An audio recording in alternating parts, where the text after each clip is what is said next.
extra, huh? That was so extra. I don't know why I just do that. Let me do it one more time. Not one more time. That was so extra. I had like a power line moment in my head. My fault. Let's do it one more time. My fault. Power line moment. Okay. Warning, what you're about to see right now is about to be a loud audience of my voice. So if you have me very loud, this is your chance to turn me down. Hey, the fuck yo! Already with the profanity? You already know because we got the hood champ in the chat tonight, but we not gonna bring him out this yet because you already know what it do. What's up, everybody? It's your one who's highly entertaining with the most. I be painting on the town, and I don't know what's the rush. But I am a dog and I am a mutt. Oh, that don't make no sense, don't it? I know that's Leon Thomas, but I did something there though. It's just me, VoQualz, everybody. Hi, how you doing? Just waving like. Smile and wave, boys. I know I got my shades on today because I'm telling y'all, this person we have today is something. But before we even get to that legendary guy over there, you feel me? We got to talk about the one who made everything possible. You know what I'm saying? Always walking around, booking, shaking the hands. He walks around in whatever type of Zenitsu, the Naruto. He got a special other cosplay that's about to pop up very soon. And I can't wait to have to break the internet numbers, to be honest with you. Because it's going to happen. You saw this man have platinums after platinums when it comes to these hits. He has double digits of M's right next to his name. Not only that he has that, he has something that a lot of people always question him about. But we just not finna bring that up today. Give it up for the man who makes the podcast is real. King Drell! Yeah! You already know. Absolutely. But look here, though. Look here. Cause look. What we're saying, what we're doing. Look here. I told y'all. There's a reason I have my JJK shirt on today. You feel me? And there's a reason. What's that reason? I had a JJK shirt today because reason, I gotta tell y'all about. I saw this guy, right? Mm-hmm. I scroll on my Instagram, and I was just like, it was around JJK season was going nuts. And I was just over there just scrolling. I was just scrolling. And I like A-Bridge. Y'all know Dragon Ball Z is about one of my favorite A-Bridges of all time. You feel me? But at the top. But there's difference between an A-Bridge where you can just go ahead and be like, this is like Seinfeld funny versus a hood version. And boy, let me tell you, this one was hood. I mean, it's boys in the hood. I mean, it's like literally in the woods. I mean, what type of, I don't know what you want me to do because this man is becoming, I saw this guy has a lot of things going on for trending off for sections to sections.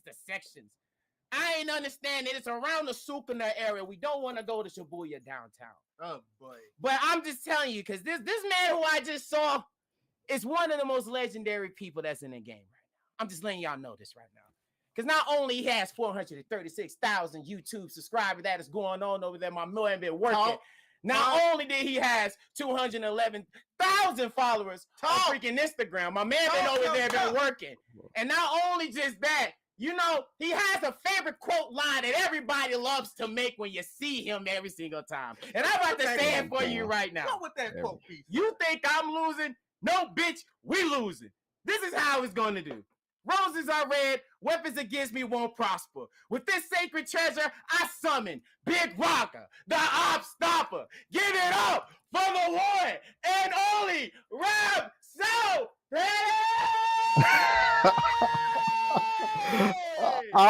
That intro was insane, and I appreciate that, gang.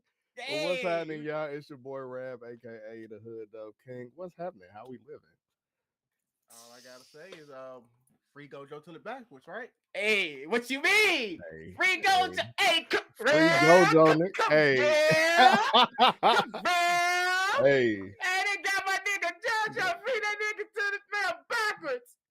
Hey, free Gojo till it's backwards, anime wise, but hey, I appreciate. You gotta keep an anime on here. Yeah, it get deep, man. But hey, I appreciate it, man. And I did not know that JJK was gonna take this shit where it's going now, and now we keep going with 1,000,001 different things. People asking for 1,000,000,000 different things. We here, man. I love it.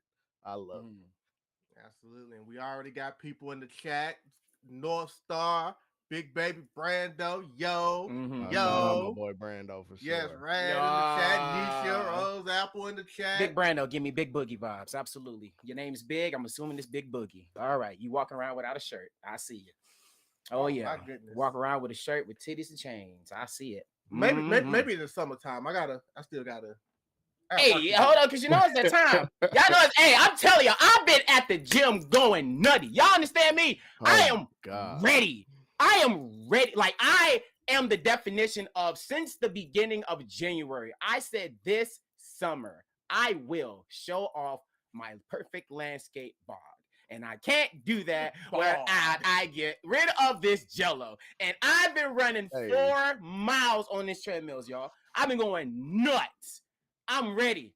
I am ready. I swear. I ain't gonna do nothing with it. I just wanted to show y'all my progress. Like, that's it. I ain't gonna do nothing with it. I just want to show y'all the progress. Be like, my dog said I ain't doing shit with it. Just know I'm doing it. Hey, that's it. Like, that's all they need out now. You feel me? I'm like them. You feel me? You can look, just don't touch. That's it. I'm not all the way in the gym yet, but I have started back on the jump rope, because maybe I need to try to get my body in shape this summer. Maybe that will finally help me get bitches. It's like perfect. Maybe it's a perfect season right now. It's sunny outside all the time. You don't have to freeze in cold weather right now. Even though some people do recommend to work at the coast because your body, if you do cardio yourself, you burn out a lot of fat and stuff that way. But if you like good, perfect weather right now is the greatest time to do it. My problem is I'm a bear. I eat too much in the wintertime and I sleep a lot. Hibernation. So hey, that's how that go. I've been in the gym too. I'm not gonna lie. This is that get ready for DreamCon season. I'm showing out for DreamCon. So I've been in that bitch. I'm talking about 5 a.m, hitting that hole. We here, baby. We here. It's close to that season. Hey. Nigga trying to pull out a few cosplays, few good outfits, Let's see what's good. How's your day been? Nietzsche said, yo, Rab, I've been watching you since March last year. I'm broke, but I love your channel.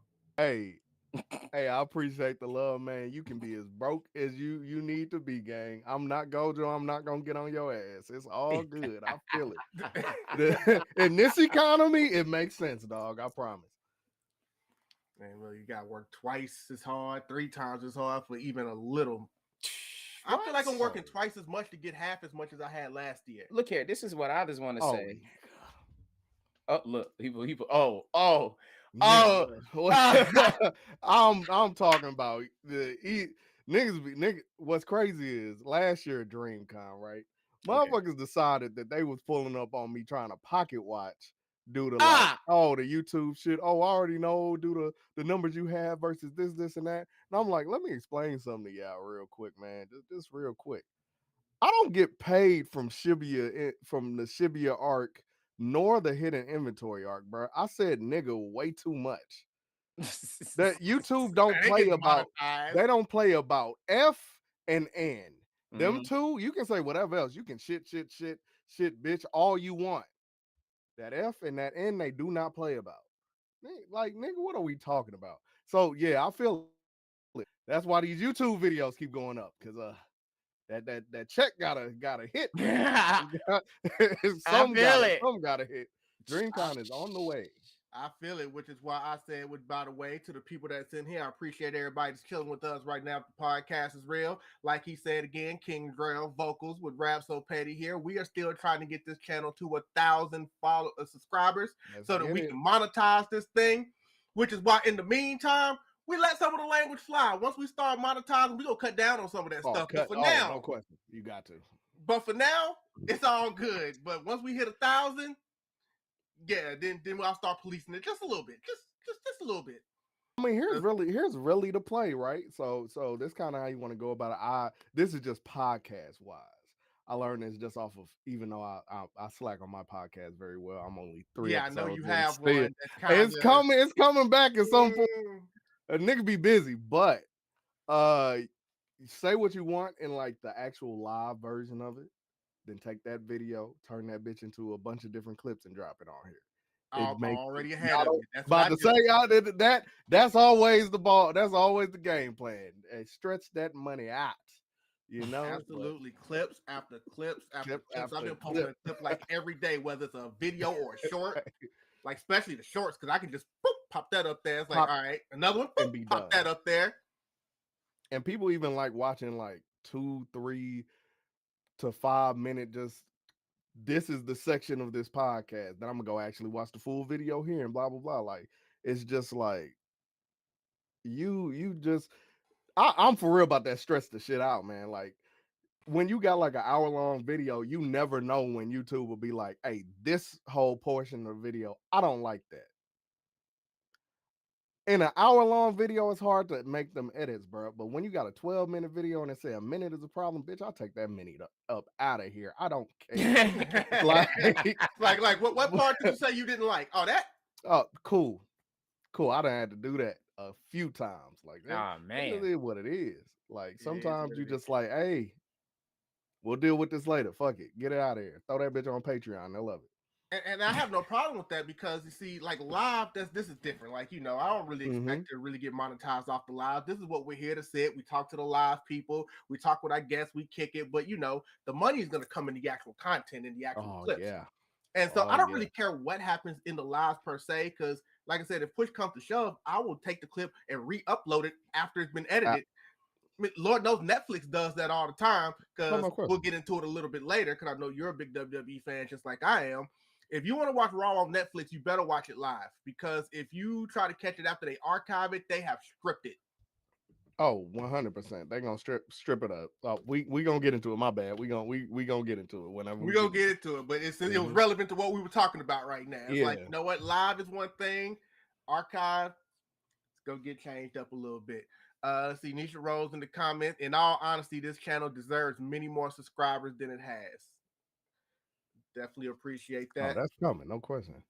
I will say, and anyone that's followed our journey, we've talked about this. You know, we just kind of started this on a whim a couple of years ago. We are currently in season 3 of our podcast. Season 1 of our podcast, we literally were just putting our phones up on the stand and was going live on TikTok. You know, it was like, because I didn't even have a computer. I didn't own one. And it was like, this is the only platform I can do this on. Let's do this on TikTok. We'll figure out how we want this to go as we go later on, like how we want to format it, how all this stuff. But at the beginning of the day, we love to just talk nerdy to people. And I'm like, let's just do that, and everything else will work itself out. We had friends that was willing to come on, talk to us, gain some traction as I was able to get my computer and everything. I took the leap last year in season 2. We moved it over to Twitch. That was good for a while. We got affiliate and all of that. But the end goal was always to come over to YouTube. This was always the end goal. So starting this year, we've moved over here. This is our home now. And even we just started in February. We've already got over 200 subscribers. So we got a good pace going. We want to keep it going. It's hard to even get past that 100 mark, dog. Like, especially like brand new channel, it's hard to get past that 100 mark. So it's like you have to, if you can do that, you can get 1,000. Like it just takes. Obviously, YouTube ain't no bitch. As they said when TikTok was closing down originally, and everybody like, oh, we just gonna shift to YouTube. YouTube ain't no bitch. You can't just slide up over to YouTube. That ain't that. You can take your shit to like Instagram, maybe do some quick numbers, this and that, but YouTube a whole different ball game. So even getting past the 100 round, bro, y'all already own to something. All it take is one. It could take one thing, and that bitch would go from 200 to 1,000. You get that 1,000, you monetize. They start throwing you in front of all the people because of ads and shit. It's up from there. So yeah, I see it. It's coming soon. But since February, nigga, it's March. It's March. By DreamCon, we at least 500 by DreamCon. Stop. That's the goal. Look, 1,000 for real. 1,000 for real. But we gonna get there. I already know. He's speaking it, and you know what? We're gonna go ahead. Hey, look, I'm round of applause on that one. Hey, I'm here for it. Now, I will say this. Normally, this is the part of the podcast where we do a cosplay showcase, but since we do not have a cosplayer on this week, obviously we're skipping right by that. Last week is for a completely different reason, but this week we go right by the cosplay showcase. So we are actually going to skip straight to the week that was, which is basically everything that happened in the past week, whether it's, anime, cartoons, really pop culture, just anything that's happened in the past week. We take a quick moment to really just kind of highlight some things. So before I get into the stuff I have on the docket, is there anything that happened in the past week with you guys that you noticed that you would like to discuss at this moment? Bro, I'm so lame. I ain't look at not one thing this week. I'm gonna be so honest with y'all. Y'all, I've been so locked in doing videos of my own. I have not even focused on like anybody else. I ain't gonna hold you. I am not gonna lie. Like, I know I used to be the person that knows been tuned what's going on this week, but I legit just been like, all right, anime, all right, Marvel, all right, right, go to sleep, wake up, record like 10 or 9 o'clock in the morning, and then edit, go to work, come back, work out, then go sleep. Literally my routine. I don't have time to look at nothing. You see how much I just explained? I don't look at nothing right now, bro. I can't. I'm sorry. I usually be the person, but not this week. I don't know what's been going on this week. No, it's perfectly fine. But you know me, I'm like the mega researcher. That's just what I do with when I have my free time. I'm always on the internet. I'm always looking at things, especially because now that I have a media platform, I try to make it a responsibility to at least somewhat know what's going on out there in the world. Like I said, there's a couple of things that happened in the past week. There's something that happened today. I mean, as far as anime, I know a lot of people don't respect this man, but happy birthday, Boruto. Oh, 100%. Happy birthday, Boruto. We just had a crazy argument about Boruto, about some Boruto shit in the con group chat I'm in today. So that's actually perfect timing.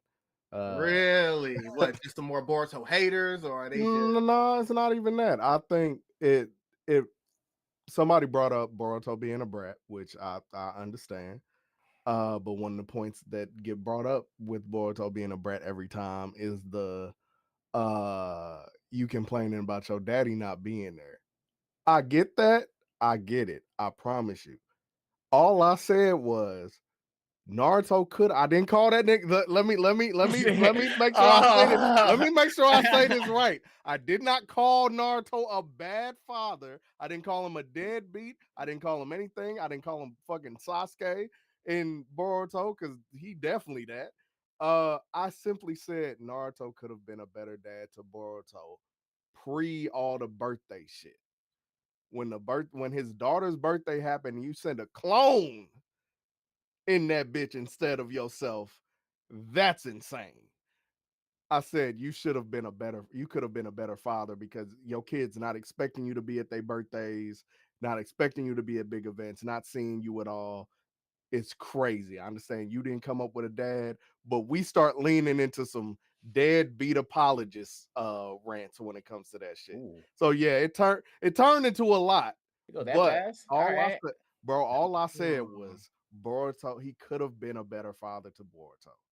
And I do believe that. I have a problem with the anime for Boruto, but I love the manga. So like it is what it is. Happy birthday, Boruto, to me. Hopefully Naruto shows up for this one. But ain't that something? I actually read the manga as well. Dude, at this point, you kind of have to because they've stopped the anime a long time ago. Like, they should have. There's no word when or if they're even going to continue it at this point. So I heard they trying to restart. Like they went so left field, where it was like it wasn't even the manga anymore. Like it barely ever was to begin with. Which I mean, like I said, we've had the whole filler versus main story debate on here a lot of the times. I don't mind extra stuff as long as it entertains me. That's just me personally. Oh no, nigga, I'll let y'all know off rip. Rab don't watch filler at all. I do not watch filler because you got to understand. I come from a very filler heavy. I'm about to be 30 this year. Like I've been a fucking anime fan since I was 11. So I done been through the trenches. We've been here a long time, baby. We was here back when you had to watch Bleach in 4 parts on YouTube in the bottom right corner of a video, and the Ichigo wallpaper was taking up the whole rest of the video. The niggas who been here know what I'm talking about. I've been an anime fan for a long time. Oh, snap. He's not YouTube. He's not. Hey, I see YouTube. I had. Look, me personally, I had the Dragon Ball website, but it was just a third party of that one. I had to bleach. Everything had like their own different section. I swear like to God. each like anime show had like a third party piracy website at that particular time, bro. And this was before like security on computers was like decent in general. Like you click on a link and it don't take up all your shit. Like, no, you used to click on that shit and pray that you don't fuck your whole computer up, dog. Downloading whole ass episodes, or not even just uploading the player to watch an episode and sub the dub this whatever you trying to watch. I've been here for that. So like filler, now that I know that people are making like filler guides and like canon episode guides and shit of that nature, and me having come up as a Naruto fan when Naruto was 60% filler, bro, I'm not here for the extra stories, bro. Give me what the fuck is in the manga, and then I can just chill, bro. Filler for anybody, I never tell anybody not to watch the shit. Me personally, though, as long as niggas is making them charts, I'm not watching the shit. And Boruto's, as somebody said in the chat, Boruto 71% filler, bro. Like, y'all could do that when it was Naruto, and Naruto was week to week on the manga. Y'all should have made Boruto a seasonal anime off rip if y'all was gonna push it that quickly. But it is what it is. I can't get into Boruto because of how much filler it is, and I'm just not watching filler, bro. I watch filler most of my life, just having to watch whatever anime I could, because we didn't have Crunchyroll and shit when I was coming up, but that's gonna be interesting for later on. I could definitely tell you that. Like, I don't have a problem with filler, but that's also because I am a TV head at heart. Like, growing up, I watch sitcoms. And and the thing about sitcoms is that especially 80 sitcoms, 90 sitcoms. I am reading chat, and I see you saying it would be us that we're yapping and we need to play a game. I see the shit. Anyway, we're continuing. Yeah, it's like, just go ahead and acknowledge that that's what actually happened. But what I was saying was, 80 sitcoms, 90 sitcoms, they weren't really about anything. It was like, this is what the show is about. Here are the characters. They're going to do something week to week. And it's just there to entertain you, make you laugh. Now, as time went on, they would start having maybe some serialized, episodes where the next episode will have some things that happened in the one before. But for the most part, it would just be this, then this, then this, then this. So, and the thing about TV shows is, seasons would be like 28, 29 episodes long. And, anime was the same way. Seasons used to be, or unless it was week to week and they just never stopped, they'd be 26, 27 long. And when you were younger, you didn't really know any better what was filler or what not if you didn't have access to manga. So whatever came on TV, that was what I watched. So I've just been an entertaining person. So even when I got older, I watch filler a little bit differently. Like, if I'm in a rush to try to, get something done because I need to talk about it or something like that, I'll probably skip by them, but I'll go back and watch them if I just got nothing going on, because there's actually a lot of really good filler episodes in anime. And I tell people all the time, and he knows this, I say it all the time, if people don't watch filler anime, they'll never see Goku try to drive a car. And that is just, I always say, one of the best filler anime episodes that's out there that exists, but it's not canon. To each his own. But the only thing that ever bothers me is the people that try to slam people for watching filler. It's like, look, if you don't want to watch it, you don't want to watch it. But don't get on me, because I'm like, you know what? I'll sit down and enjoy. Has it gotten out of hand? Sometimes. The only time filler bothers me is if you are deep in a story, and some of our favorite animes have been guilty of that. And, it's getting down, intense battle. Maybe someone's wounded, all of this stuff. And then beach episode. It's like, okay, yeah, you just completely taking me out of what's going on. Naruto is my favorite anime, but as many times as they kept going away from the Fourth Great Ninja War was insane. They were trying to milk that as much as they possibly could. And I get that. That's why only time I will ever look at you sideways for like loving filler or like watching filler is if you complain about how long an anime is. If you complain about how long Naruto is while you watching it and you watching all the filler, bro, yes, you put yourself in that predicament. I can't really. I watch 400 less episodes than you, bro. Like, I'm sorry, I'm just not watching all that shit. The So, like, problem, if you complaining about it, sure, do your thing. But other than that, watch it. Like, watch anime. I think the problem we have now, especially like being social media being so like easy to access and like just hate for no fucking reason, is people don't just watch anime how they want to watch it. Just watch it how you want to watch it. Whether it's dub, sub, full filler, manga canon, only the anime canon, whatever you feeling, bro. Like watch that shit and enjoy it how you enjoy it. I ain't never gonna tell nobody not watch filler unless you want a faster way to watch it. Like that's it. Like I'm not watching no One Piece filler because it's already hard enough for me to get through all this shit. Patience terrible, but I like One Piece, so I'm here. the problem with One Piece though is they're like 1,100 episodes in, but probably only 20 of them are actually filler. Like they don't really do that much. It's they retelling and shit, and it'd be so pointless. I'm also a person who hate anime recaps, bro. Especially if it's an older like let's say it's something older that came on the actual TV now. Cool. I 100% accept that shit. Bro, if your shit is Crunchyroll only and you still putting anime recaps, you deserve 1,000 lashes. Cause nigga, we are at a point where I can just go to the last episode right now. It's no longer necessary. I don't need a recap from the shit I can literally click last episode for. Back before streaming services, DVDs, and all of that stuff, when it was just week to week and you had to wait for the next one, I can get why now you got to do some recap episodes to get people up to speed. Like, all right, we just gonna catch you up real quick. Or if you're somebody, obviously, again, week to week, you've missed a lot of the show. Hey, you can dive in. I don't know here's what happened. Stuff that you don't know. Now you know the stuff that everybody else knows. All right, let's move forward. But in the era that we're in now, recaps are unnecessary. I don't need you to tell me what happened last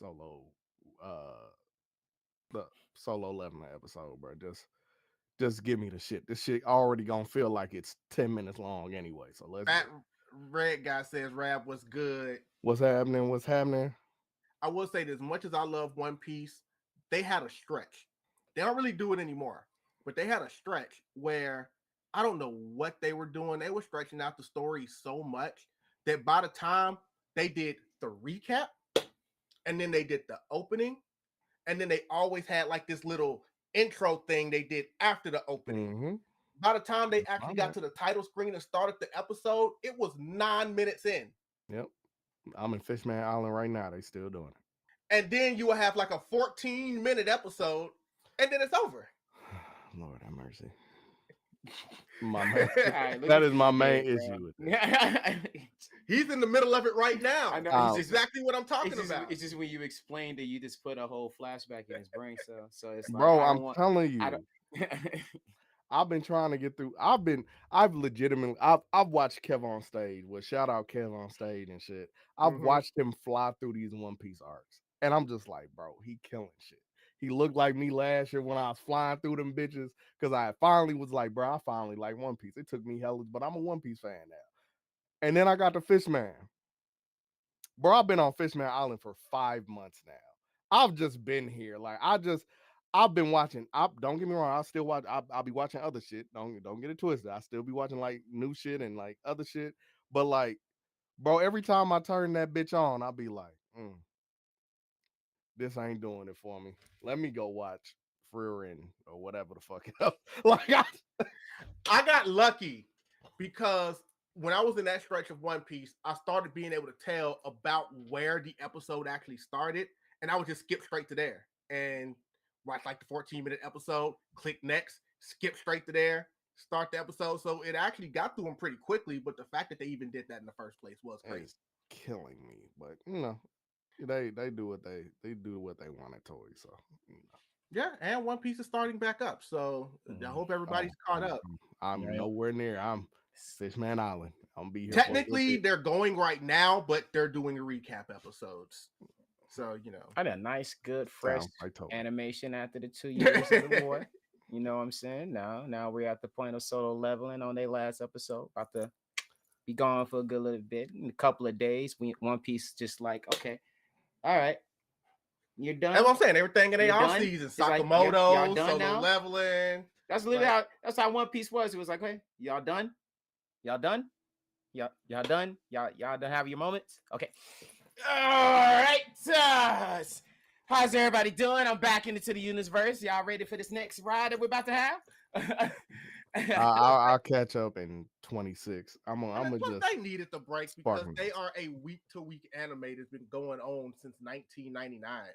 Oh, wait till wait till Ed Kid Part 2. Oh no, I agree. Because I just told this man the other day, and I just caught up on my manga in One Piece. Oh my god. Oh my god. I can't wait. I can't wait till we get there. I'm in Fishman Island, guys. Hey, I'm just here, man. He's still it's okay. Hey, what's crazy is I flew from 200 to wherever Fishman is. I flew from 200 to that like hella quick because I had that shit like playing while I was editing, had it playing while I was like washing dishes, laundry, whatever. Like I just had it in the background just chilling, looking up when niggas is scrapping and shit. Like I was having a good time. But once I get back to that, it's gonna be all good.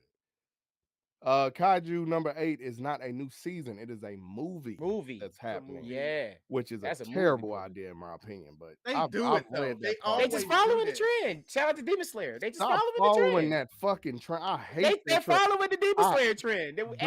Once they did that and broke it, like how much money they sold with that, everybody starts doing it. We gotta stop doing this. Drop a movie, then drop that part of the season again shit.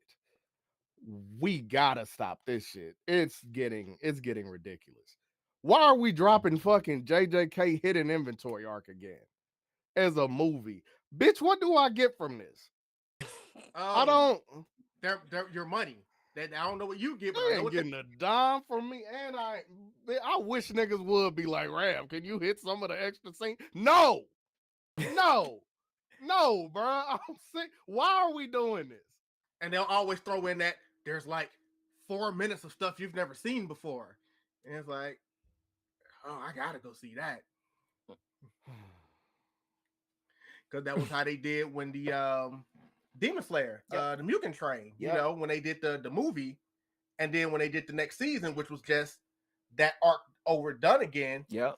They did add they just add Rengoku story, little extra things in there. They just add Rengoku story into it. Let's just call it what it is. They just legit just added Rengoku's backstory of life into the beginning, straight to the end. And it wasn't a manga. To be fair, it wasn't a manga. It's just they're smart when it comes to movies. Like, nah, y'all wanna get here. Let's go here. Like, let's get to the fighting. That's all y'all want to see right now. Let's get there. Oh, we'll get to that. That's literally how they was. Please don't bring it. That's how they was. I will say this though. My Hero Academia's done a good job with the movies though. You feel me? I will say that. They just make movies. They just make the movies. It doesn't even follow the plot of the line or anything. Dragon Ball used to do back in the day. Just make a movie, bro. It's right. Cool. Around the time where Broly was not canon, but we was like, oh my god, he should be. So here we are now. We got him now. With that being said though, you know where I am on that. You'll have people that will say they don't like filler, but then they'll go watch one of those non-canon movies. I'm sorry, that's an hour of my life versus a. Let's not do that. Let's not do that. Oh, you done touched a spot. I literally just watched the BoJack movie earlier. You done touched a spot. I just watched the BoJack movie earlier. It was 50 minutes. That ain't a whole. We gotta draw out this whole story for characters I ain't never gonna see another day in my life. That filler should be 10, 12 episodes long. At the time, nobody knew that we were ever gonna see Broly again until they did. Because he didn't exist. A fan favorite. Oh yeah, they turned him. They gotta be one of it's just like what they did in Dragon Ball G. Like great example. GT, I say this every time. The biggest thing about Dragon Ball was the Super Saiyan 4. Everybody talked about it. Transformation in history. Every time they see it, bro, the transformation is so legendary in the Dragon Ball Z world. They constantly make him OP in games. And he's always damn near number one in the tier list of every fighting game, which I don't know why, but they do. And every time they release the new, DLC character, it's gotta be OP, but it's not just any OP, it's just the one that everybody just love to top it off. So when I see it with Dama and they released the Super Saiyan 4 to make that official canon, it's just always about like what they just be listening. And that's one thing I can say about Dragon Ball Dama, because they were legit listening to everything that the people wanted to talk about in the comedy and basic stuff. But I am kind of going off track though. It's just one of those things that people just likes to see what's popular, and they was like, okay, y'all want this, we'll bring this here. So I'll give a plus on that side on a filler non-canon world. Because look at all the Dragon Ball characters who have still not shown up in the manga that has been in these movies. Absolutely. Like Cooler and all of them. Like, and Cooler's been mentioned in the manga. He still don't exist. He's been, that's what's crazy. He's been mentioned in the manga, so I'm gonna doubt. I'm just gonna doubt we're ever going to see him at this point of time. So we're just gonna not wish that he will pop up. But if he do, that would be an interesting sight to see with Frieza State. I will say that would be very interesting. Who knows? Because you already know how I feel about Dragon Ball at this point, especially now that the GOAT is gone. They need to just go ahead and do like just one last little arc and wrap it up. I just don't know what this new transformation they're gonna put with Goku. Yeah. Oh yeah, Super. Yeah. Super. Like, I mean, it's really nothing. I mean, to be fair, they dang near done everything. Toriyama's gone. Dragon Ball's been going on since 1987. They fighting for rights. They're trying to like right now as we speak. They're legit fighting for rights to how they can even animate the Moro arc. Like, it's been going around for a good minute. I know, because that's why I said, even though Diamond was cool, but everybody's like, when are we getting Dragon Ball Super content again? No, that's the one I know, and that's the big fight right there. That's a law. It's a law war. Until they finalize that, we ain't getting that no time soon. So y'all better just sit here and watch the dan-da-dans like the rest of us. Come over here with the Sakamoto, with the Kaiju number 8. You feel me? The My Hero. They're all in their off season now. Actually, the My Hero, but Sakamoto, but the My Hero stuff, they're coming up right along with the JJ and all of them. So and Fire Force. Oh yes, I need that Fire Force. I need King Arthur to do what Arthur do. I need that Excalibur slicing. I'm telling you, I've been looking forward. If y'all don't know, Arthur is like one of my favorite characters on there. Even though he acts dumb, but he goated. I'm not gonna. He talking this shit. Too crazy. Man gets powerful when he believes in his imagination. What? That's a strong nigga. What? Nah, that's crazy. I'm looking forward to it though. I'm looking forward to everything that's coming out for the most part. I really can't think of anything that I'm not looking forward to watching. Like, legitimately. Fire Force season 3 about to be gas.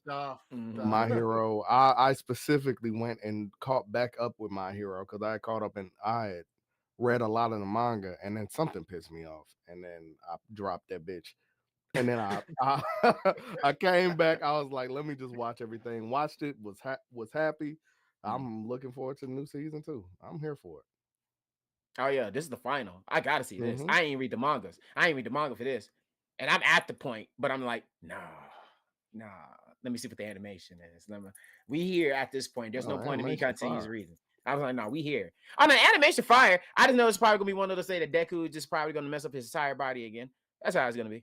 Same shit, different toilet. Nothing new. I just want to see the All Might. I just want to see the All Might and All for One fight.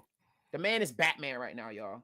I want to see this. Batman. My man is Batman right now. I want to see this. Iron Man mixed with Batman. You can't make this up. That's literally what he's doing. He's toe to toe with him in a suit.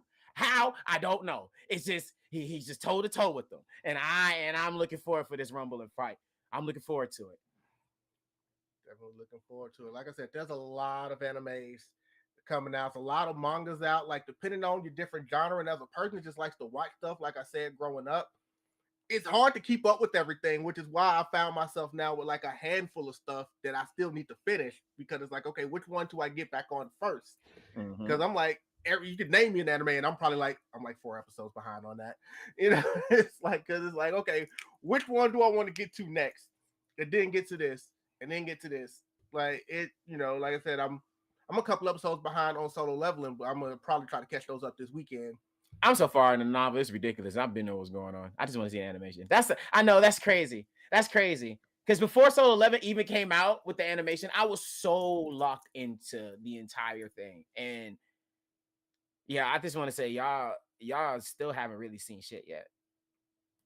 The reason I'm not reading Solo, the reason I try not to read anything like and what's crazy is if I really like it, I legitimately try my hardest not to read it, because if I love it, bro, I will read through that whole bitch. I have this really bad issue where if I've seen it or if I've read it, I'm like, I only care about the certain parts of this shit I want to see. Perfect example, Tokyo Revengers. I was a huge fan of Tokyo Revengers. I think even season 1. Or was it season 1 I finished? Season 1 I finished, I went and read the whole manga because it was just about to end. Read that bitch, terrible ending. Read that bitch. Season 2 came out. No, I read it after season 2. My bad. I read it after season 2. Bro, season 3 came out. I never went and watched that shit. It's certain shit I want to see now. I don't care. I did that same thing with Demon Slayer.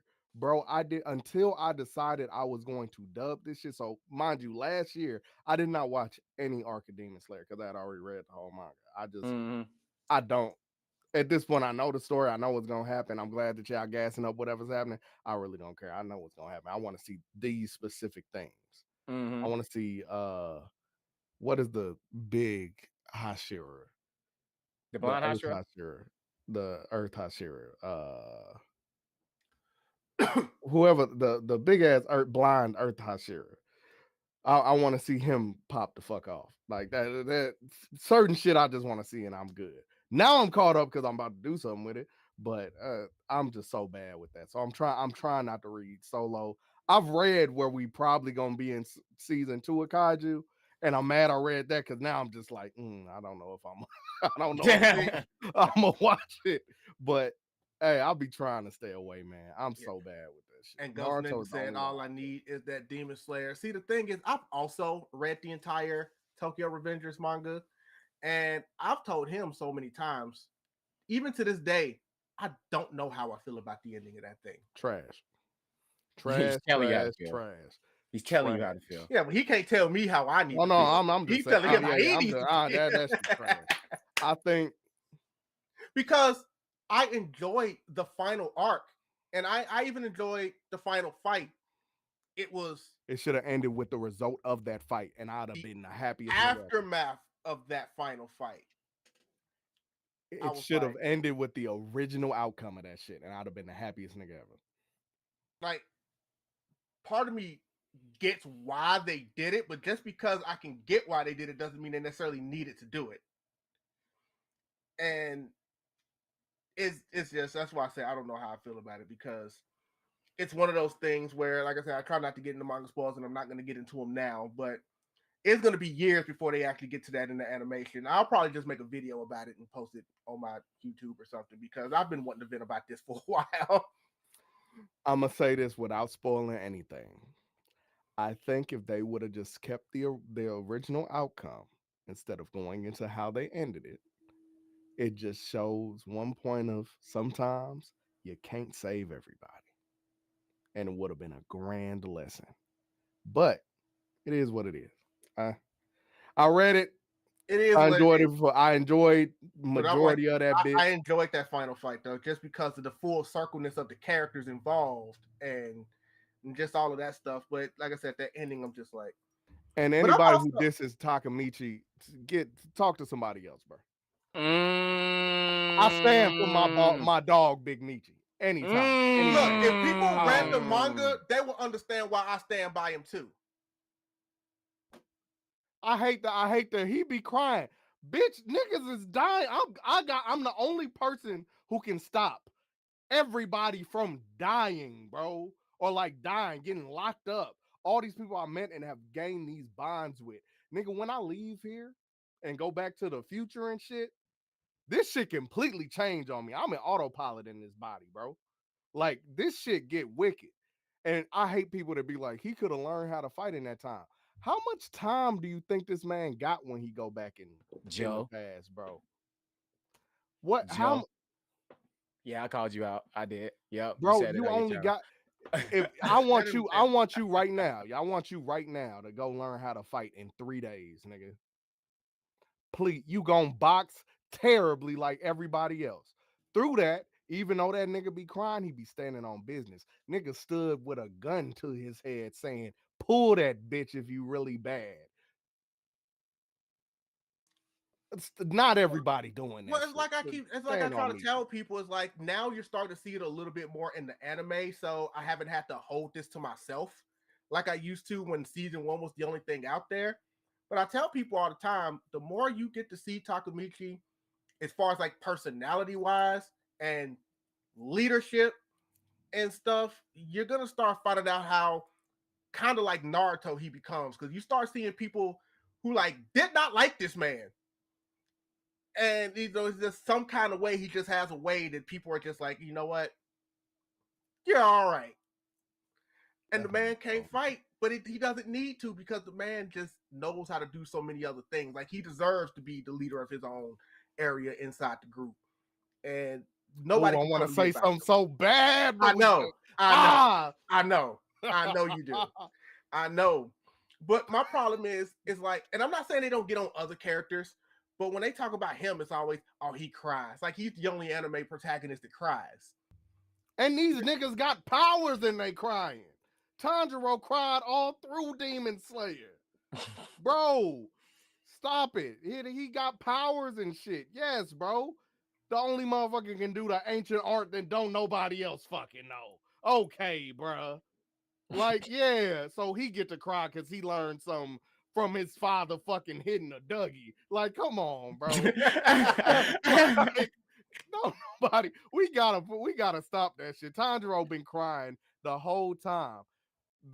I'm not gonna hold that to Deku, because in the manga, Deku is a dog, but his VA definitely be having him on some crybaby shit, in my opinion. But it's okay. But yeah, niggas be crying, bro. That is what it is. Like, the original crybaby hero was Usagi, aka Sailor Moon, and nobody ever brings that up. Nobody ever brings it up.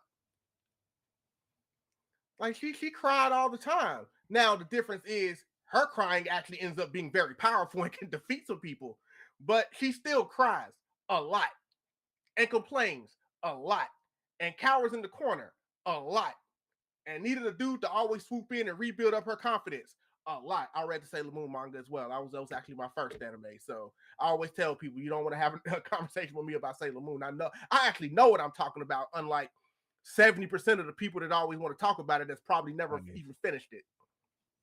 I'm a Sailor Moon under casual, so hey, I've seen Sailor Moon.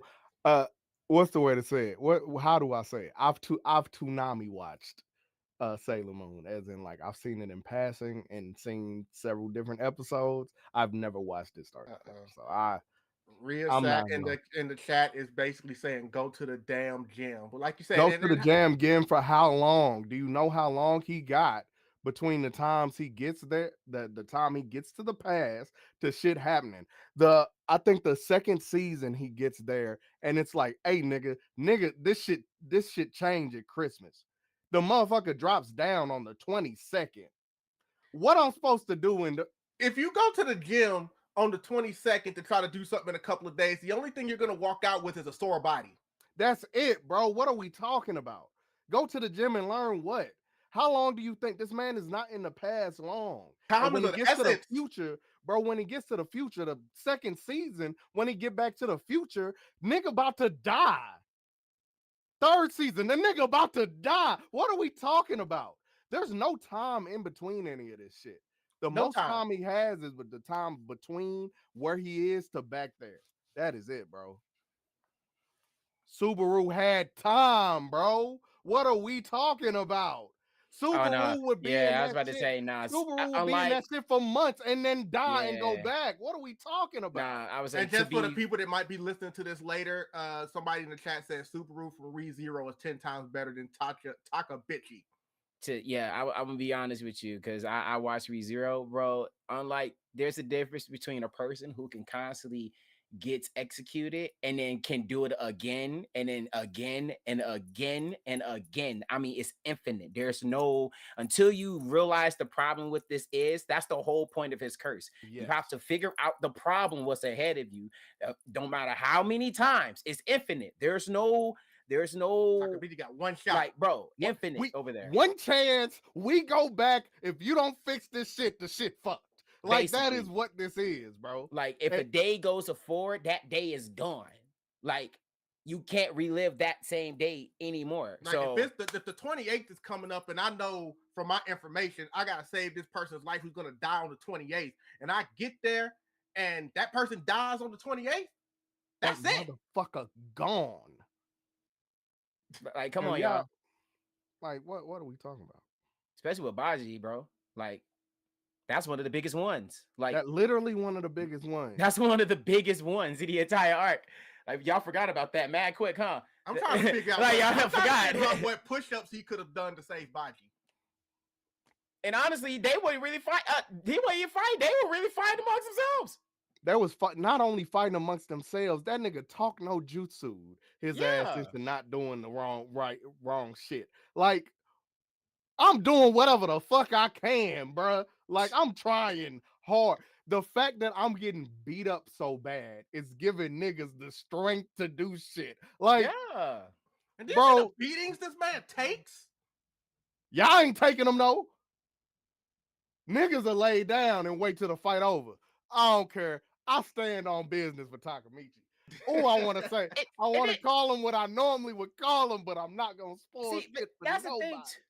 That's the thing about that though, because like I said, we had a conversation about this, and don't worry, I'm a Takamichi stand like 100% when it comes to all of this. Like, I've been saying this from the beginning, and I get, to be fair, I'm a devil advocate guy when people want to explain their side to me. So I just be like, okay, tell me why you feel that way. But if your main reason is he could have time, it's just not possible. So you got to find another problem with that. He cries too much, bro. This is not. First of all, I want people to understand this real quick. The only thing he has no powers, no nothing. And plus, we're grown men, kid men. I'm about to say, these are high school students. Men, like, apparently. Have you not Draken? Hello? Taiju or whatever. That like the one from church, right? The yes, dog. That big yes. That is not. These are freaking teenagers. That nigga 17. That's what I'm saying. This is not Baki, bro. This is different, bro. These are not superhero. No, we're talking about kids who somehow have the strength to get the birthright between their fathers and just be the way how they are. Like, I'm not understanding what are we saying. And some of these people are just raw talent. Mikey is raw talent. It's just a roundhouse kick to the temple, bro. My goat. Like, are you kidding? Like, y'all not understanding. Like, he's not one of those. But they like Takamichi so much because he's like, yeah, he cries so much, but he's still not gonna back down.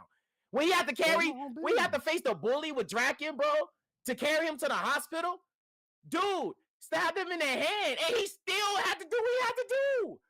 Like, y'all got to give this man props. Like, at so many ways, bro. At what point is enough, bro? Like, I already can't fight.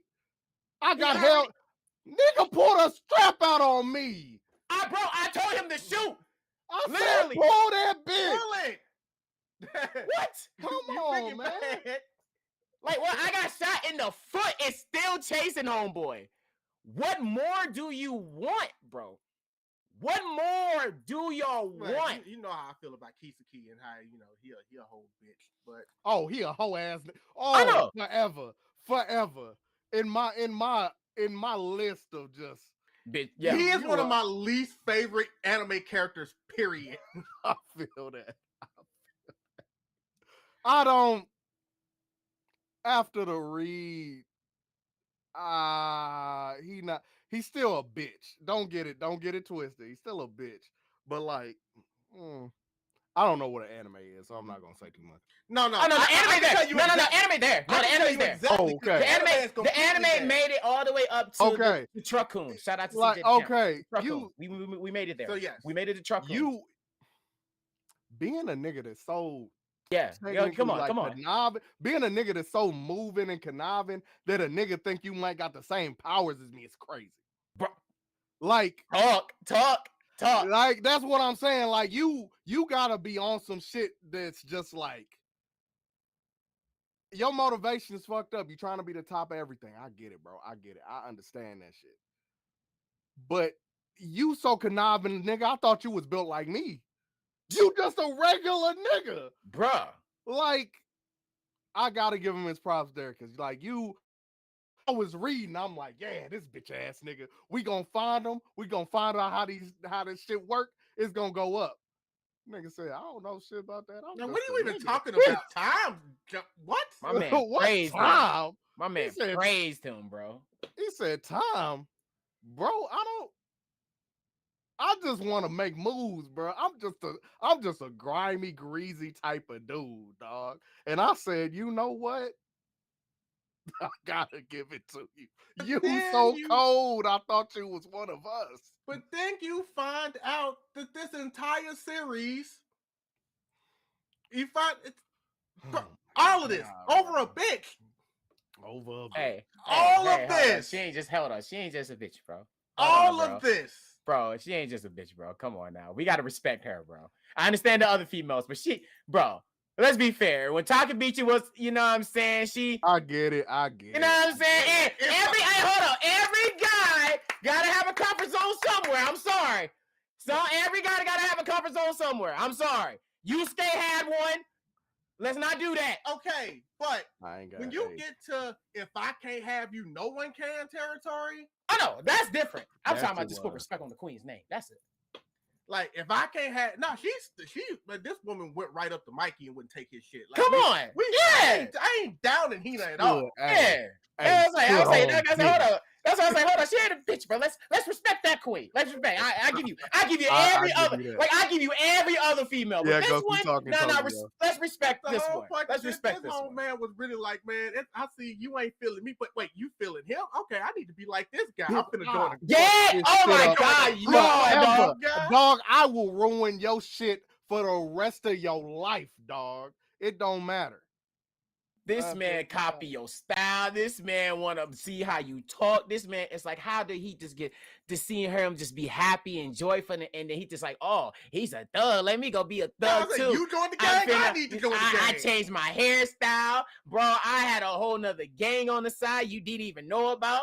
Bro, I done so much. I done so much because I see her liking the bad boy. Not literally. She didn't even care about the bad boy part. She just like him just being I just got here, but it sounds like we talking about Tokyo Revengers for the absolutely. meantime. Yeah, absolutely. Now, like I said, when we just come to her, not like him, just like, oh, that it's like overall we knew it was a girl, but it was just like if you know the Takamichi so much as a character, you're really gonna be like, it ain't just because he's a thug. He's just a sweet, nice, scared person. That's what everybody is saying. That's the whole point. The reason Mikey wanted him because he just reminded him of his older brother. Literally, the main point of why he's literally around. He has the same attributes how his brother would act. So for him to just look and just be like, bro, I gotta be like you. Like it's like I'm flattered, but how you get there to do it is easy. Wow. Not even getting his hands. And then when we get to the future, you're like hiring other people that I'm gonna say you're not even getting your hands dirty. You're putting hits out on this girl in every timeline. Bro, every single timeline, you gotta be on something. And then you find out, oh, he ain't on shit for real. What?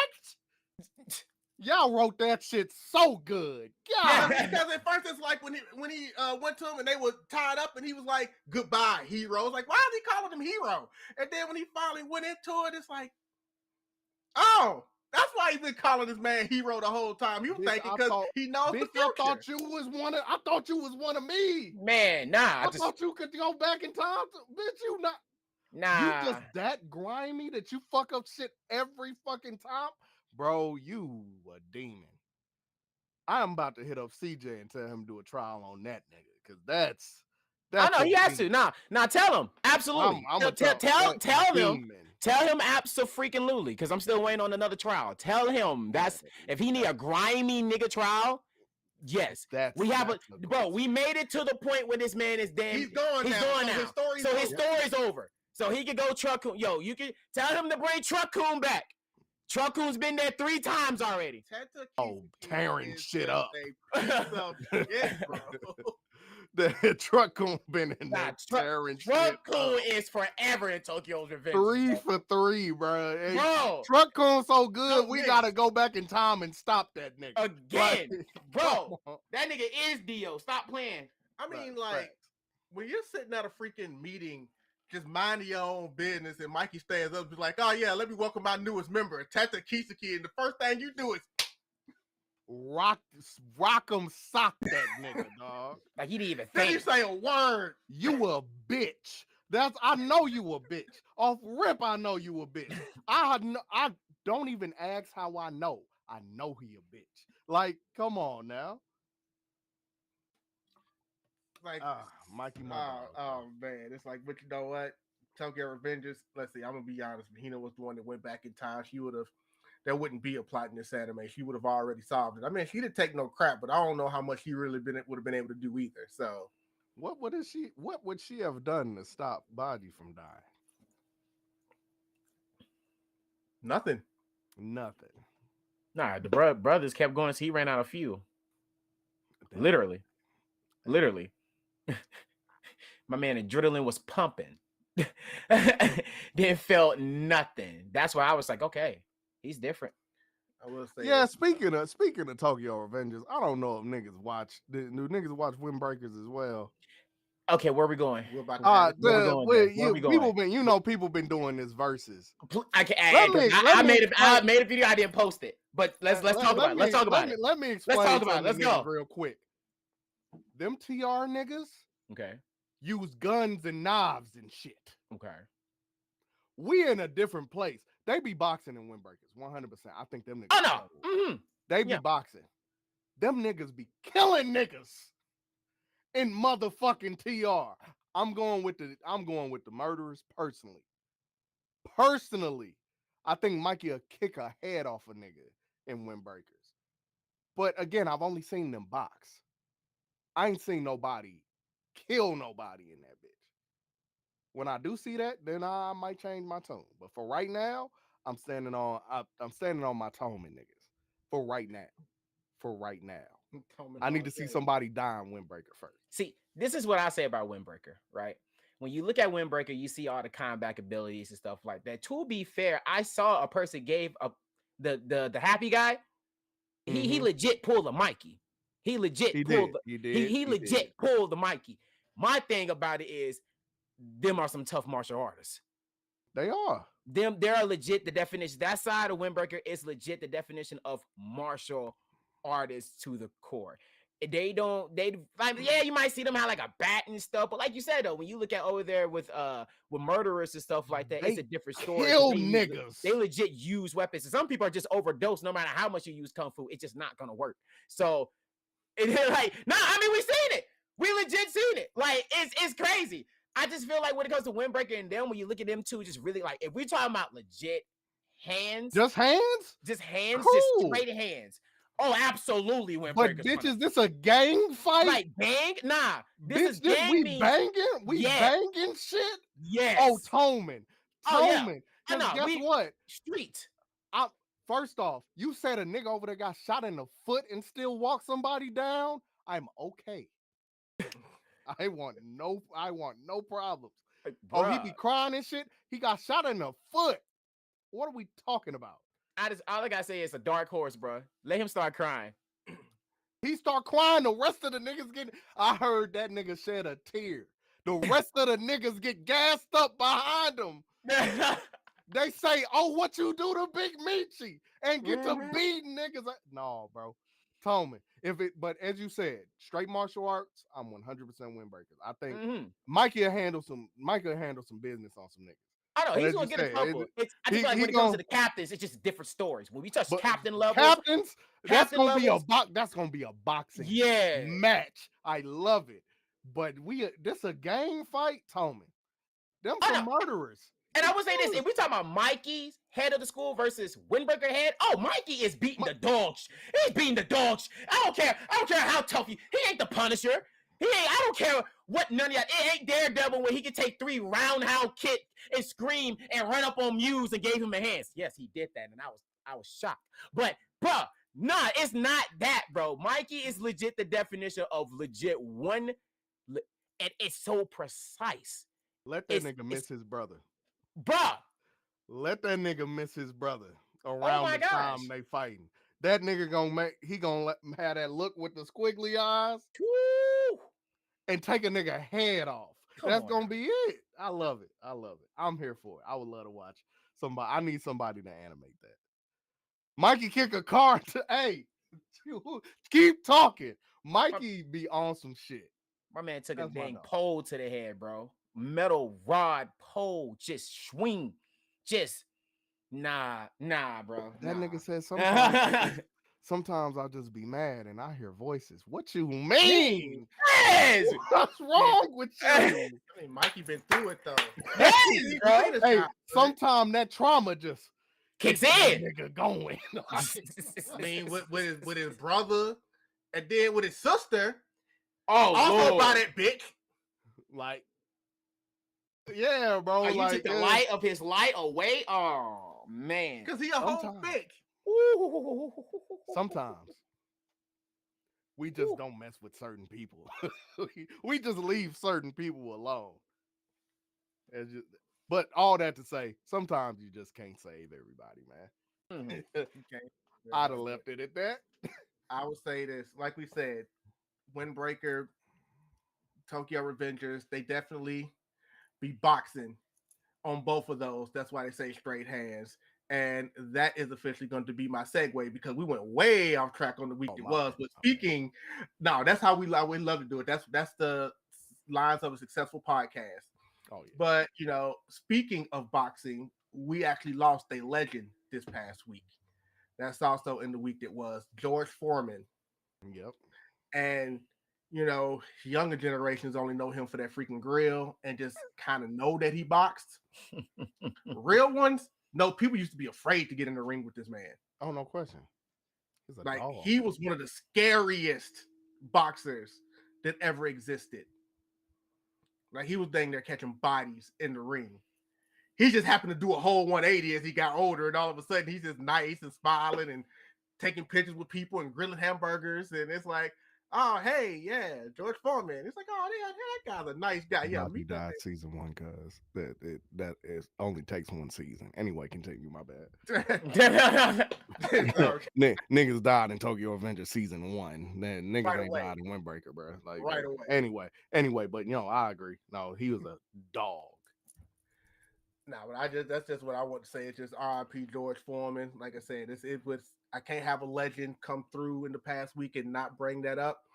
And before we get into the self-glaze part of the podcast, because we do have a self-glaze part of the podcast, I do want to take a shout out to one of our friends is in the community that does great things, Ozzy Oz the Virus. Hell yeah. As he just announced what's going on with him right now. Screw these people out here. Screw these thieves that want to steal his art.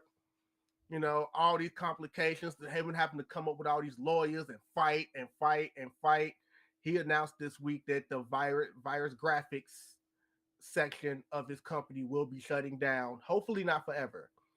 So if you want a piece of his merchandise, you got to get it now. Limited edition. Basically what he's saying. Limited edition. Oh, yeah, I already grabbed my Jim Woo shirt. I made the order earlier today. I know there was a lot of people that was online trying to talk about April Fool's jokes and all that. And he had to come out and say, look, he had to explain it and break it down exactly what was going on. He also had to preference that it's only the virus graphics part of his company. The trading cards are going to continue. The canvases are going to continue. The posters are going to continue. just unfortunately, until further notice, the clothes are going to be out of commission because, like you said, with tariffs, which I'm not going to get into that on this podcast, but just, people stealing and everything. Like I said, Ozzy, that's our guy. He has sponsored this podcast before. Big shout out. I got one of his things on my wall right here. I look at it every day. But just keep your head up, Ozzy. Just a minor setback. You still winning out here, bro. For sure, because I just hit him yesterday just saying, hey man, I'm sorry that even had to happen. He told me like the numbers behind that shit, I get it. I 100% get it. So that's all love, man. I'ma still support every kind I see you at and everything like that.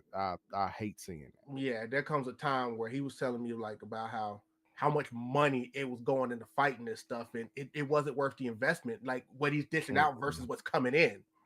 Yep. It's just that's what I said for now. By the way, that don't give you guys permission to start trying to steal his stuff and keep making clothes.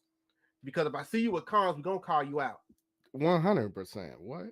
That's why I'm glad that he's actually been naming the names of these booths that he's been hearing about. Because if I see one, I'm pulling out my camera and I'm running up on them. Oh, no question. What are you doing? Z for real? Yes. I'm running up on them. I'm pulling up my phone and I'm running up on them. I'm gonna ask him about that artwork. What do you mean? Like Ozzy's been nothing but nice to us. And he continues to be, but that's our guy. Well, definitely love goes out to him. We're gonna do this. But like I said, we always have a self-glazing part of the podcast because a lot of times we'll spend the time talking about how great our guest is because they have so many talented people on here. As again, anyone that's listening to this later or here live, we have got the Hood Dub King, RabSoPetty in here. If you are not following him, make sure you follow him on all social media platforms at RabSoPetty because the man is blowing up out here. And actually not that long of a time because, it's like you haven't even really been doing this too many years. I only been doing this since December of 2023. So I've only been a year and some change. Like I've always been into content and shit. Don't get it twisted. Like I come from like digital marketing and sales and some more shit. So I've always been, and I've like helped like artists coming up. So like I've always been into like content creation, and I even like had a little bit of a TikTok following before everything popped off because I did like, and what I think I called it like top tens or some shit. Where I would just like square up with random anime characters and act like I'm just squaring up with them and shit. Like, oh, I would Photoshop myself doing that. Like, it was just whatever. Yep, I'd just be doing that shit.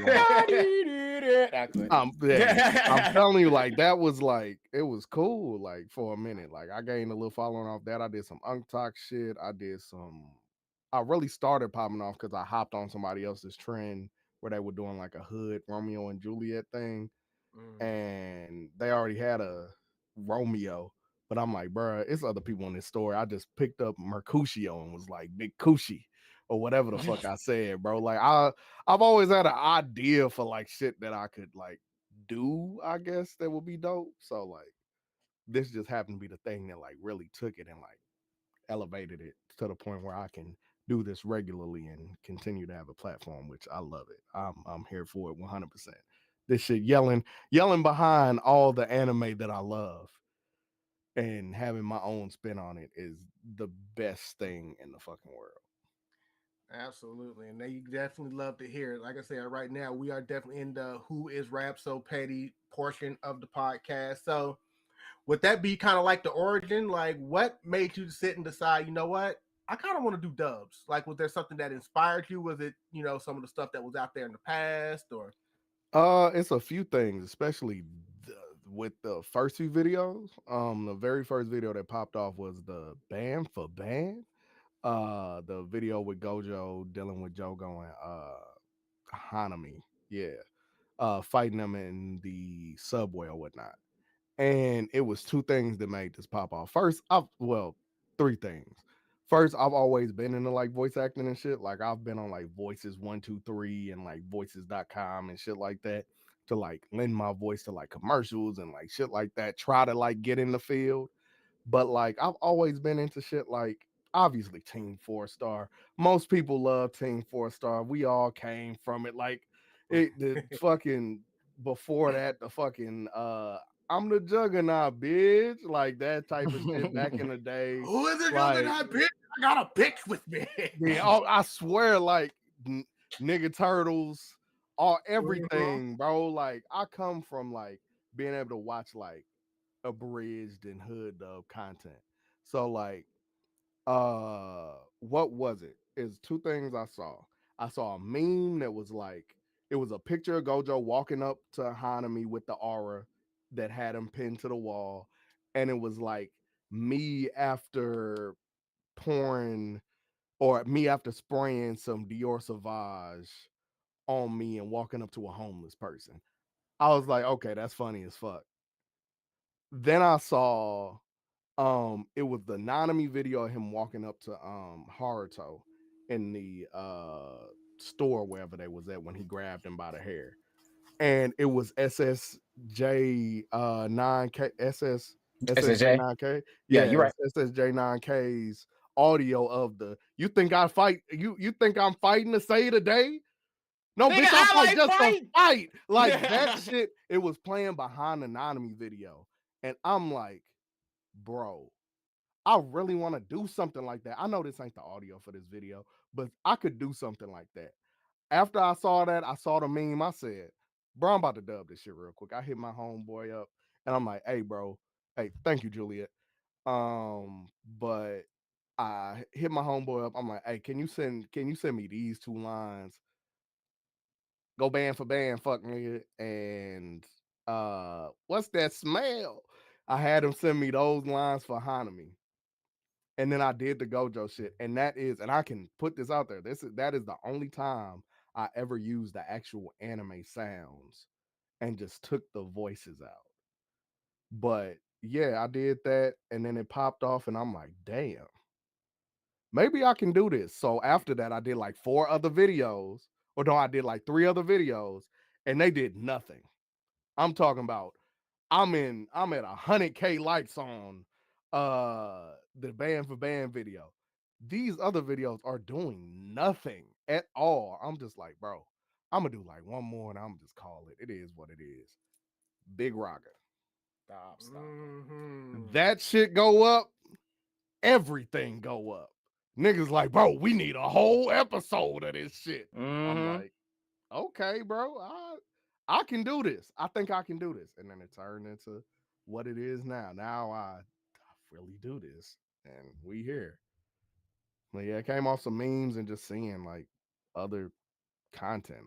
I've always wanted to do this type of thing.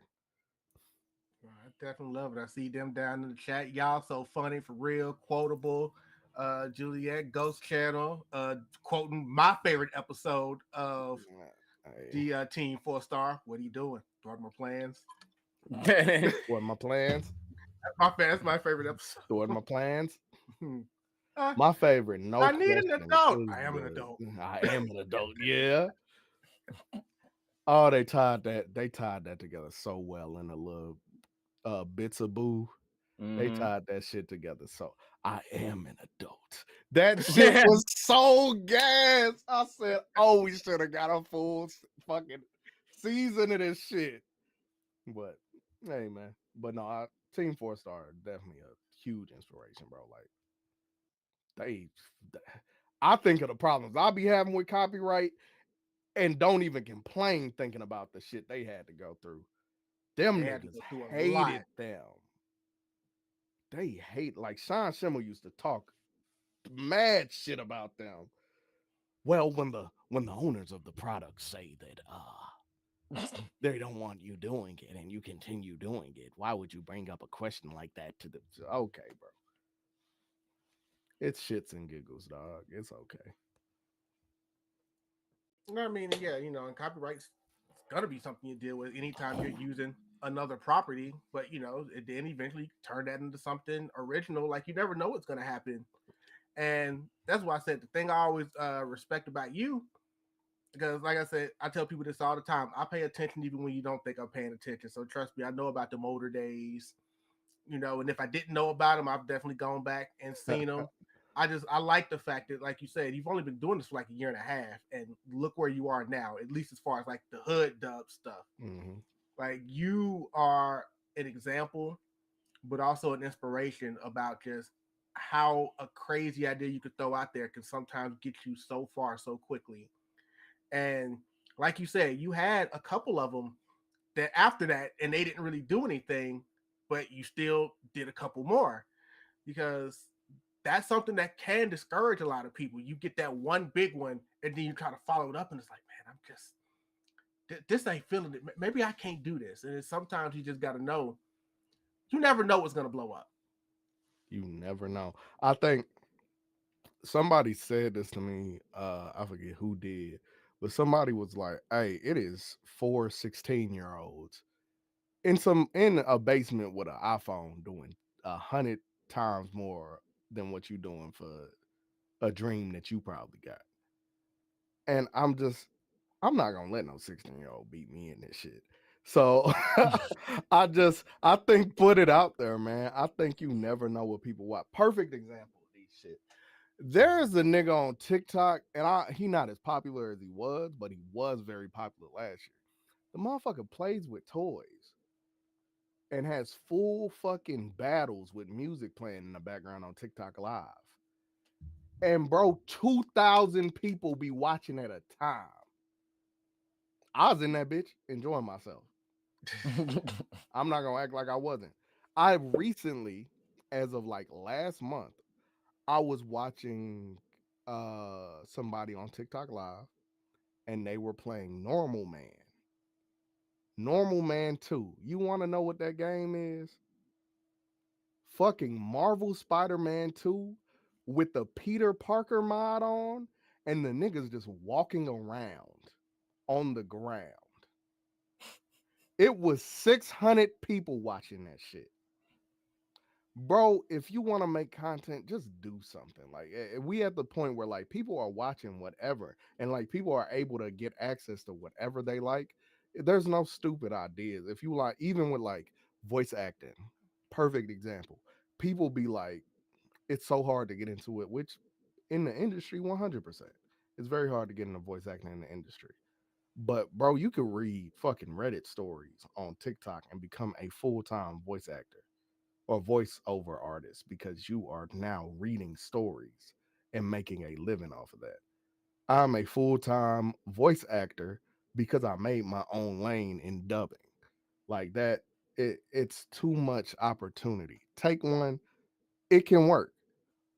Put it out there a billion times. And we just talked about this. I said I hate putting out my old shit. What'd you say? Hey man, sometimes I keep that bitch and I'll redrop it 6 months later to see if it do.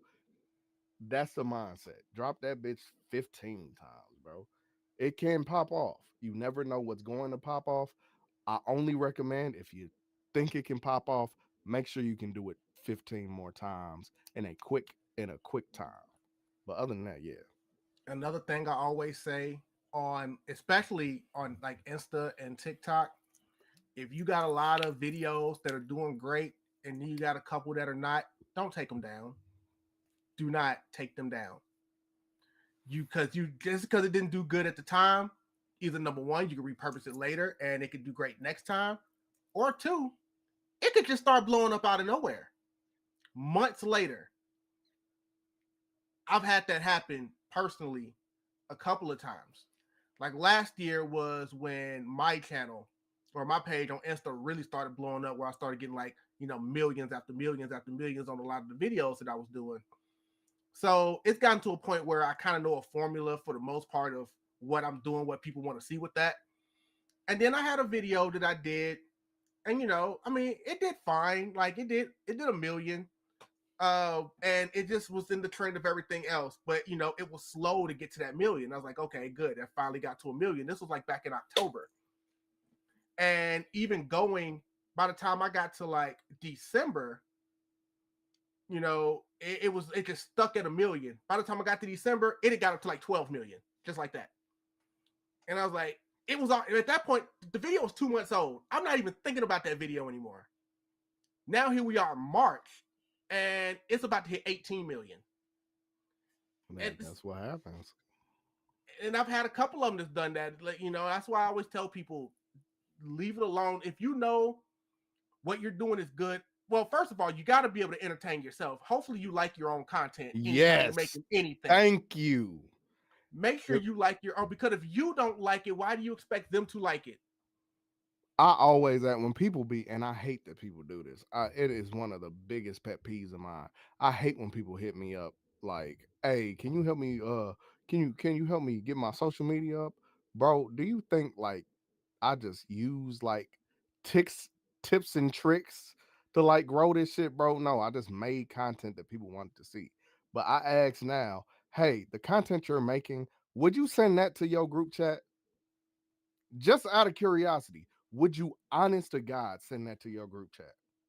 9 times out of 10, it's a no. Because it's not something that you would actually want to watch, bro. 9 times out of 10, you made some shit hoping that it's like, oh, this late. Most times it's lazy. This quick little lazy video pop off like this person's did. That happens sometimes, 100%. But bro, take some time and make some shit that you would want to see, and like your boys would want to see it, your homegirls would want to see it, like shit like that. Like anything that I make, me and I got a team of niggas that I send shit to, and I need voices for this, and that. We laugh at Hood JJK jokes to this day. And I've seen Hood JJK more than anybody. If y'all didn't know, I've seen it more than anybody's ever has. We still laugh at them jokes because we find them funny. I would send my reels to my group chat if I wasn't me. Like that has to matter. You got to make shit that like you would want to see. I'm glad you said it because I'll be preaching that. Make some shit you want to see on your timeline, bro. That's why I think my content can keep going, because I'll be making myself laugh while I'm recording. Like that shit matters. And when I started doing, because I've had some stuff that I've always wanted to do for years, but in the past couple of years, I finally, worked up the courage to be like, screw it. I'm not worried about what people may make fun of me online or anything like that. I'm just going to start doing the content that I want to do. And when I first got into the cosplay side of me, which technically my first cosplay video was like a decade ago. But, but I wasn't in that space because that was still around the time where, especially in our community, people were like, oh, you like that dress up stuff? So it was like I wasn't doing any kind of that stuff on the internet. So when I first got into like cosplay, I had somebody help me out with that, learning the TikTok space. And at the time I kind of was going, and they were telling me, well, I think this kind of works. If you do this, do this. Oh my goodness, it looks like we might be. Yeah, it looks like your camera froze up. Hold on, let me. Hold on. Wardrobe malfunction.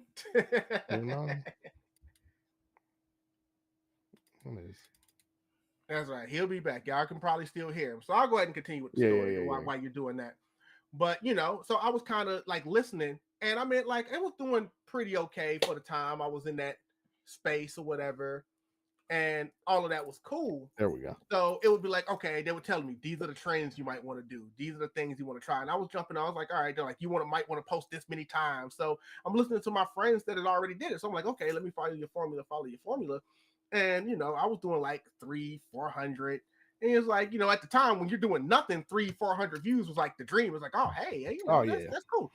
But then I was just scrolling one day and I saw a video and I was like, you know what? That's funny. I just want to do that because it makes me laugh. It's stupid. I'll just do it, put it out there. That became my first viral video. That should go a long way. Just because I looked at something and wasn't looking at it like, hey, this is a trend. Let me follow it. I was just like, this is funny. I want to do this. And that's exactly how that should go. There's a lot of people, almost the entire community has not followed my journey from like being a kid going up. My YouTube page has been active since 2007. Like I've been posting videos for a long time, got out of it for years, got back to it.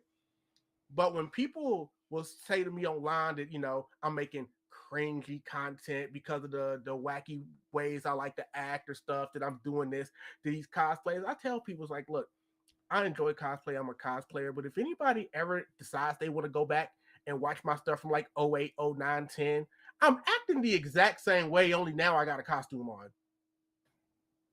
Like, I haven't changed anything about myself. Like, this is still my sense of humor. what I like to do, what entertains me, and the way I see it, if I'm entertained by it, there's an audience out there somewhere who's also going to be entertained by it. I just got to find them. Yeah, and let me explain something to you. If my content's not for you, it's not for you. And that's okay. Yeah. Shut the fuck up and keep going. Like you ain't got. I hate a motherfucker to take time out they day to. This wasn't funny. It wasn't funny to you. Keep going. Keep it pushing, bro. Like I understand that we especially the new generation feels the need to be outspoken and you can't hold back my blah blah blah. Sometimes it's great to know when to just shut the fuck up and keep going. And with that, my content might not be for you. That like if they think you're cringe, bro, you're not. This video wasn't for you. It was for the person who enjoys this cosplay shit. That's it. And what they don't understand is because I also deal with a lot of racist comments because, of course, I'm a black person on the internet, especially when I do cosplay because, I Oh, shouldn't I know be y'all got it, cosplaying boy. these characters because my skin color doesn't match their skin color and I shouldn't do this. And then they'll keep doing it and they'll keep like, here's the thing about the internet. More people who want to be negative are actually louder than the people that want to be positive. Like there's too Oh, much of people, if they like a video, they might go, I like that video. They'll hit the like button and move on. If someone hates the video, they're going to take the time out of their life to let you know how much they hate the video. And it's too much of that that's outweighing the people that are more willing to say they like a video. Because people will go through like on one of my viral videos and they'll be like, there's 30,000 comments here and 60% of them are negative. I'm like, yeah, but there's also like 200,000 likes. So if more of them who actually liked it actually went in and said positive things, it would completely drown the negative stuff because they're still the minority, but they're still the most vocal. um, I used to be so bad with the comments, bro. Like I used to be like the number one because again, I'm a newer creator. I've only been doing this shit for a year and some change, bro. Like I've not always been the most patient with that shit. It used to be I see that shit, nigga, I will argue with you for the next 3 hours. I don't care because you took the time out of your day watching me be more and let it be a motherfucker that you ain't got shit on none of your shit. Watching me be more successful than you. Now I gotta flex a little bit, just a little bit. Bitch, how dare you? Like, and it be like, and what's crazy is it's in a sea of congratulations. It's in a sea of, hey, this was great. Hey, I love this. Oh my God, this is the best thing since fucking sliced bread. And I see that one motherfucker that's just like, and I just stare like, ooh, you raggedy bitch. I, I limit myself now to one a month. I can only argue with a nigga once a month. Let me tell you about last month. It was funny. So last month, it was I had posted. What the fuck did I post? Bro, I don't even remember what I posted at this point. I know it was on Twitter. I had posted something on Twitter. The dude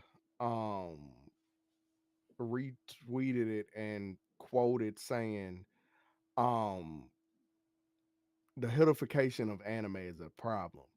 Let me tell you about it. And then he put a link to his YouTube video on there. And the YouTube video, and you can go look it up. It's something like the hoodification of anime. It's 20 or it's a 12-minute just rant about him pretty much saying that because we hoodify anime and because we put anime characters in do rags in our thumbnails and things of that nature, um white people's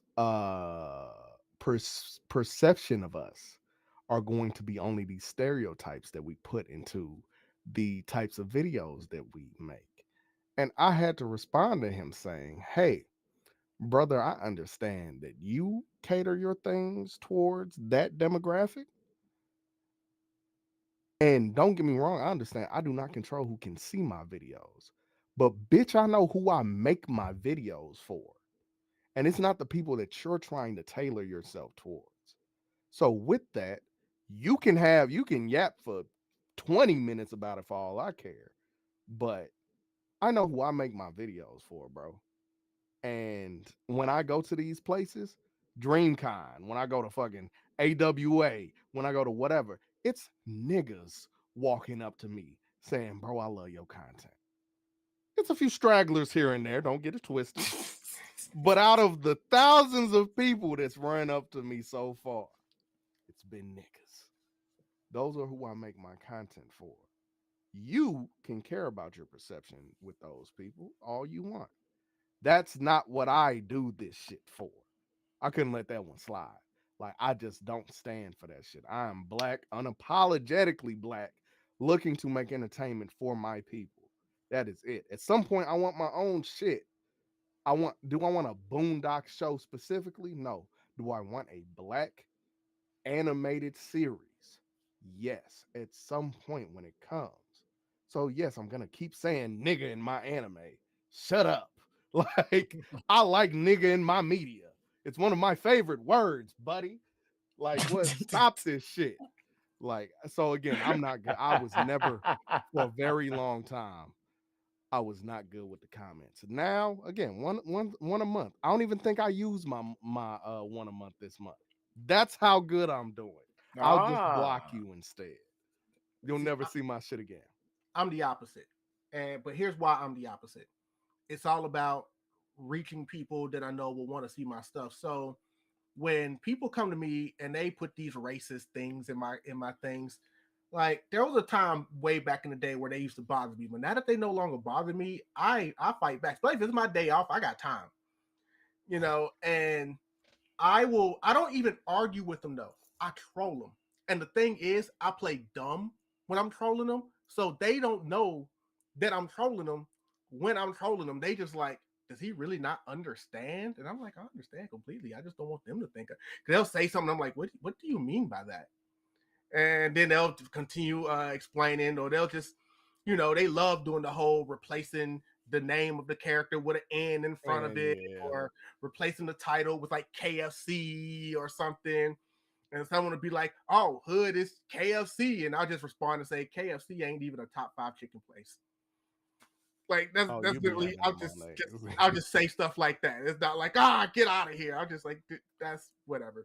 Somebody will come in and be like, KYS yourself. And I'll just respond and say, I got to go to this con. Can I wait till after that? It's just. See, you probably pissed people off more than I did. I was just I was very. I'm not yelling at them. I'm just playing dumb. I'm just everything else. And then of course, when they throw the whole that person not black, I respond. They're not white either. So I love that one. Don't get it twisted. So yeah, no. I troll them. I throw jokes at them.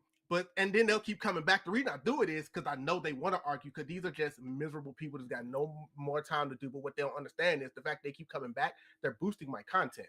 Because they're giving me more views, they're giving me more comments, and what that's doing is that's helping the algorithm say, okay, this video is popping, so we're gonna throw this out to more and more people. So now you racist people who don't like my stuff but is now arguing with me when I'm trolling y'all are boosting my video that can now reach the people that actually want to see my content. And now it's actually going to get to some people that it would have never seen if y'all weren't helping me boost this in the comments like y'all are doing. And they don't understand that they've actually helped me grow a lot of the fans that I have. And no, I'm not going to block them personally, because why would I block them? I'm not giving them that satisfaction, and you're going to see me win. If you don't like me trolling you, and you really don't like me popping up on your timeline, they keep going, why do you keep popping up on my timeline? I was like, hey, the block button works, buddy. You can block me if you want. If not, enjoy my videos. See, I knew I was bad. I had this one nigga. I got on TikTok, or when I first did the podcast, the very first episode I did was about JJK and Big Rocker popping off. Mm-hmm. And I took out some of the video that was like, hey, I am the creator of Big Rocker the Op Stopper. I made that name. The internet's a weird place because motherfuckers be like, oh, you chasing the internet joke. Yes, the internet can change my life. Mm-hmm. So like I had that whole thing. It was a nigga on, I don't even remember the shit now because I finally deleted it in January. I argued with that nigga for an entire year. I'm talking about he was one of the first few comments, dog. And like he would just come back randomly to hate out of nowhere in like random months. And I come back and be like, and you still pussy. Like, what are we doing here? Like, that would be you're still sitting here arguing. Every time I get an achievement or something. I remember when I first got my YouTube Your play plaque. button. Yeah. When I first got my plaque, I stitched this comment and I'm like, hey, y'all see this shit? This motherfucker saying this junk ain't gonna get you nowhere, this and that. We 100K in 3 months or 2 months into me officially being on YouTube. He go back, he start hating again. I'm like, oh my God, you just can't win with this nigga. Dog, it was like 500 comments under that motherfucker. And one day he started arguing with even more people. And I'm just like, bro, I don't even need the engagement from you no more. And just deleted that bitch. I'm hurting to this day that I deleted that motherfucker because I kind of miss him. I'm talking about we argued for an entire year, dog. Oh wow. And that nigga just kept talking shit every time he come back. And I'm like, I don't know what I gotta do for you. Nigga, like I'm actually like really successful with this now. Like I'm heading and when I officially became a full-time creator, when I finally was like, hey, I'm gonna leave any 9 to 5 behind. I'm only gonna do this. I literally said, hey, I do this full time now. Like you're saying you started it saying like it's a joke. You ain't never gonna do nothing with it. You ain't gonna blah blah blah. I do this full time now. I've traveled to parts of the country because people want to see me because of internet jokes I made. Bro, what are we talking about? And he still was hating. I don't know how. What I just you got an arch nemesis. That's what you have. I swear to God, and I'm so mad I deleted that comment section now. Does he make YouTube videos? Because he's probably dedicated about 20 of them to you at this point. No. He don't make YouTube videos. Old boy with the hoodification thing, he claimed he was gonna make a YouTube video. He didn't. But you're too big. He knows he would get ran up on. Boy, I already said, like, if you drop that bitch, I'ma just drop a dub about it. I'ma just parody that shit 2 seconds later and triple the views you got on that bitch. What are we talking about? Yeah, they don't. I ain't heard from him since. Yeah, because once I understood that trolls' whole existence is to try to get to you, to try to bully you out of doing stuff you want to do and stuff, that's when they stopped bothering me. Like literally 2 days ago, somebody else was going at somebody on one of my comments, and they're like, "Why do you keep going to all his videos?" Because this dude comes to all of my stuff. And he literally responded to them and said, I'm trying to bully him into not doing this anymore. You got too much time in your day, bro. Like, at a certain point, bro, find something to do. Find some business. Motherfuckers be just unemployed, bored, and just chasing after niggas, bro. Get off my shit. Like, get a hobby. Get some bitches. Do something. Like, perfect example. Fucking Deontay Kyle. I don't know if people watch him on TikTok. He be having some great takes in general, just on like some black conscious shit. He found out he got a hater on all his videos and was in the comments like, whoa, bro, you are on every fucking video. What is going on here? I love this shit. I go back and just start scrolling through his shit. This motherfucker's on every single video on some hating shit. I just don't. What? The internet's also become a very hateful place. So, it is what it is. But you know what? They got to continue to see you win. There's nothing they can do about it. They're going to have to continue to see me be great. There's nothing they can do about it, which is why my favorite response now is when someone gets in there telling me, stop doing this. Never do this again. I just respond and say, or what? And then they never come back. Because like, what are you going to do about it? Like, absolutely nothing. Just sit there and continue to be hateful and complain. But Nah, man. Like I said, you definitely got supporters over here, and Appreciate the y'all, man. fact that you do that stuff in just such a short amount of time, blowing up, especially with the JJK stuff. Oh yeah, more to come. I was supposed to drop JJK 0 this month, but unfortunately, I'm about to break 400,000 people's hearts because it'll come next week, like late next week. But bro, I'm gonna say it out loud because I ain't said it out loud. I don't like the JJK 0 movie, bro. It don't do it for me, bro. And you know what? I want you to park it right there real quick because we're about to get into JJJ in a second. But real quick, I definitely want to get into some wrestling because I told you that, I'm one of the biggest WWE fans that exist on this planet. I've been a wrestling fan since I was 4 years old, growing up. I've made it to WrestleMania twice. If they ever come down on these prices, I'll go again. But I almost tried to go to Vegas. Then I saw that Vegas don't fucking play, bro. Them prices on just like getting there to a hotel is ridiculous. I think CJ the Champ going. I almost went to just kick it with my boy. Yeah, I almost went to just kick it with my boy, but bro, no. I went once though. I went in New Orleans. See, my brother actually called me a couple of days ago, and he said he wants to go when they go to New Orleans next year. Oh my God! Let me explain something to you. This was, what was that, 2017, 2016, 17? When it was in New Orleans? Yep. Bro, there's no better place to be than Bourbon Street during WrestleMania weekend. Because if you don't know how Bourbon Street works, it's food, bar, club, food, bar, club, strip club, food, bar, club, strip club, all that shit. Nigga, all the clubs were playing wrestling theme songs. We drunk as fuck. Niggas is vibing out the fucking Triple H theme song, getting that bitch going stupid. It was the best time ever, dog. Like I don't think I've had a trip better than that. And that was years ago. Like that's almost a decade ago, and I still can't give you a trip that I had that was better than that.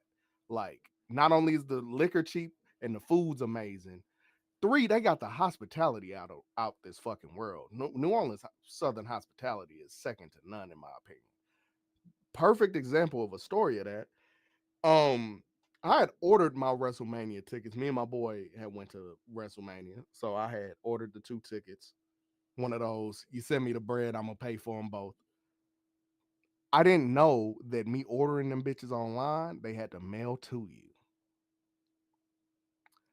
Nigga, I'm in New Orleans without a ticket in hand. All I got is a confirmation on my phone that the ticket's bought. And the general like section that we in, like I'm talking about like maybe the row and the door we gotta go in. Right. I showed that shit to this lady. She said, baby, we gonna get you exactly where you're going right now. That bitch moved motherfuckers out the way, took us down, said, y'all gonna find a set of 2 seats. Y'all gonna sit right there. Y'all gonna sit right there, and y'all just gonna wait and move over where y'all need to move over. And this had none but God at this point. Bro, we sat in our correct seats. Didn't have to move that whole show. Sat down, had the time of our lives. New Orleans, bro, if it's in New Orleans next year, I will be there. No question. It's in New Orleans next year. I will be there. There's never been a better time in my life. I will be there. And it gives me an excuse to go to New Orleans. I've never been to New Orleans before. It's on my bucket list. Because I'm a Tennessee boy, so I know about Southern hospitality. But, that's a place I've always wanted to go. See, before I got old enough to really start traveling and everything, my first WrestleMania was actually 27 in Atlanta. And that was my first time. Yeah, WrestleMania go. Yeah. And that was my first time in Atlanta, actually. And, it's my first time taking a trip out of town from Tennessee to drive down there. And because I'm a big wrestling fan, I did everything to WrestleMania access, just, hit the after club, went to the event. just being around thousands of wrestling fans, got autographs from wrestlers, pictures from wrestlers, visited the Undertaker's grave set, all of that stuff. And it was like I was on such a high from experiencing WrestleMania. It probably wasn't until like a week after I got back till I finally had to reflect and go, that WrestleMania wasn't really very good. It really don't matter. That New Orleans WrestleMania was a Brock versus Goldberg fucking main event. Bro, nobody was paying attention to the match. Niggas was playing with them fucking volleyballs in the fucking arena. Like, there's such a huge difference in being at an actual show than watching that bitch. I don't think people be understanding. Like, when you are in that arena, bro, I don't give a fuck how bad this match is. It's energy in that bitch you will get nowhere else. When you hear this match is set for one fall, there's no better feeling. There is no better feeling, bro. Like, it don't matter how bad that match is. You get the "you suck" chants, you get the "fuck you" chants, the "shut up," the "whats." Like, come on, there's no better. I understand why people put so much bread up, because it don't matter. When you get off that high, you be like, man, watching this shit back, that shit was trash. But like in the arena, that shit do not matter, bro. It feels so fucking good. By the way, shout out Jasirii is in the chat right now. He must still be trying to get home so that he could join us on here. But yeah, but like I was saying, it's like, because WrestleMania 27 was not a very good WrestleMania. I didn't know it when I was there. I had to reflect on it after I got back to town. But when I finally look back at it, I'm like, John Cena versus The Miz was the main event. Mm-hmm. You know, that was the one where The Rock hosted. Oh yeah, you was watching that bullshit. I know. Yeah, you know, and it was a lot of not much on that card at all. It did have Undertaker Triple H, but other than that, it was like, this ain't really where it's at. But when I was there, it just don't matter, dog. Being in that arena different. It's so we had fun complaining about it, because people up in my section with John Cena and The Miz was wrestling, they were like, nobody's even paying attention to this match. Everybody was up there complaining like, oh man, I can't believe this is really what they gave us. And everybody's having a good time talking about how they really don't want to see this. And they're like, Rock, can you please come out here and save this main event? And yeah, and then my second WrestleMania was actually the very next year, 28 in Miami. That one was a little better because that was Cena Rock 1. Yeah. You know, I was in the house for that. You know, that was also, and I hate that I always have to admit this, but because of traffic, we were running behind to try to park and get inside the building. The reason I bring that up is because I missed the first match live. Damn. The reason that's significant was because 28 was where the first match was Daniel Bryan and Sheamus, 18 seconds. I was not in the building when it happened. I was trying to get to my seat. That one hurts. That one hurts. I'm not gonna lie. Considering how memorable that is now, I was like, I was supposed to be in my seat, but you know, this traffic, I was like, oh man, but it's okay though, because like I said, being in the building for the Rock, Cena and everything, just being in Miami, because that was also my very first time ever in Miami. Yeah. And yeah, I want to go back to Miami one of these days. I need an excuse to go back to Miami. Oh no! Now you should have never told me that WrestleMania next year is in New Orleans, bro. I'm hitting my dog up because we definitely going back. That's no question. Like, that was there's legitimately not been a better experience I've had. Like, that shit was just great, man. Regardless of that trash ass main event, that main event was so bad. Oh my god! But like, regardless of that, like, the whole experience was great. Like, okay. I can think about after WrestleMania getting drunk as I possibly can on Bourbon Street and just screaming out on this day, whatever. On this day, I see clearly. I'm talking about drunk as can be, dog. That was actually my ringtone for a while. Edge's theme. It was my theme for probably like a year. And then right around WrestleMania 27, 28, which of course we know is a long time ago, who we're about to get into WrestleMania 41, I switched my ringtone to Cult of Personality, CM Punk's theme, and it's still my theme song, my ringtone to this very day. I am. And they can say what they want. I'm a big fan of CM Punk's theme pre Cult of Personality. I'm not saying it's not a good theme. It was actually a really good theme. It's just like Cult of Person. I'm a fan of like old school music too. You know, people don't realize Cult of Personality came out like in the 80s. Yeah. Like, no, the thing I love is that they're black. And that too. Like they performed on the Arsenio Hall show that song. Yeah. Like that joint been around. But a lot of people don't realize that. But I do like it. It's just not. I just prefer the original thing. But you know what? I'm not a person that prefers Randy's original theme over voices. Well, that sounds like good because not even was Randy a fan of that. He hated. Oh, he hated that. He hated it. He said he would be getting there. He said I would be getting psyched up, and I'm trying to get ready for my match, and all of a sudden I hear, "Hey, nothing." Hey, and he'd just be like, It's because that first "hey" was always weak as fuck. I'm not gonna lie. You be in the middle of a match all years. Hey. He hated it. I don't blame him. Nostalgia wise, like you think every time I think of like the "hey," I think of gold lighting, hands in the air, like nostalgic. I love it.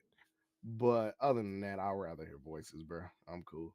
Voices is good, and that's why I loved it. Now the crowd sing along; they will sing that whole thing as they come down to the ring because we're in the era now where European crowds are shitting on us. They always have, though. This isn't new. It is not, but like it's just now Americans are starting to kind of get on board with the whole. We need to learn the words to everybody's songs. Or at least the people whose songs are left, because a lot of people have been complaining about these Def Rebel wrestling themes because their themes are starting to sound the same to some of these newer wrestlers. They've always sound mostly the same to me. It's like I can count on my hand probably the Def Rebel themes that I like. And they sound the same. They've only been doing their themes for like the past like 4 or 5 years. They haven't even been with them too very long. Because it was CFO before then who I thought made amazing themes, especially down in NXT. I agree. And they were killing NXT. Some of the WWE superstars was like hit or miss, but I did like CFO. I did. They did. Like I said, especially down in NXT, they were in their bag for a while. And then, of course, there's Jim Johnson who did their stuff from the 80s. Oh, Jim, the GOAT. He needs to go in the Hall of Fame. My GOAT. No question. No, I don't know. Like, I know maybe they're like, maybe we should only do wrestlers, but look, we got announcers in the Hall of Fame. I don't see why. Jim Johnson was literally the soundtrack of WWE for 30 years. He needs to go in the Hall of Fame. I agree. I don't understand why he's not. But to wrap up the wrestling part of this, I want to get into something currently because obviously we're on the road to WrestleMania. Mm-hmm. So, how have you been feeling about this main event scene? Because, John Cena done went out there and shat on these fans for a couple of weeks in a row now. That man talking that shit, dog, and I love it. I love that for him. I'm not going to lie. Because he's spitting some truth. He's spitting nothing but He's been saying what he's been wanting to say for about 20 years. Do I wish that John would have went changed it all up like he was saying in I always know his name. Does the incredible wrestling interviews. What is dude's name? Chris Van Vliet? Yep, Van Vliet. When he was in the Van Vliet interview and he talked about he had everything prepared for a full heel turn. I wish we would have got that. But when he came out and said, "You get nothing," I said, "Oh." I love that because it's like, well, why would I? Because if I change, then that's just going to make y'all like what I did. I'm not trying to let y'all like what I did. So, you know what? I'm going to make you mad by changing nothing because that's what you want me to do. He said, so I don't dress like you. You dress like me. Me. Oh my God. You and that kid y'all just saw, y'all got a toxic relationship with me. I said, oh, this man God, said for the no. past 25 years, I've been the victim of an abusive relationship. Oh my God. John, stop it. Like he said, man said, y'all have made me the butt of an invisible joke for the past 15 years. And the shit not funny. I said, it's not, man, I can John, almost you quote right, that whole dog. promo. I've seen it like 10 times. You right. The shit ain't been funny for years, but we was all in it. But I got to tell people, it's like, look, even if he had went and got a new theme, people are like, oh, I want a new theme. There's no guarantee that theme was going to be any good. Number one, especially if Def Rebel did it. And then number two, like, what are we going to get some more of these John Cena lyrics? Is anybody really looking for more hot fire like brush your mouth like Colgate? First off, we're in the whoa. Are we turning back the hands of time and acting like that nigga wasn't spitting on that theme song just because we had to hear it for 20 years? Look, even back then, I said, this man said, brush your mouth like Colgate. And I said, okay. Your boy so hot, you wouldn't catch me in the next man's sweater. If they hate, let them hate. I dropped they whole clan. Lay your ass down for the 3-second tap. Stop playing with that nigga. He was spitting. John was spitting. Yes, I'll brush your mouth like Colgate. We talking pure fist of face there. Stop it. We not gonna act like John wasn't spitting. Hashtag bars. That nigga was spitting. Listen to that track. Come on. I'm not gonna let you disrespect that fucking. First off, I'm not gonna let you disrespect that platinum album single. Let's not. That is a platinum. Well, no, he did good, after they had to, pay out the money for illegally sampling MOP, but they that's on the producer. That ain't got shit to do with John. We be blaming. See, y'all gonna do my music industry side out. You're blaming the producer or you're blaming the artist for shit that ain't got shit to do with him. That ain't got shit to do with him. That got to do with the producer. Talk to him. Which the producer's now making bread because he just showed how he made the fucking beat. So like, no, producers get artists in trouble all the time because they don't be getting samples cleared. It's just stuff, and it's like it's not an artist's job to go do that kind of research or anything like that. But to disrespect the lyric, come on now. I'm sorry, can't rock with that one. But oh my God, agree to disagree on that one. Does he get 17 at 41? You said what? Does he get number 17 at 41? No question. Because he said he's gonna ruin wrestling. He's gonna take it and go home. Ruin wrestling. First off, fuck Ric Flair. I don't give what, bro. It is okay. We are past that now. Ric Flair is still trying to wrestle at fucking 137, bro. It is Let me take his old ass home. Sit your ass down. Let me beat this shit. It ain't been beat in fucking forever. This isn't something that's forced. This is this man's farewell tour of very much. And I wasn't no like huge John Cena stan or nothing. I was a Randy Orton stan for a long time. Well, I'm from St. Louis, so that's gonna do it. So like I've been a Randy Orton stan pretty much all my life.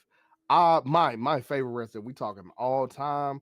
I'm a McFoley fan all time. That's my goat, no question. Being able to change. I'm a gimmick wrestler person. Like me, if you got a good gimmick, you got me. Bray Wyatt was my modern goat. Rest in peace, my dog. That shit hurt. That shit broke me when that motherfucker passed. With rest in peace again, my goat. Like, but the disrespect on John be crazy. Like, I'm actually a John Cena fan. Like we act like he wasn't holding wrestling down in the one of the worst points in wrestling. Like when you could, like I've always defended wrestling, but when wrestling was hard to defend, like you being a fan of wrestling, when niggas will see you watching shit and you'll be like, I mean, I just enjoy it. Like, 2018. what But are we talking about? WWE to me is like a family member. So it's like even during those downtime, I'm not gonna turn my back on them. Like I just can't. So even I'm watching episodes week after week. I'm like, this was so bad, but I'm gonna watch again next week. I have gonna sit through the dark times because we're gonna come back to light one of these days.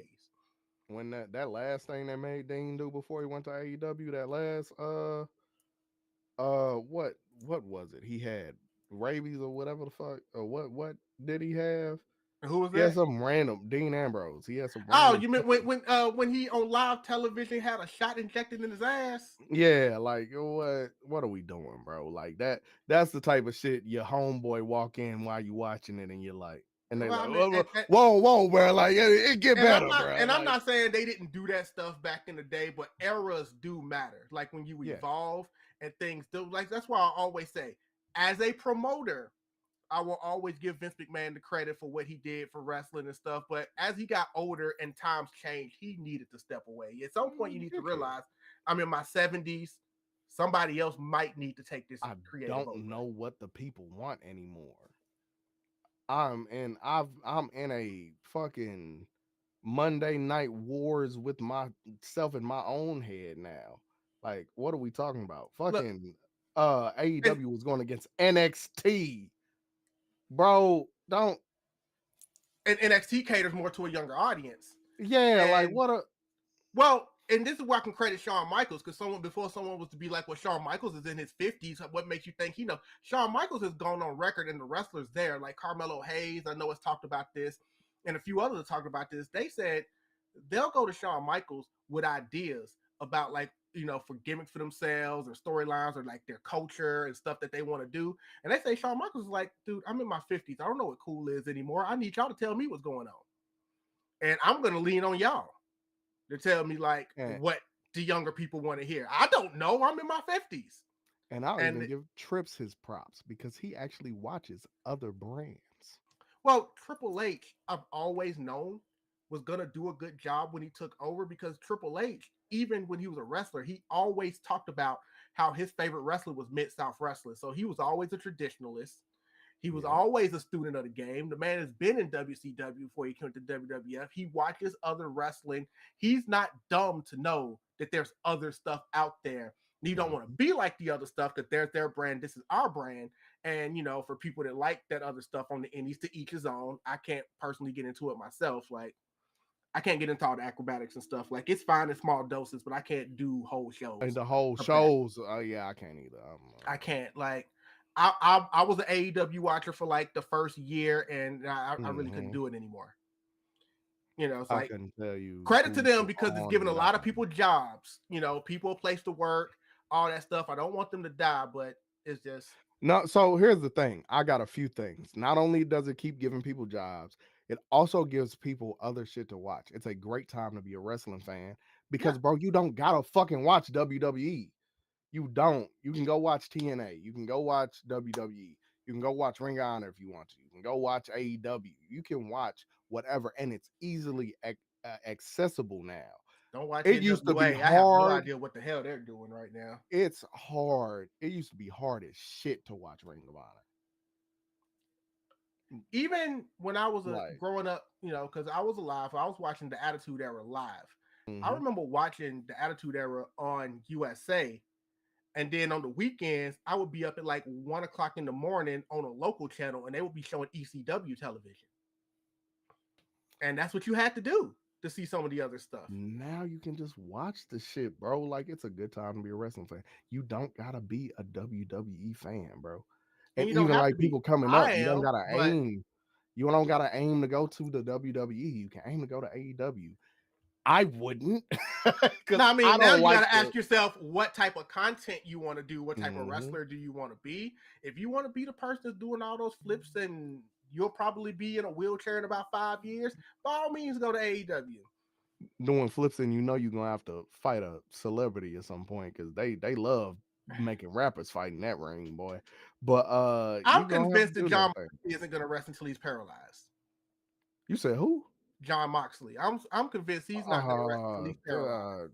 Moxley need to sit his ass down. I'm not gonna lie. That Spike shit was enough. And that's only a fraction of the things he's done. That's just the latest in a long list. That's what I'm saying. The latest, like that. After that, bro, sit it down. His wife has gone on record saying she doesn't even like him doing that stuff. The hardcore shit isn't as entertaining as it used to be. You know who does hardcore really fucking well? Matt Cardona. Matt Cardona does that shit very fucking well. But he also does it and calls himself the hardcore match king. Like the hardcore king, the deathmatch king or something like that. The deathmatch king, yeah. But he does that shit in spurts. Bro, you try to make every match you're a part of a hardcore death match, bro. Let it go. Look, I saw there was a match where Jon Moxley took a back body drop, rolled out the ring, and started bleeding. We got you're bleeding on back body drops now? You just want to bleed, bro. Like, you got to think about yourself at this point. Just I can't watch this. Stop slitting your shit, bro. You got to stop. But yeah, my bad. I don't want to hold you're the good. wrestling conversation. Good. Yeah, you know. But like, because we know what they're gonna do, especially when the Triple Lies people, especially when I start doing clips of this stuff, these AEW people finna run up in here and they're gonna be mad as hell. It is what it is. I watch AEW in clips. I'm watching full. I do because there's stuff in there I do like. Mm-hmm. And I'll just watch the clips on my timeline. Yeah, I'm gonna watch them. I'll be like, oh, that was cold. And I'm gonna go about my business. Like, but I'm not watching AEW. You can miss me with that shit. I will back to the main event conversation. I am looking forward to it. I don't think John is going to win now. Whole time, if he don't win now, it's kind of hard to see when he's gonna win. I think he might win because the whole thing about, and I know we'll get into the JJK here in a minute. The whole thing about like baby faces in wrestling, you can be a greatest champion and you can make a lot of money in champion, but old school storytelling says that this story is about the chase. Mm-hmm. So at some point you need to lose the title so you can try to chase it back again. Yeah. And there's nothing better than, I think, John Cena cheating, obviously, underhanded stuff to get that title, go out on Raw, invite Ric Flair there, shove it in his face, tell him to wait, shove the spinner title in his face because that shit gonna piss everybody off. Give Cody Rhodes something to try to get back throughout the rest of the year. And then it'll be that much more to try to get this back from him before his final date in December when his retirement date. I probably wouldn't have him hold it super long. It's not like he's gonna be there every week. Yeah, he's not gonna be there every week and shit. Like, I wouldn't have him hold it super long, even if he gets it. I do want Jay to win. Another one of those things. I do want Jay to win. Main event, Jay Uso. I do hope we do get a nice little 3-way with my guys right now. Cause CM Punk been on that mic. Oh no, it's already been announced. It's already been announced. Okay. Yes. They've been fucking me up with these 3 o'clock shows, dog. I'm not gonna lie. Well, I don't mind them because back in the day, it would have been live over there and we've been watching it taped. Yeah. But because it's on everything's on Netflix now, you can still watch it later if you want to. But you know what? I'll be trying to watch it live. That'd be it, man. I'll be trying because to watch it live. Sometimes I like to live tweet sometimes, and it's like I like to join into the community. But yeah, but it's okay. Monday is actually the last one. After that, they're coming back to America. Okay, because that 3 o'clock. Yeah, they're in London on Monday, and then after that, fucking me up. I'm like, what you mean Raw come on in 10 minutes? What? In a minute. Bitch, I ain't even ate lunch yet. What's going on? But those two, I'm glad we're getting a 3-way with my guys. That nigga CM Punk on the mic going fucking insane. Man told Seth Rollins he looked like an oven mitt, and I cooked you already.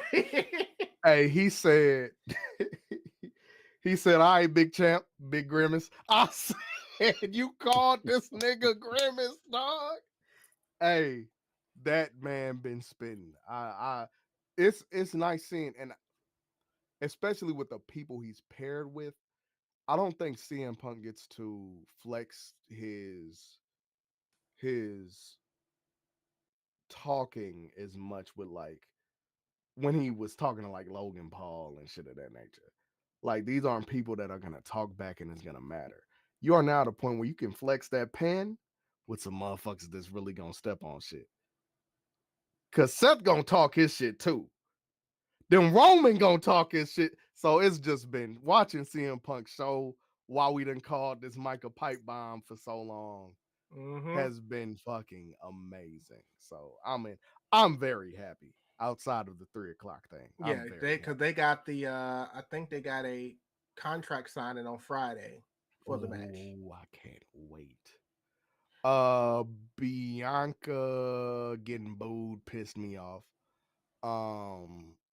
Fuck Montez. She about to go heel anyway, so it don't matter.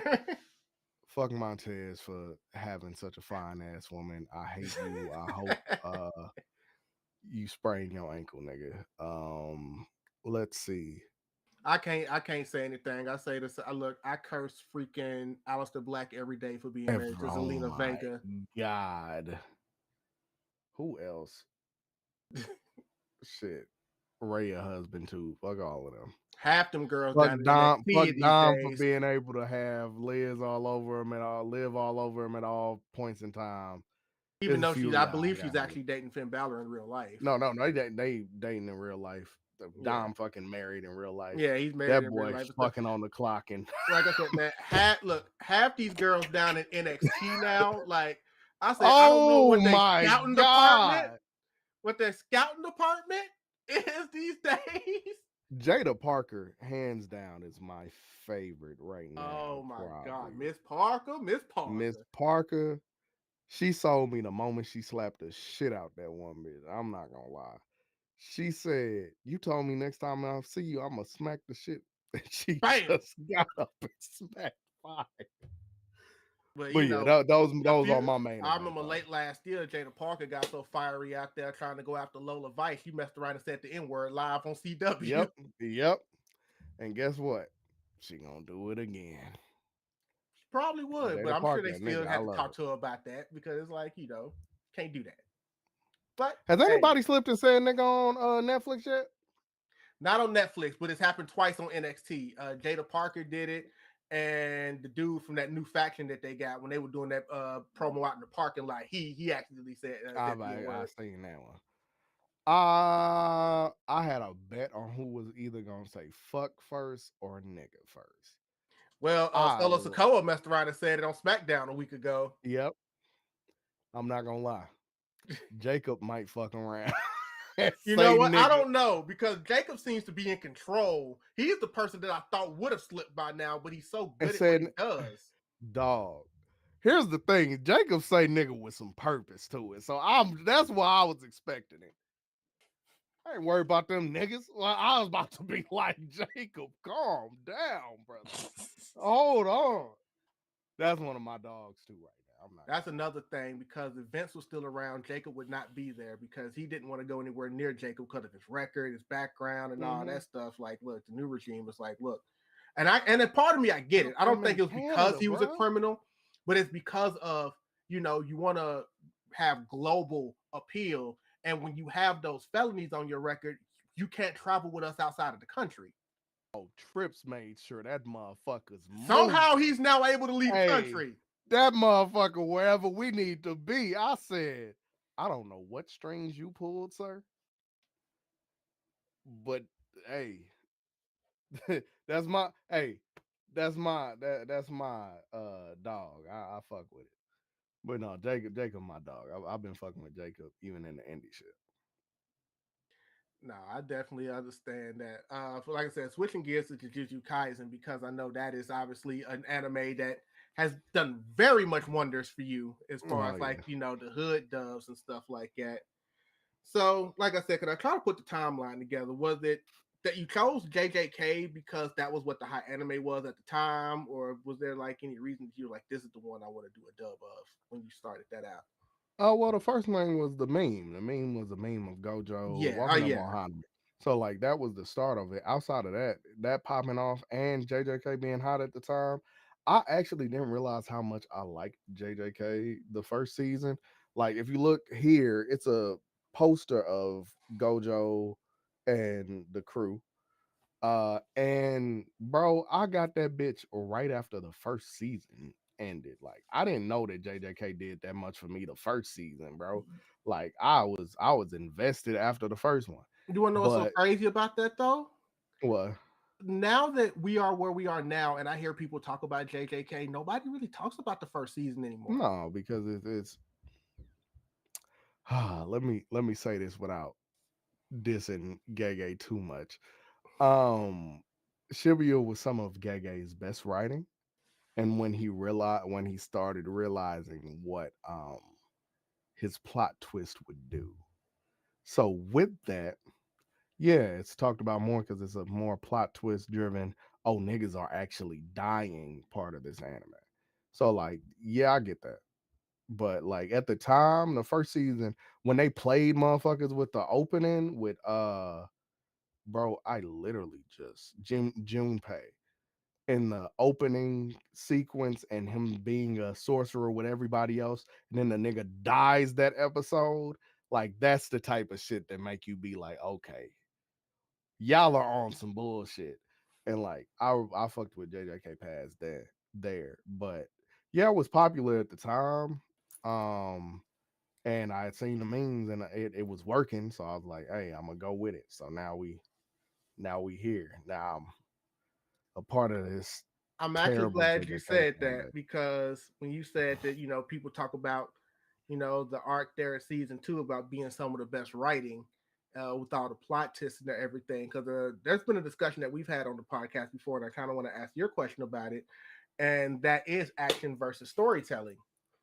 Because, we've had this ongoing debate, not just on here, but also with people who listen to it, and just in the anime community altogether, where there's people who will say that, that they don't care how good the story is. If there's no fighting, they don't even care to look at the anime at all. And then you got some people that don't care about the story. They just care about people running hands. So, I kind of like that you were talking about the twists and turns that they were doing in season 2 of JJK, because a lot of people out there, whenever they talk about it, all they ever talk about is this fight, this fight, this fight. You don't hear too many people talk about the story that much. It was good fights, 100%. And niggas was dying. That dying was in the writing. Like, yeah, that type of shit. I'm big on storytelling, but sometimes I like action. It depends. Personally, I lean more towards like good storytelling. Some of my top, if we go into my top anime, like top 5 of all time, it's always Death Note, Code Geass, or my bad, Code Geass, Death Note. Naruto's up there because Naruto is the reason why I'm an anime fan. Like Naruto is there's none of this without Naruto type of deal. It's my number 1. Full Metal Alchemist Brotherhood is up there. It's not in my top 5, but it's up there. AOT, like these are things that like go off of story. Akame got killed, Berserk. Like these are all like, yeah, they have action, but these are stories. These are really good stories. A sleeper, Assassination Classroom, very well fucking written. That's a poster right there of it somewhere. But like I like shit that's like really good stories. But sometimes I like some action. Sometimes I like some solo leveling where this story don't fucking matter. I don't care about what's going on here. Niggas couldn't name 5 solo leveling characters if their life was on the line. Gun to your head, name 5 solo leveling characters that's not. Can you name 5, sir? Oh, I can speak. I was waiting y'all going for a hot minute. I couldn't tell where y'all was going in. You could have jumped in at any time. Yeah, no. Gun to your head. Name me 5 characters. I legit couldn't say a word. Y'all was talking, so I was just like, y'all got it. Y'all need me in this segment. Gun to my head. Boru's gun to my head, 100%. Are we talking about characters or are we talking about enemies? So it doesn't really just matter. You said what? Are we talking about enemies or are we talking about characters, or it just doesn't matter at all?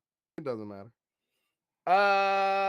I'm not gonna count shadows either. I'm not gonna count shadows. See, I was gonna be like Icarus. I was gonna be like Tank. I was gonna be about Tank. Yeah, that's about it. If but, it's not Gene, that's why I said that, and then you were like, "Nah." I was like, So there's no fucking point in me really continuing to talk because I remember the names Let's of the talk niggas that about he really pulled up on the thing more than really most of the people that was Alchemy. You could say the elf, well, elf king, elf wizards, whatever you want to really put them, because they really technically don't have a name. They were just like, oh, you're just an elf wizard or elf this or blah blah blah. Really nice with they. Most of them you got like Shanghai, not Jinwoo, but Junghao, Soho, it's 3. Well, I technically already said Sanjaru, right? So that's already up in there. I forgot the female girl's name, but she really don't really matter though. Chairman, but I think it's like a G, but I can't remember the chairman name. I don't know. You might be He proving his has a point. name. I said that's what I'm saying. I was like, I'm naming the people, but I'm not naming the people that I'm saying like really these niggas' into. names because niggas don't care about their That's names. what I said. The They people care who I'm about not the really content. into like that. Yeah. Like I said, what I was naming, that's why I said I asked, because I was giving you names, but you was like no shadow. We can't. But even though Edgar is technically wasn't a shadow until he was, because he was that name until he gave him the same name off of that shit with some weird shit, whatever. But nah, that's really how many Cerberus. But those are enemies. That's what a Cerberus. Don't matter. This just goes in to prove my point that niggas do not care about the plot of Solo Leveling. Oh no, I care about the plot. I ain't gonna say that at all. I am not gonna say that at all.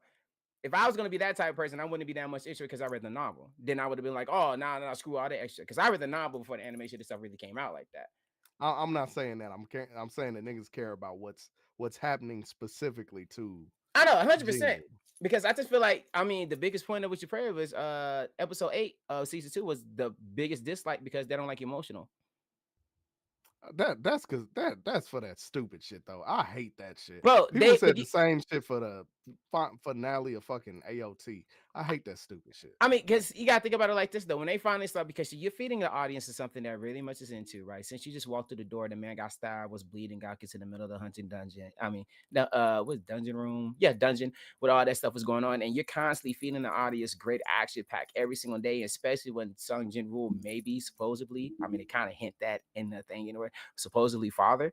So it's like so much stuff that's supposed to be that's really going on up in there, and the action pack that goes in. You're feeding something that the audience are used to constantly seeing. But when we get to the emotional part of the scene, they don't want to legit see that at all. Like that whole episode 8 was no action. It was strictly just emotions, which I love emotion in my anime. I feel like a lot of people kind of forgot that emotion does come and play parts when it comes to anime.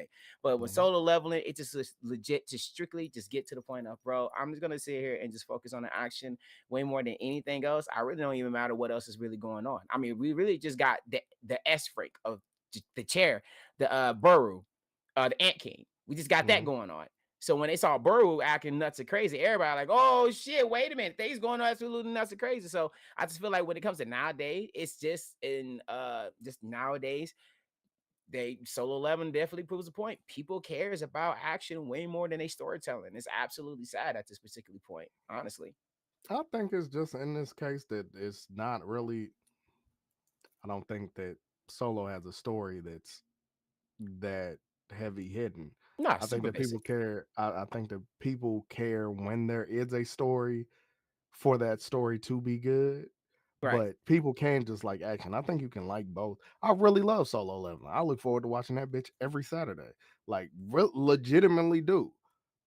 Do I like every anime I watch to be just Solo Leveling, where it's just that nigga really pulling up on niggas and fucking them up? No, bro, that's not what I'm looking for. It was one. Do I also like shit like Gay Do, where everything got to be a plot twist every chapter of your manga? No, I don't like that shit either. I just like a well-written story. Like, I think Attack on Titan was a very well-written story. Like, even though people be pissy about Eren having a moment crying and being like, I don't want the bitch that I been in love with this whole time to find a new man. But do you understand that I have the next weight, 10 years? Bro, I got the weight of the entire world on my shoulders right now, bro. Like, I see the future and the past at all times. You seriously here? What are we doing? Like, we just Like, what are we? I think that we be losing the plot on that point. Like, some it's okay to have emotion in these anime, and like these niggas aren't losing aura because they be crying and shit. Y'all niggas be crying over worse things, bro. It's okay. Frieren was, and I'm not even finished with that shit yet. That shit almost had me in tears for them first 2 episodes. Almost had me in boo-hoo tears, bro. Like, I was over in that bitch like, hey, I get it, bro. Sometimes you don't know how to grieve because you ain't had to deal with that yet, bro. I done been there. So again, it's okay to have emotion in that shit, bro. Like, niggas be so scared of that stupid shit. But I prefer a good story to be told with some action, or maybe not even too much action. I hate mech anime. I love Code Geass. So like, my shit can just be my shit can just be whatever. I'll be chilling. I'll be having a good time. But I do like running some hands. Jasirii popping off in the comments with the some names. I people gave you are that, just super Jasirii. because there have been animes and we talked about that on here This before. man is giving name He's and popping off with the description. names. He is not popping off. He said Choi Fire Guy. That is not popping up. No, I was talking about the Berserk nigga's name is Bayek. Bayek. Let's get some actual names in. I know these he names. calling you out right now. I know these names because I had to write scripts for these niggas. Well, so yeah. I know these names. The average consumer don't. Baron was a nigga he just fought. It's hellas of these niggas. Right. But we don't know their names because we don't care about their names. Jinho. Yes, it's hellas. It's hellas of these people. But Choi has a full name. His name is not Choi the Fire nigga. People just don't care. They want to see Genu box. I love seeing that motherfucker cry because nigga, if I had to do all that, nigga, I just had to fight a demon dog and 100 stories worth of niggas to save my mama. Yeah, get the elixir of life. Your mom's been in freaking let's call it what it is, a coma for like magic coma for years. Bro, and you don't even know where your father is. Your father is gone, bro. So you don't know what that's going on. These niggas told me my mother would never wake up. This shit is called eternal sleep. Right. And it ain't death. What? Yes, I'm crying, bro. Niggas you see your mama, man. Years, bro. Like, come on, bro. Come on. I would say this though. I just feel like because I know we on like solo leveling, and I know we'll go ship back to Jujutsu Kaisen. That's fine. That's what when it goes to in the solo leveling, though, I think the main thing, the main story of the plotline is basically just about the system. He's trying to understand more about the system, why he got this the reworking, and every single time he gets to the next another level, he finds out more information because literally each boss he faces, he's asking him a question about the system. And where is it coming from? Why is it all that good stuff? So that's kind of what the main story of the plot is. The more you kind of deep into it, but I know people not really looking at that. They just want to see Junguru just pop off the aura. You make me want to read this shit so bad, bro. I'm telling you. Look, bro. I'm telling you, I'm so far deep into it. Like I know so much about this, bro. And then when y'all realize where Sunjin, like y'all haven't seen nothing. Y'all go to see Sunjin will actually be him. Like y'all saw little shit of him being him. I'm talking about when you see him be him. Y'all ain't see nothing. That's why I'm like, wait till we get there. And then you'll learn his power, learn the ecosystem, learn more about this, learn about like when y'all heard about the hunters in America. Y'all thought Japan was literally the big dog? Nah, we got American niggas too. Who's actually just like My Hero Academia? We got the number one hero over there in America. We got the number one Japan. Everybody knows All Might. But only difference is in solo leveling, they know this bitch in over there, America. So it's like, don't even try it. Don't even try to even step in his lane in America. And that's what I'm saying. We're not okay. After Saturday, because I do want to finish this season off not knowing what the fuck going on. After Saturday, I'm about to go read this shit. Because you hyped. You got me hyped to go read this shit. It's nuts, bro. You have not seen anything with Sunjiwoo. Y'all think he really done something? He has not done nothing yet. But the Jujutsu Kaisen, though, I'm gonna go back to this topic, right? I find this funny because I feel like Jujutsu Kaisen is a mixture, but I can say the same thing. I can walk around and ask people, what is it? Can you tell me about their abilities? Can you tell me what it's about? Can you even tell me the story? about this. It's really not a story. If you really want me to be completely honest with you, it's really not a story. It's just niggas throwing hands. If you want me to be 1,000% banned with you. Gay couldn't write himself out of a paper bag. I done said that a billion times. Cause when we go to abilities explaining and people are saying, huh? Bro, like what do you mean? Like I can like the only multiple people that people literally knows is Gojo's domain and Sukuna domain. I can walk up and ask other people about these other people's domains and their abilities. I guarantee you they don't know. They don't. You can't tell me Maki's ability. I know it, but they don't. You can't tell me about Maki's ability. You can't tell me about homegirl with the hammer. I know these names, but they're drawing a blank on me. Yes. Like there's so many other people's abilities in there that you know this. You can't even tell me the fucking the skip frame guy ability like that. This nigga's literally skipping frames, but people don't even know that shit.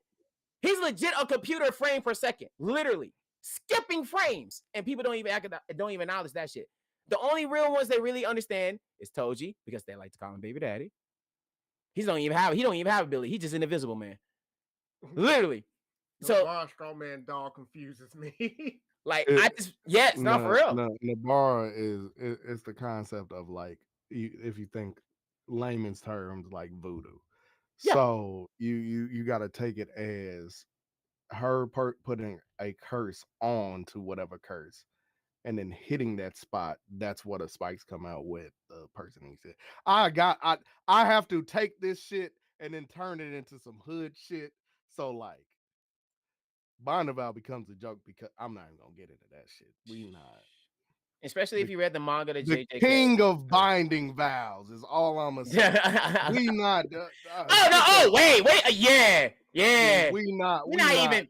Come on, get that other title the fuck out of here. See, I ain't never calling a nigga that another day in my life outside of my fucking videos where I have to. Yeah, I ain't never gonna. I'm gonna say again, Gay, in my opinion, my honest to God opinion, could not write himself out of a paper bag. There are 3 instances where I think he wrote very well. I think it was the hidden inventory arc.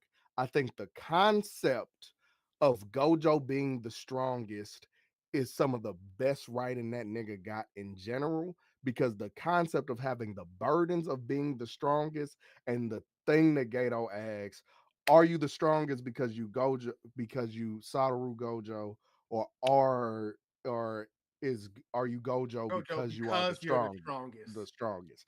That concept is incredible, and it is proven. One of the other, I'm not gonna spoil shit. It's one of the other is proven in the manga, and that shit is fire writing. The third one is something that spoils some shit. Just know it got to do with Sukuna ass and some more shit. It's one thing about him that he does that I think is some very good writing. Other than that, that nigga couldn't write himself on his best day. Not shooting down niggas in their mental health. I get niggas be going through it, blah, blah, blah. We be depressed. We all be depressed. Look at this economy. Nigga, I'm about depressed right now too. I feel it. Some of that be, you just can't write, bro. And it's okay. When you focus your entire story on, I need a plot twist every other chapter, you just lose out on writing a good story. But you know. I have my gripes with JJK, but I ain't got no choice. I'm in this bitch for the long haul. I say by far the writing of JJK, I would say Zero is probably the best writing that you have, honestly. What? I feel like, yeah, I'll say it. Absolutely. I heard me. I don't care. I think Zero has a way better has a better writing when it comes to the rest of the story. Absolutely. We haven't even got to the rate of good part to like when we get to the freaking game, and we're not even there yet. That's why I feel like shit goes really crazy and wicked. Yes, and absolutely. At what point do we understand why Yuta has the ability? The reason I said that is because real quick, just quick question. At what point do we have an idea of why Yuta has the ability to use Inumaki's curse speech? Well, in that type of particular field, I just feel like when we got to like to the end of the entire segment of not really getting that anymore, that's where I kind of was like, I agree with you on that point of end. Because I was like, okay, we don't have this ability no more. It's gone. He's not supposed to be having it. How is he supposed to still have Rika still here using another curse because supposed to be the AKA the queen of all curses and stuff in that mind field. I get it in that type of shit. I just feel like when we got to the writing of the purpose of how he gained to the curse ability, where we even got to the even deeper depths into it, why we got Gojo even over here, why Ghetto wants him in that type of way, because that's what we actually saw. If I'm saying his name right, go Ghetto, right? Yeah. Let's make sure I'm not saying his name wrong. I just felt like when we definitely came to Ghetto was one of the top people that we really didn't see the true side of him, unlike the other person. And then I'm not going to spoil it because unless y'all really see the ship of your arc to the end, but I still don't want to be that type of person to spoil it. A lot of things. Yeah, I just feel like a lot of things when it came to the Yuta coming in the classroom and stuff, and he definitely changed to the game when it came to the sorcerers and everything. Like, bro, this man had to done so many things and learning the true volume of the secret of like, especially the love part of that. So we can't ignore the fact of the movie been out for a long time, so we could definitely say this about yeah. Please, I just want to not be very respectful to people out there thinking about spoiler stuff, but it's been out for a long time, so respectfully, I'm about to say this. When we got to the end of the entire thing, my man had to learn that he was the person that's holding the curse the entire time instead of her. So it kind of played a great love story part in that batch, because in that entire segment, at first you could be like, look, he don't like it. I know he don't like love. He don't like romantic, and it's okay. So it's kind of like when you look into this and you're like, okay, you see everything else that Yuta has to go through. You see the kind of why Gojo even seen it takes him with him. You understand why Geto wants him, because the queen of all curses, quote unquote, it turns into like the focus is the main on him. But it's like, why is the focus the main on him? The only thing I just did not like about it is, like I said, when we got to the end and you just be like, okay, you're not quote unquote supposed to have the curse ability no more until the manga you look where the later on, and then boom, boom, boom, and then hey and hi, he came back from Africa. Hello. So I just feel like when it came to that writer standing point, everything else was really fine and cool. You look at it in season 1, you're like, okay, you're understanding the base of the point of him eating the finger. He's not supposed to eat a finger. Sugano comes out. Oh my God, Gojo shows his supremacy. You're like, I win. Boom. Then you just see him going out of Toast. Then you going out to understand, like, basically being Kakashi Team 7, putting them all together, finding his own territory, but it's completely separate. I just like to make that as a joke. So when it comes to JJK, you legit kind of had like not well winning, but just something that was like basic 101, not really much into deep compared when it comes to the Zero story. You see Yuta legit having mentors that he cares about his unit. Like the Mute, when he saw that dude fucking guy almost got destroyed, my man had to literally have to buck up and had a character development to know how to change to a different person, a curse at that moment. So it just came into one of the things. It's like, okay, I see where this is going. I like the story where it's heading to it, when his mentors and the teachers, and when it came to Rika, the story was really well written. Shibuya arc is just like catastrophe. Because I feel like this. Season 1 is, we're going to get y'all everybody that y'all like. This is the characters that you go. All right, Shibuya arc. Let's play with y'all feelings. Okay, this nigga finna go. That nigga finna go. Y'all know, told you, right? We're going to bring it back for a little bit, but he's finna go. It's like, you in a mixed emotional conundrum, but it's just like one of those things. Is just like, who do you really root for in that situation? Yuta is just like, you know what's going on, straight up, cool, I got it. And that's how I feel about, I think Yuta, when it comes to JJK 0, I think that was well written way more than it was season 1 and season 2. And we're just gonna make all y'all just be in a fucking conundrum out there. You saw what happened when they got rid of Nanami, bro. You saw all the waifus out there crying. You saw that shit. I did. They was more upset about that than anything else in that arc. I agree. Anything else. The girl was praising homeboy getting in a ponytail, which I wish that done that to me. Not even pay attention to the story. That shit was so fucking funny. On the note of JJK 0. Yeah. Rika is released from her curse at the end of JJK 0. Absolutely. She backed by Shibuya. Mm-hmm. By the time he's even come back from Africa. Yeah. Never explained. Never. I mean, it's a cool plot twist that he was the one cursed because he's part of one of the best clans ever. Come As on. gay gotta do every fucking time, plot twisted up. The nigga just does curse speech out of fucking nowhere. Never explained how you can copy a whole other nigga technique. Gay, my bad. Gato probably, in my opinion, was the best written out of all this shit. Just the movie bores the shit out of me. Like, there's no. I finally finished JJK Zero for the first time last week. I've tried to watch that movie 6 times. The start of that motherfucker is boring as fuck to me. Cause that first mission is fucking trash. We gotta go and find the lost children, and oh, I'm gonna have Rika come out for the first time. Oh, don't use Rika. You use Rika, we gonna kill you. Okay, bro. All right, so I gotta learn how to use this sword, put some of Rika's shit in the sword, and then fight. Starts getting tore up by the shit with Inumaki. Cool. By that time, I'm asleep. I'm not gonna lie. Every time, it never fails. I'm just not a fan. I think Gato has some of the best parts in this movie. I agree. If it's not for Gato, I'm probably not watching this shit. And Yuta, if we want to talk about whiny ass niggas, Yuta whines throughout this whole movie. Outside of the end, which you see your niggas dead. So, which shout out Gojo for making sure that them niggas was on the ground. But we bring in all these extra characters that's gonna be used hella later from now and hella later from now. Yep. Fucking Miguel and the rest of them niggas. I'm just not. We ain't getting to the games. We getting there though. We're getting to the games, but we are not there yet. I'm not a fan of. But again, I'm also, as I've learned, even though I'm in the JJK fan base because I'm here. This is the content I make. I stand on it. I stand for it. If I wasn't a JJK creator, I said this a billion times. If I was not a JJK creator, I would have dropped JK a long ass time ago. I don't like Gay's writing.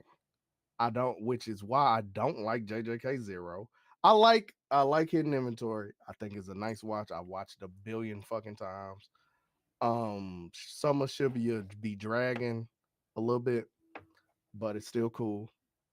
Outside of that, I'm not a huge fan of the shit.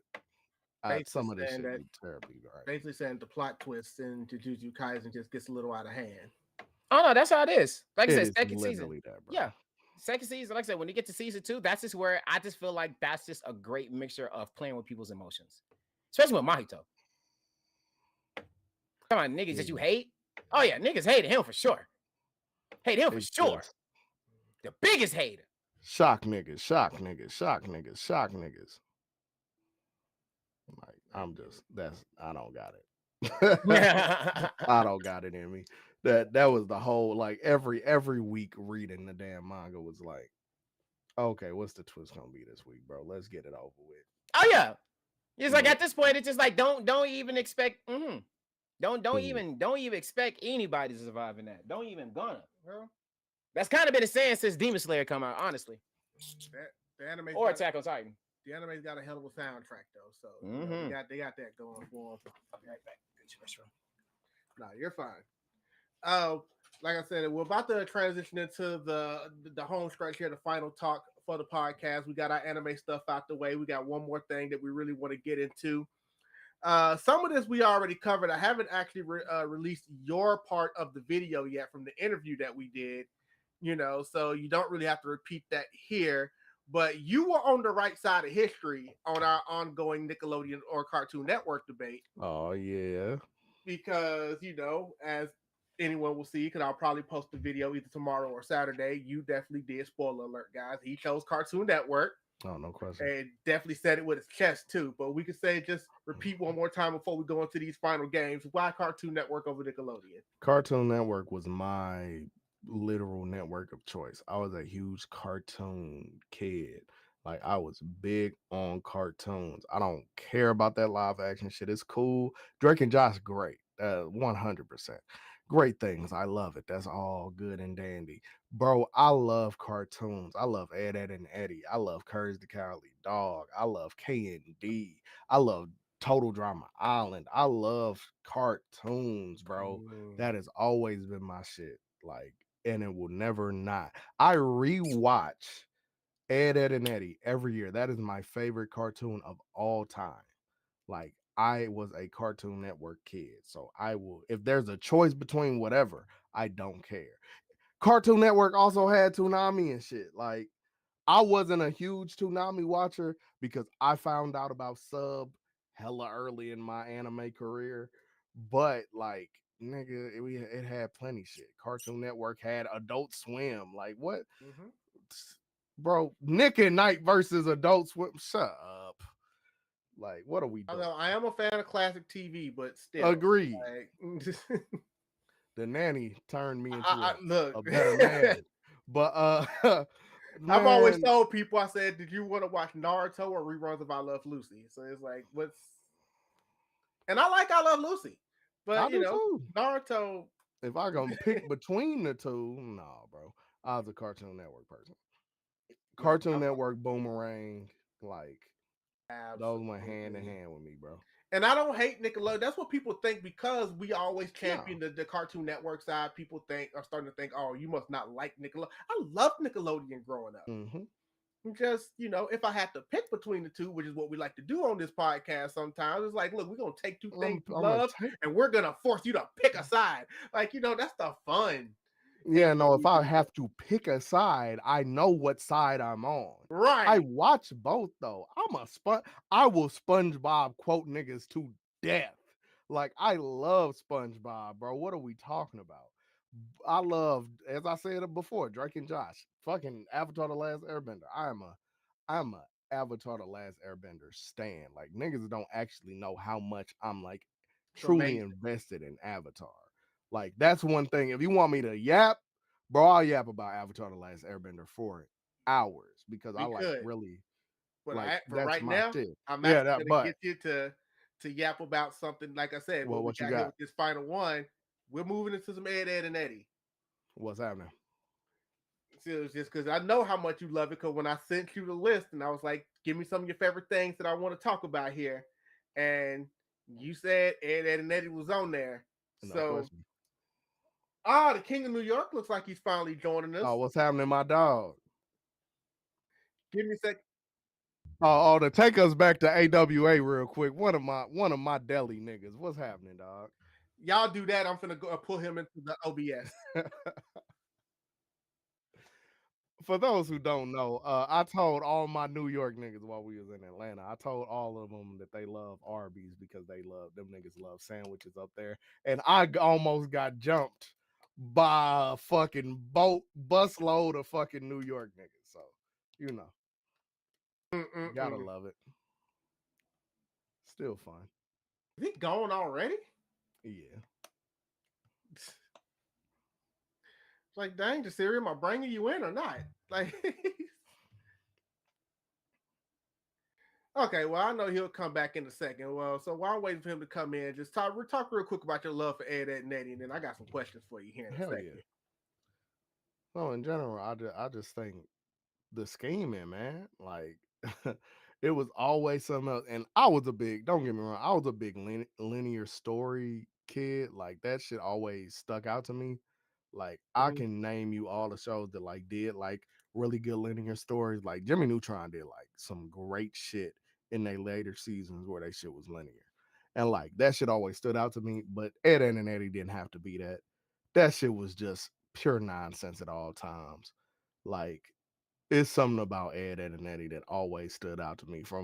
I got my Discord, majority of my soundboard is like clips from my shit. But I got that from goddamn Ed and Eddy in that bitch because it is one of my favorite sounds ever. Like Ed and Eddy, my shit all through and through. Ed and Eddy is just amazing. Like I said, so what would you say Who did you relate to the most on there? Who's your favorite character? Who's your guy or your girl? Relate to the most? I don't know. Probably Eddy whole time. I'm always trying to figure out the next way to a bag. But my favorite character on there, Ed. No question. Ed, just a big dumb motherfucker. Like, oh my God. Hey, wait. Plank was that dog too. I'll give you that, Ghost. Plank was alive, bro. I swear to God. It's like, look, I don't care what nobody says. Plank was alive. There was just been too many instances where I'm like, I don't know how he's pulling this off. No, that motherfucker was talking in Johnny's ear something crazy. Sir, I see you. We can't Ross hear you. was up there, dog. This man popped in. Yeah, he was here and then he was gone. Now he's back. Where is he at? He can't hear you.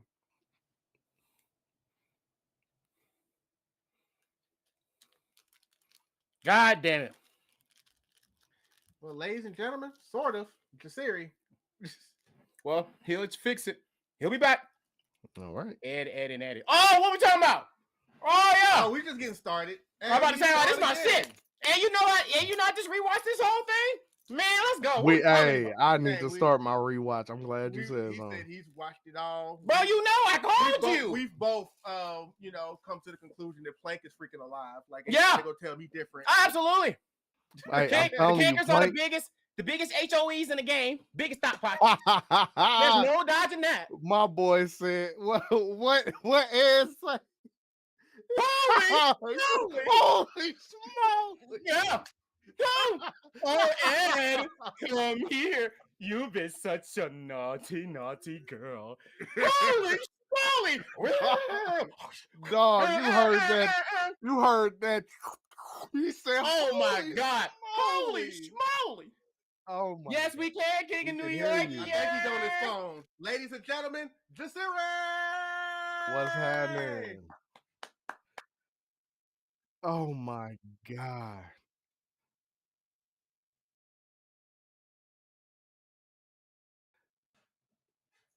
No, we good.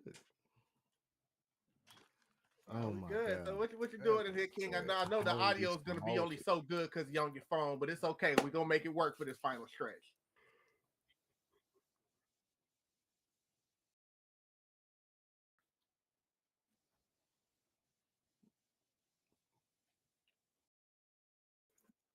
So you do. Am I the only one hearing you every time you talk? Every time you talk, we're hearing like a your shit getting deep as shit out man. Okay, so you heard that shit too. Hey, yo, bro, it's like repo. You got hit by that green alien. You just start sounding different, bro. Yeah, like your voice sounds lighter, and your voice sounds light, and every few seconds it goes. Hey, what's up, niggas? I'm just having a good time. That's exactly how that shit going. We just really like you're. You know what? Great. Okay, there we go. Phenomenal. You would be. Yeah. Turn your damn Batman voice diffuser shit off. Oh God. No, bro. You don't gotta be a superhero no more. And then every often your voice would go down, like freaking. Oh my goodness. Well, at least you ain't like Daredevil. Shit. Nah, I was gonna say he was more like Krang from the Ninja Turtles, the way he kept going up and down. Oh Lord, we are Krang. Hold up. Well, let's up. Hey. But now back to the. Let me get back to this. I'm glad the King of New York probably got him a place. He was able to because he looks like he was having some trouble out there. Hold on, my fault. Hold on, I gotta put my glasses on because we talking about Ed, Eddy, and Eddy. Y'all know me. I love my Ed, Eddy, and Eddy. What we going? What we talking about? We talking about the biggest scammers, the favorite part of your episodes, and what we talking about? Because I can go all day. I go all day. You know, I want to actually one of the biggest things I want to get into. Let me start with Eddy himself real quick because we know Eddy, big scammer out here, big businessman. Ed, okay. Well, not Ed, yeah. Mm-hmm. He does it all for jawbreakers, which is crazy. I wish he would, invest in. He only had it bigger than that. Invest, nigga. We 10. The fuck, Man, there's got to be some other Nah, candies come on. out there. Hold on. Jawbreakers, though. I've No, had a no, there jawbreaker is- before. There was an episode when they literally legit did look inside of the store. You only had everywhere else was jawbreakers. Jawbreakers. All you had was jawbreakers. You said But when so you, but hold on, excited. hold on. But if you really pay attention, you know those little 25-cent slot machine you turn it to the side. It's literally just that by the door, just gum. That's all. It's jawbreakers and 25 cents of gum. Gum, dog. That's it. There's no licorice. There is no. There's no Willy Wonka. No Laffy Taffy. No. That's what I'm saying. More importantly, this shit was the Jawbreaker store, y'all. Like no, this literally. This ain't the candy store, dog. Bro, do you know how bad Jawbreakers was in the neighborhood that you got Kev, dad, works there, and all he get is Jawbreakers? Jawbreakers. That's all he gets. That's all. Oh That's my let you God, know man. how much that's what they're selling in that store. Jawbreakers, that's it. Bro, the Jawbreakers was the size of your head. Then something they were two size of your head. Bruh. Yeah, I'm saving up some money for that shit. Like literally when they do the what was it like the contest or whatever it was, they were trying to get the jawbreaker and it was like, come on, Captain. He's like, why am I even doing this though? I can get a free jawbreaker anytime I want. That's just like, yeah, this is stupid. They just throw it up for fun. Like, no, for real. Absolutely. Which I still believe Oh now my is the God. biggest stock pocket in the hood. Yeah, of course. Whoa, I mean, not big. whoa. I was about to say Not the big. with the Besides the Cakers. I was about to say we got the cankers here. What are we talking about? I know Cakers was on everybody, but I feel like Nas was like the same way too, but she's sweet with it. See, Nas- Nas, no. I- Nas okay. she was presenting like one, but Okay. wasn't giving it up to nobody. The cankers, The cankers Hold are on. thinking the cankers ain't care. so that's as far as I will go with Yeah, that. the cankers don't care. Okay, I will say this because I remember this with a good passion. I remember there was an episode where Double D was having this moment to try to like, actually, I think it was Double D or Ed, one of those two. But he went into her house because she invited him to come in and take a bath. It was Christmas special. I think it was a Christmas special. Now I'm thinking about it. It was, yes. So that's why I said, hold on, let me cook here. Because she actually was on that timing if y'all really pay attention. Never mind. I take back everything I said. Thank you. dog. 'Cause I'm like, Keep hold on, preaching. Nas, Preach, not brother only VoQualz. Nas like Cam, she liked that Double D, she liked that Ed as well. She likes Ed, bro. It was an episode like even though she's like a sweetheart to everybody, she was, bro. She's just not like the Cankers, just up front with it. She's just behind closed doors with it. Yeah. That's the biggest difference. If you had a brother, you invite a brother to your house, and you would let them go take a Oh, bath, God, bro. and all you see is lingerie. Lingerie from head to toe. What is your first response? Dog, again, you got me. The moment you brought up the episode, I remembered it clearly. Yeah. You got me. I can't even. Just hanging on top of the shower cord. I'm like, whoa. My man Oh couldn't my even take the God. shower. He ran as soon as he saw the shower head. He couldn't do it. That's how flustered my boy was. But that's him though. Because then y'all think about on the flip side, it seems like she still has her limits. Because remember, there was also a whole episode where she's freaking babysitting Eddy. Yeah.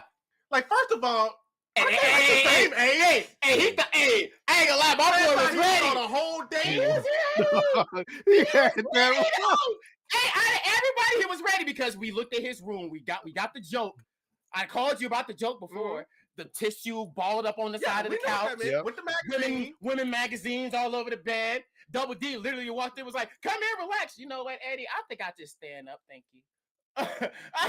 like, when he heard Nas was being his babysitter, but in his mind he wasn't really thinking like that at first. He Well, I thought he mean, was like, why he would was I like- think somebody my own age is gonna babysit? that was his me? same. That was his same mindset. The only And then difference that boy said, is, hold on. mm-hmm. There's something. I see the bigger picture. Mm-hmm. Perfect. Let's get it together. That's it. My man came out in his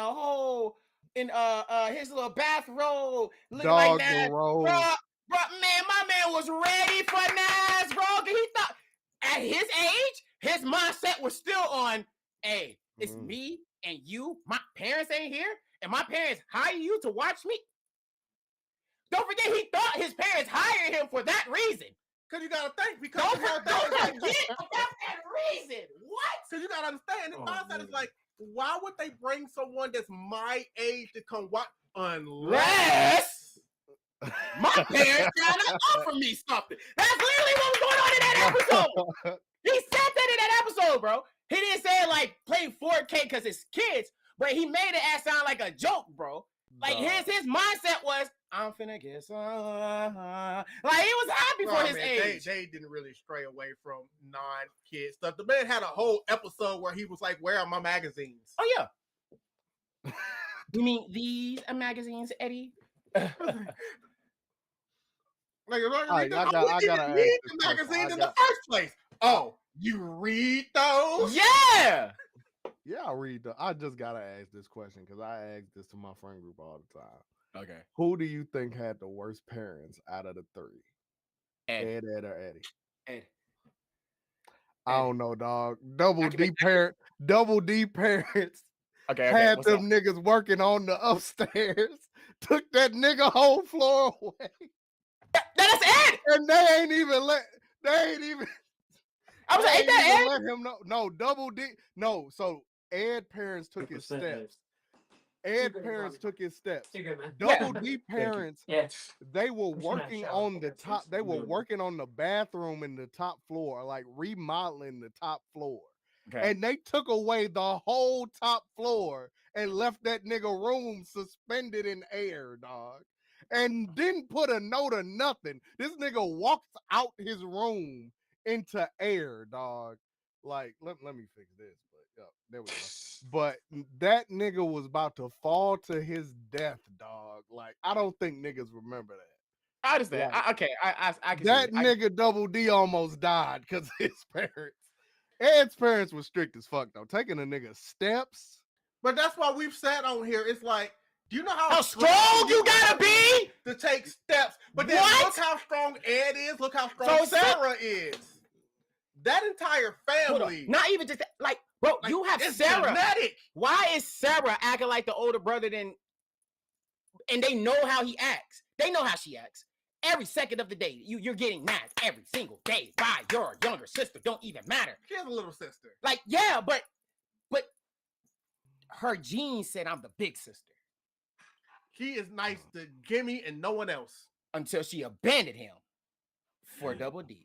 Well, yeah, because she had a crush on Double D. Weird episode, but it was there though. But that's what I say. The reason I still say Ed, bro, not only just because of the stairwares and stuff like that. If you let a little girl like that go around a dollar brolico and ruin your life 24/7, and you tell, like every time she pops up, she be like, Ed, mom said this. Hey, Ed, mom told this. Hey, Ed, mom told you supposed to clean the room. Ed, mom said you're not even supposed to be watching those. Like, that's all D was doing every day of your life. You can't have no breath. You can't even breathe. You can't even do nothing. What can you do? What is the best thing you can do as being Ed? Get out of the house. That's all you can do. Get out. Get out. Out of all of the like out of everybody, Double D parents lead standard. They just make sure you don't fail your freaking grades. You know you have the OCD problem, and we know what happened because when Double D had that problem, she was grounded. Yeah, you are off guard. Do not collect go 200 balance. We taking everything from you, bro. Like you said, the room is gone, bro. Don't piss him off. Literally that definition. But Ed constantly destroys things every day, bro.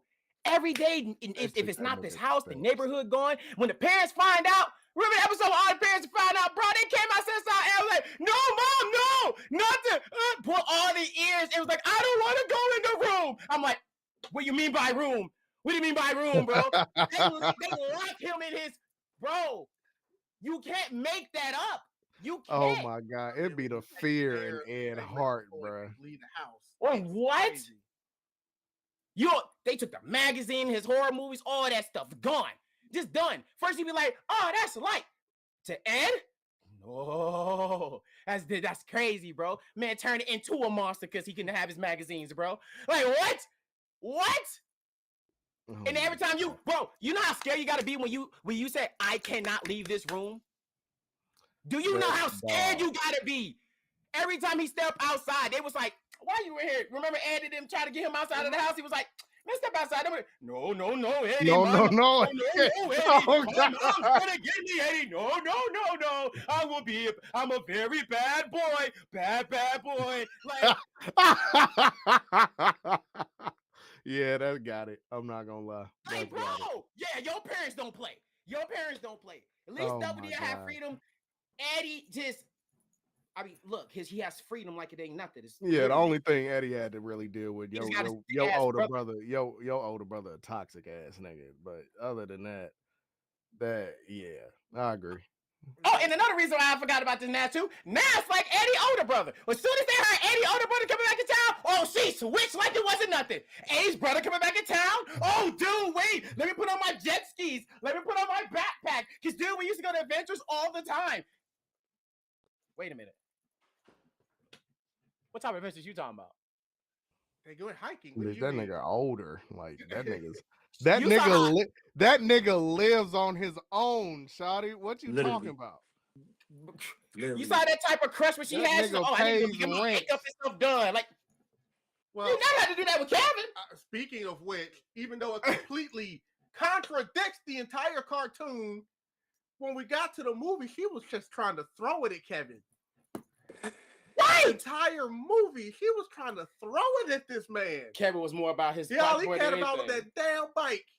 Meanwhile, in the show, Kev wanted Nas. That was crazy. That's why I said it, because he wanted Nas the whole show, but she just played it cool. But then we get to the movie, she's practically trying to give it away, and all he cares about is the bike. Oh, God. In the show, Kev will fold to 2.5 seconds. I ain't lying to you. The priorities changed. Oh, God. Priorities definitely changed. They said my bike more than anything. Bike did anything, bro. Yeah, they had that class, and all he cared about was that bike. Didn't even care about if she was okay. Bro, what? My bike! My bike! Let's come on, we gotta get on bike, my bike! Like, nah, dude. And Eddie was legit the definition of, like, I can still say my favorite episode is when Ed, they scam finally worked for the very first time when they transformed Ed into a comedian. And he had the whole town loving him. Dog. They loved him. And they were all was like, Double D and Ed looked at each other and was like, you know what? This is the first time your scam actually worked. He said, yeah. How about it? Bring everybody in to enjoy the show. And then as soon as that comes in, the cankers can't have anybody be happy. The cankers just don't like it, bro. Just the most disrespectful. It's just diabolical. It makes me mad when it's like, my boy had shine. And they finally had an upcoming. And everybody liked them just like that. Until the cankers come in was like, oh, you Mr. Funny Guy, huh? Tell me a joke. Oh, what's this in your pocket? Scripts. I'm like, Dabba. I'm like, damn. They can't shine at all. Like, y'all just gotta hate on them. And then after everybody else love, they wanted to smash. The whole thing is the cankers want to continue to crush their spirits and keep them down, but then also want to make out with them at the same time. So it's like, oh no, don't forget about how they want to dream to have a man too at that one scene. Yeah, they want to make them miserable, but then they also want to, when they got needs, that reverse psychology. That's my top second too. I ain't gonna lie, that was a good one. That reverse psychology was dangerous, boy. It was dangerous because they both was playing with each other too. Once they realized what they were up to. Oh boy, please don't get me from back here. That's when he comes around with like, you dirty, naughty girl. You naughty. Holy smokes! Like, I don't know what was going on. Holy schmoly. If we're going favorite episodes, probably when was it Eddie that pulled the nigga lines off of him, dog? When they pulled the cartoon outlines off of Johnny Ed's eyebrow? Yeah, bro, that shit had me weak. It's between that and the Rock in the Shoe episode, dog. Ooh. That nigga Ed had that rock in the shoe and was losing his shit. My, and yeah, you know, as soon as he touched it, Hey, Oh my god. so it wasn't like the craziest pebble. It wasn't like the giant. It was the smallest. Smallest pebble, dog. Oh my thing. god! Y'all better be lucky that Ed is so happy-go-lucky because when he gets pissed, Dog, the like, face that was he the made, Sarah didn't work. I was about to say that's the Dog. fuck up. Sarah was bitched out. I swear to God, dog, the face that nigga made when he turned around for the first time. It is ingrained in my brain with that eyebrow up, with that big ass eye, dog. It get me every time. Oh, it's so my good. god! Sarah wasn't having it. Hey, I live here too. Oh. She was like, "Let's get the hell up out of here." No, let's leave him alone. She's like, my "Today ain't God. the day to mess with this man." He said, "No, he angry. Like, I think he can actually beat me up today. Hold on, what's going on here?" That's why I laugh so much, dog. That Yeah, I'm about to start this rewatch tonight. I'm not gonna lie. I I'm rewatch telling that shit you, bro. every year, bro. Yes, I'm telling you. Every year. I like that one. Another good episode is the what was the episode where Johnny was asking? It was like, "Hey, yo, tell me a story about what was going on with people day in life, so I can And go they to all sleep." had their own Yes. version. Oh my gosh. They all had their own version until the Cankers literally came down. Was like, boys, ladies, our husbands are home. No, Johnny. Hey, Johnny, wake up, Johnny. Johnny, wake up, Johnny, wake up. And it was just like, oh no. And it just went silent. Oh, you saw one person got snatched and another one got snatched and another one got snatched. It was like, oh no. Like, I felt so bad for them after that episode. Well, that's the thing. Is like you always kind of felt bad for them anyway because well, I mean, I guess it's kind of hard. You always try to scam everybody out of their money, which is why, for the most part, the kids didn't really want anything to do with them. But that's like dumbass fault for the scandal, especially when he made that big ass city knowing damn well it was cardboard. They knew damn well it was cardboard, and they still went there walking around like, this is a good city. Wow, look Jimmy. That be it, bro. You mad that you fell for it? For the scam. Just let me keep my quarter. Well, Like, I mean, at the end of the day, they're all like 10. I mean, you're still gonna be pretty impressionable, bro. Every single I'm not gonna lie. I hate every rewatch when they end up in school. I'm not gonna lie. They should. The school was the okay. Final season is when it gets. Yes, I would say I would say quality. that. I think the only episode I can literally like is the Valentine's Day special, and that's yes, the Valentine's Day special where Double D and one of the Cake sisters actually like each other for the entire time. It was like turtle dove, last love. I was like, what the hell is going on here? Hold on, like even the girls was like, all right, we don't like our girl with you. We don't like your girl with ours. We need to find out how we're gonna detest these two. Like, if it gets that bad, oh, dude, bro. Yeah, that's about the only like school episode I like though. But other than that, I watch all, bro. I mean, any show that stays on too long is gonna get to a point where you probably needed to wrap this. Oh, Rolf have to carry the school episodes. Rolf, no question. Rolf carried the school episode. What about the episode where Rolf went crazy? David crashed out because there's a lot of crash out Rolf did. Yeah. Rolf did a lot of crashing out. Which one? A lot. Shout out to Sean Schimmel. Or they stole something from him and he was beating everybody up for it. Oh yes. It was what was like his little turn up? Something. It was some dumb turn up. Yes, it was a turn up. It was a turn up. It was a turn up. Okay, yes. And he was searching for a day and low, but then he ripped his shirt off. He was like, "You know what? You dare to stop with the rocking off?" Favorite line of dare disrespect the son of a shepherd? Bro, you dare to disrespect the son of a shepherd? Bro, I think the favorite quote is where Rolf is when Double D was explaining what was going on. He was like, yes, you make a good point, but you shall be punished. Got it.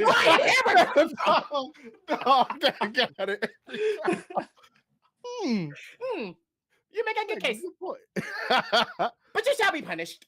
I was like, mad calm after he crashed out. Oh my God. At the end of the day, don't take people's stuff. Like, that's a fact. Remember when the canker shit came up missing? Oh, that ship in the that yeah. episode was Oh crazy. my God. Oh my The God. bottom? Even Sarah was afraid. Bro. And when they finally found out it belonged to the Cankers, he just kindly closed. Oh, bro. That's what, yes.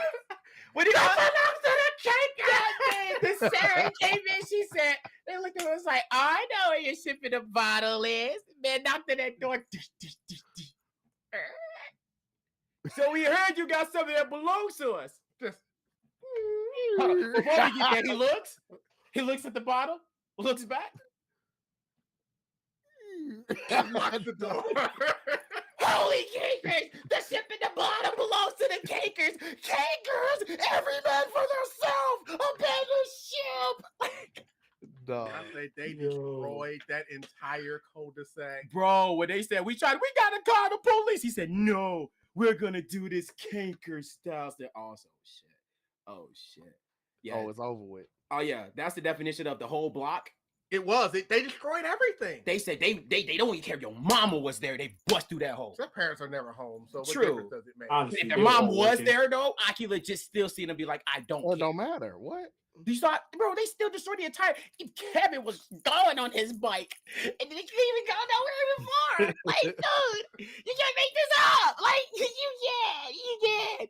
When you see, my when God, when you know the world is gonna get destroyed, it's when the whole block starts to have cracks underground. That's how dangerous the canker system was. You saw fire hydrants going up, houses falling down, knocking on each door. Another house falls down. Like, they were the definition of we're going, like San Andreas, block to block. Yes, block to block. Oh man, so fucking good, bro. Oh, such a great classic. Such a good classic. It is such a great classic. You know how much we all love Ed and Eddy, but you know, it's like I said, and the whole point is, it's like for the most part, they didn't really deal with the others just because of Eddy's BS. No, they would say it all the time. It's basically it's like, we don't like him, so y'all are his. I don't know why they hang out with Eddy, but it's like y'all are his friends. So yeah, it was a whole episode about that. Literally, but Double D started to detach from doing his homework. That was like, bro, we actually like you. We just like don't you hang cool out. people, dog. Yeah, like when they were talking about Double D, when Kevin was like, Double D, come here. Like, yeah, when they were trying to watch over Kevin, and he was like, when he talked, he was like, hey, Double D, what's going on, my man? And he went over, and Kevin was trying to talk to him and some more things. We know they wasn't no good or whatever, but still, he was like, hey, look, if that guy ain't around, y'all are cool. Plus, I'm almost scared. He's like Jimmy, when he saw Ed that time, he was like, Ed, and the first thing he goes, is Eddy here? Like, he's like, look, if he ain't here, we good. He was to start him all the problem, though, to be fair. But what they have, like I said, you know, what about Ed, though? Do you think that they really would have hung out with Ed like that without Eddy? They liked him. Well, I mean, they liked him that one episode. I'll make a case like this again. Even when they still was going on before, they were still using him on his dumbness. Even on his bad day, they still tried to talk to him, and they were still like on some no shit. Even Nas, 100%, I billion% agree. When he was on his grumpy day, a lot of people tried to talk to him, and he was like, "Nah, don't talk to me." Nas liked everybody, right? But not just Nas though. So I was just saying, when you really go through it, because you know there is always that perception about like the ads and stuff, but at the end of the day, it was really Sarah and Kevin. The rest of them didn't really have a problem with the ads like that. No, really. And every time they have an event, it's always Sarah and Kevin. It's always them two having an event of something. Sarah hated them, except WD she had a crush on. Kevin thought they were all dorks. Like I said, Nas liked all of them. Shoot, she got to join them in the pool when they were naked in the pool. See, it's like, hey, look, y'all look pretty cool. Can I join you? Don't you start. Hey, no, I mean, he was again. Why I think Nas is for everybody. I can't even. I tell you, Nas. Hey, look. Hey, can I join you? Ain't nothing wrong with that. You know, Johnny's weird in his own right, so he don't really hate nobody. He just whoa. Just because it's just me and my dog for life, don't mean that I'm the weird nigga. This is my dog. My dog. Man. This is my dog, man. We always together.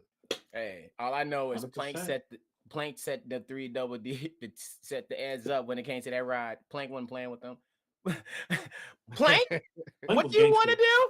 You said you want to make a deal. All right, Plank said you give it 25 cents. He'll get you to get off the ride. You don't? Hey, you a buster. You want he wants that 50 cents. I said, oh my gosh. Oh my gosh. And then when they set him down, looks away, and Plank by himself.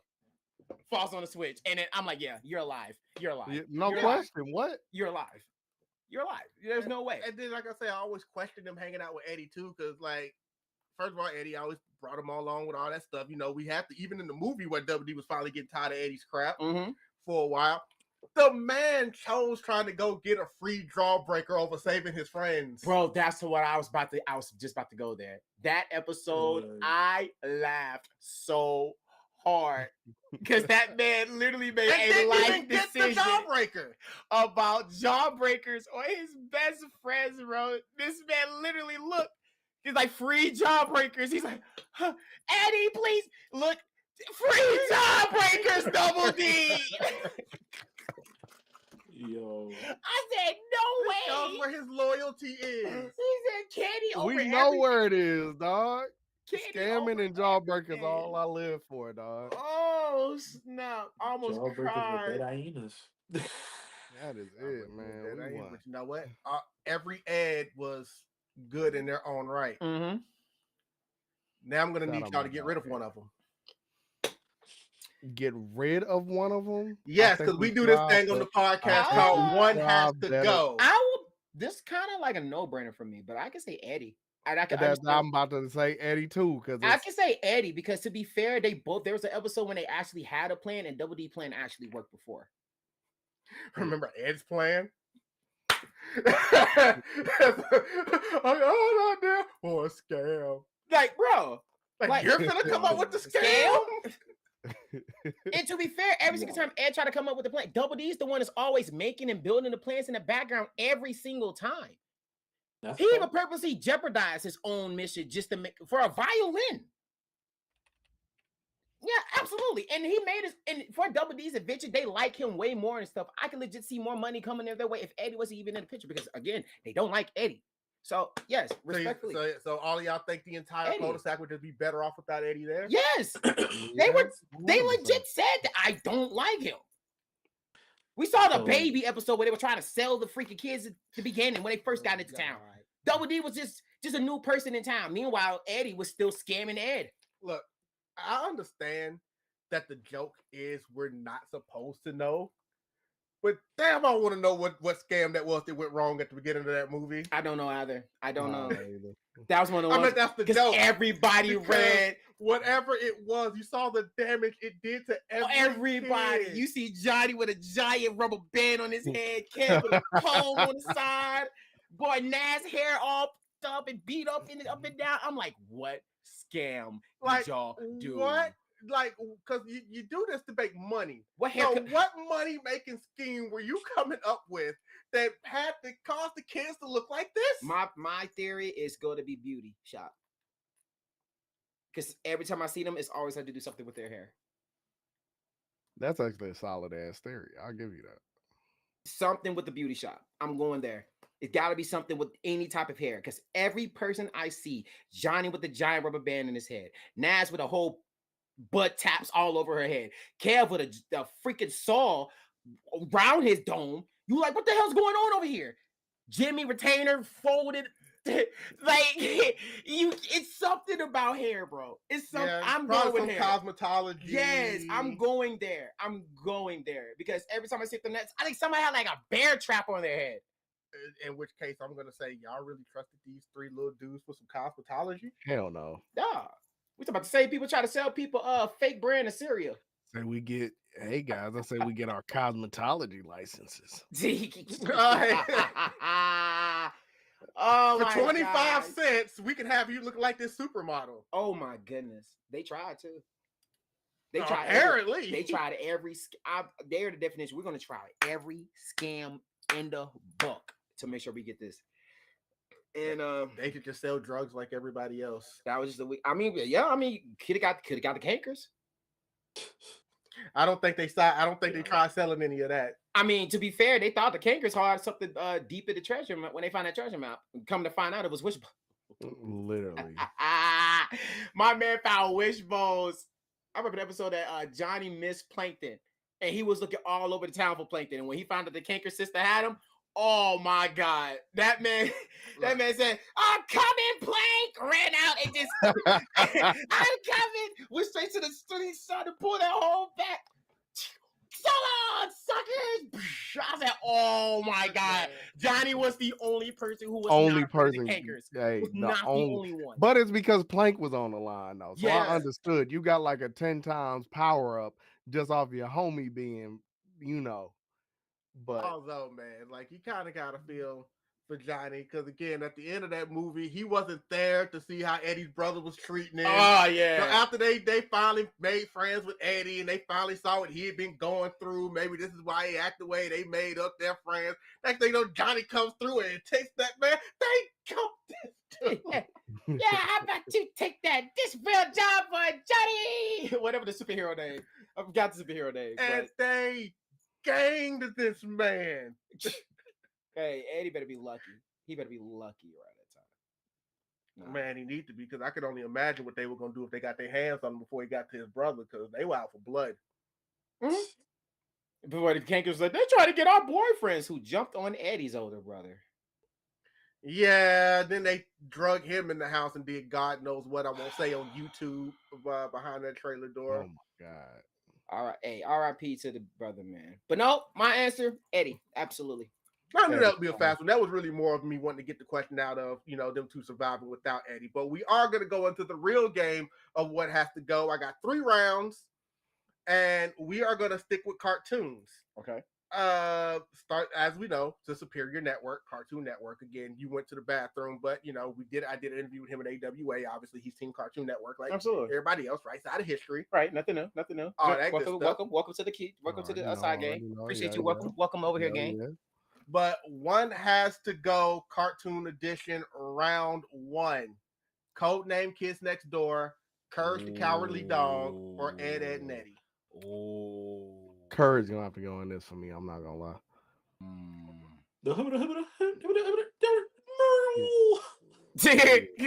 Okay, what makes you say that? Courage, out of the 3, and these are shows that I love to death. Courage the weakest out of it for me because KND, I was damn near a stan. One of my closest friends in life, that is his favorite show.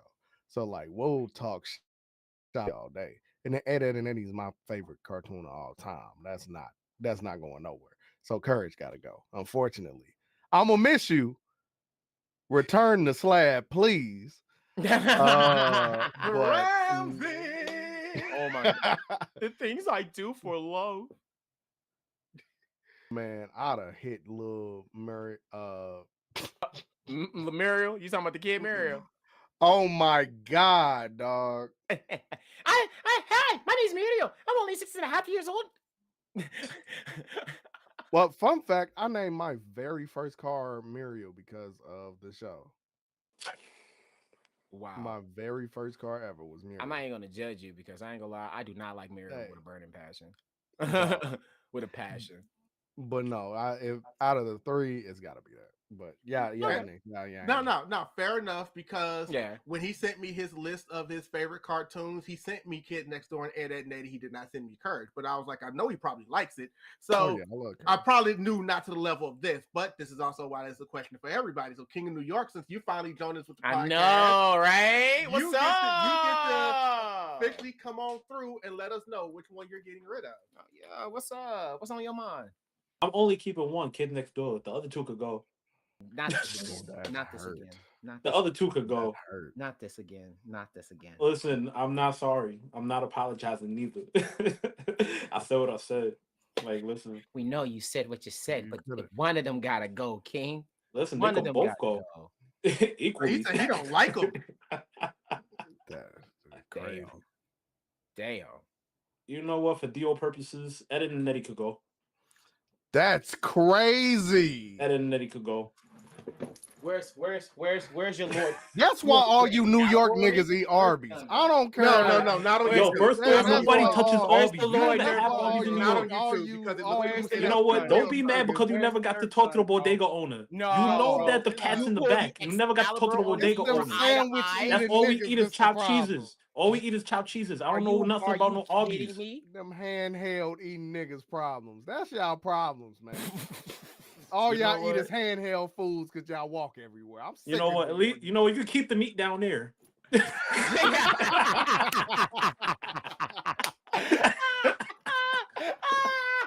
What's the next one, man? I can't. We can't. Nah.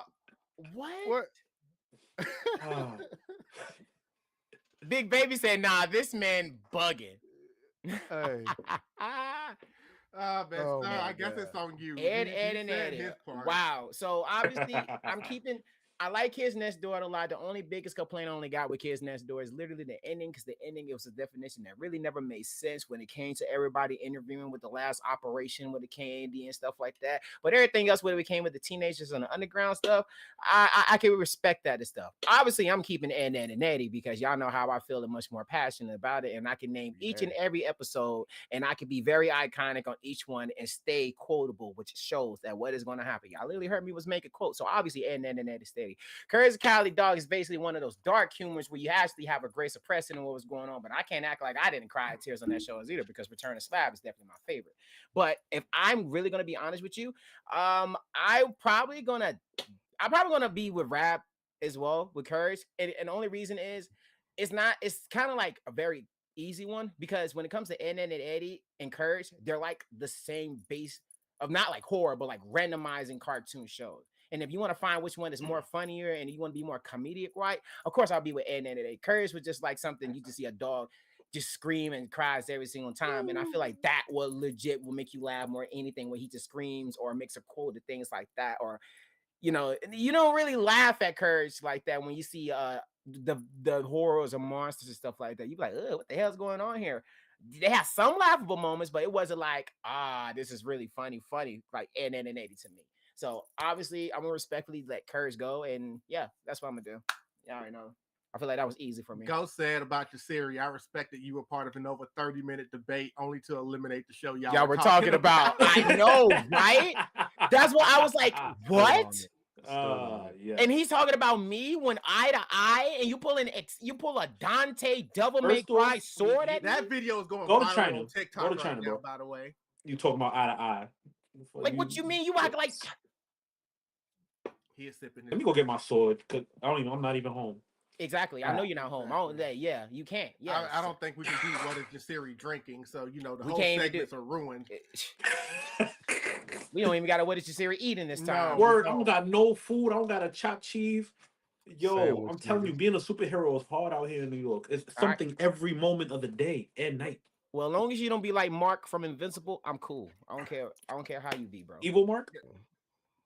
But yeah, you're wilding. That's multiverse for sure. But I would always say is, first of all, I tell him that he knows this more than anybody else. I always say at the end of the day, the most I like to be entertained the most is laughing. Yes. So that's why Ed, and Eddy can never go anywhere, because I love comedies more than I love just about anything else on the world.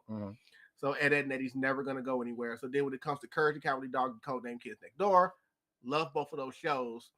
So for me, respectfully, I'm with you guys. Courage has to go only because I like Courage. I can be entertained by Courage.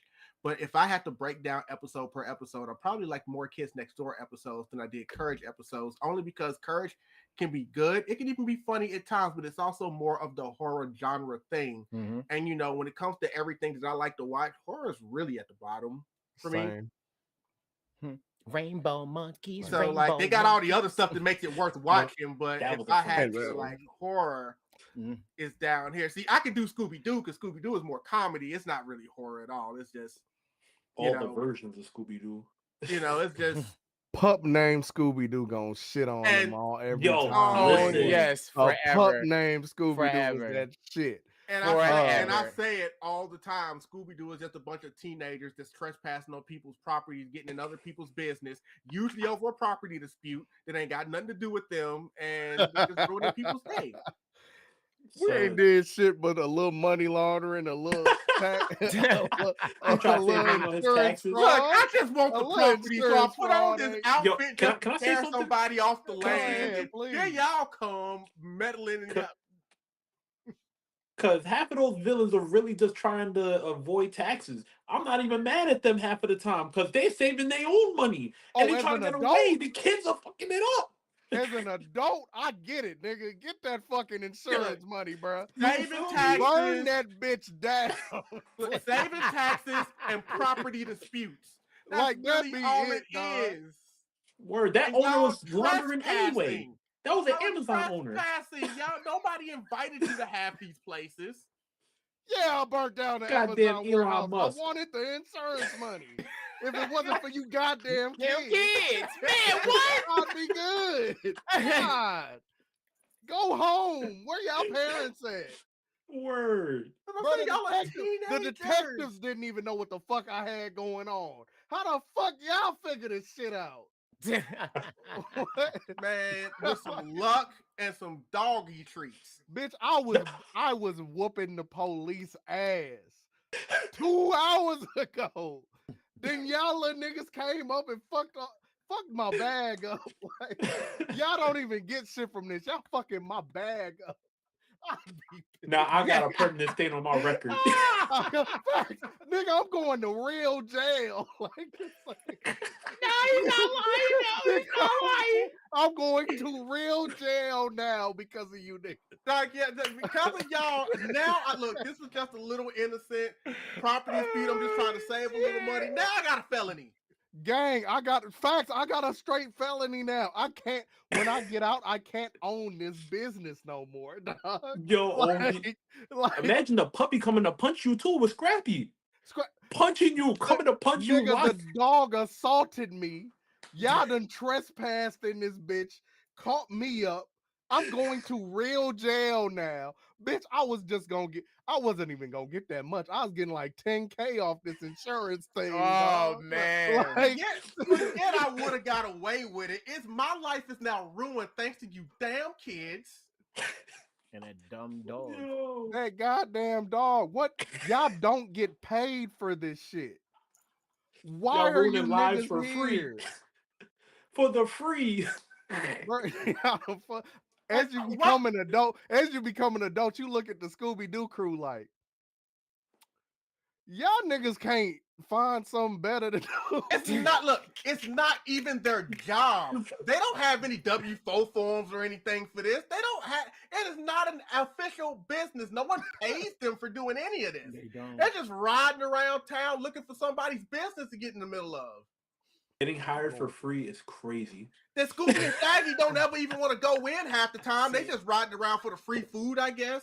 Like, I don't even know why they tag along half the time. For the free food and then go. Look, nah. My boy with the ascot was going with the girls every time. I mean, you can't tell me he wasn't doing something. I get it. I get it with him. Shaggy, Scooby, y'all are spooked out everywhere y'all go. It's the food.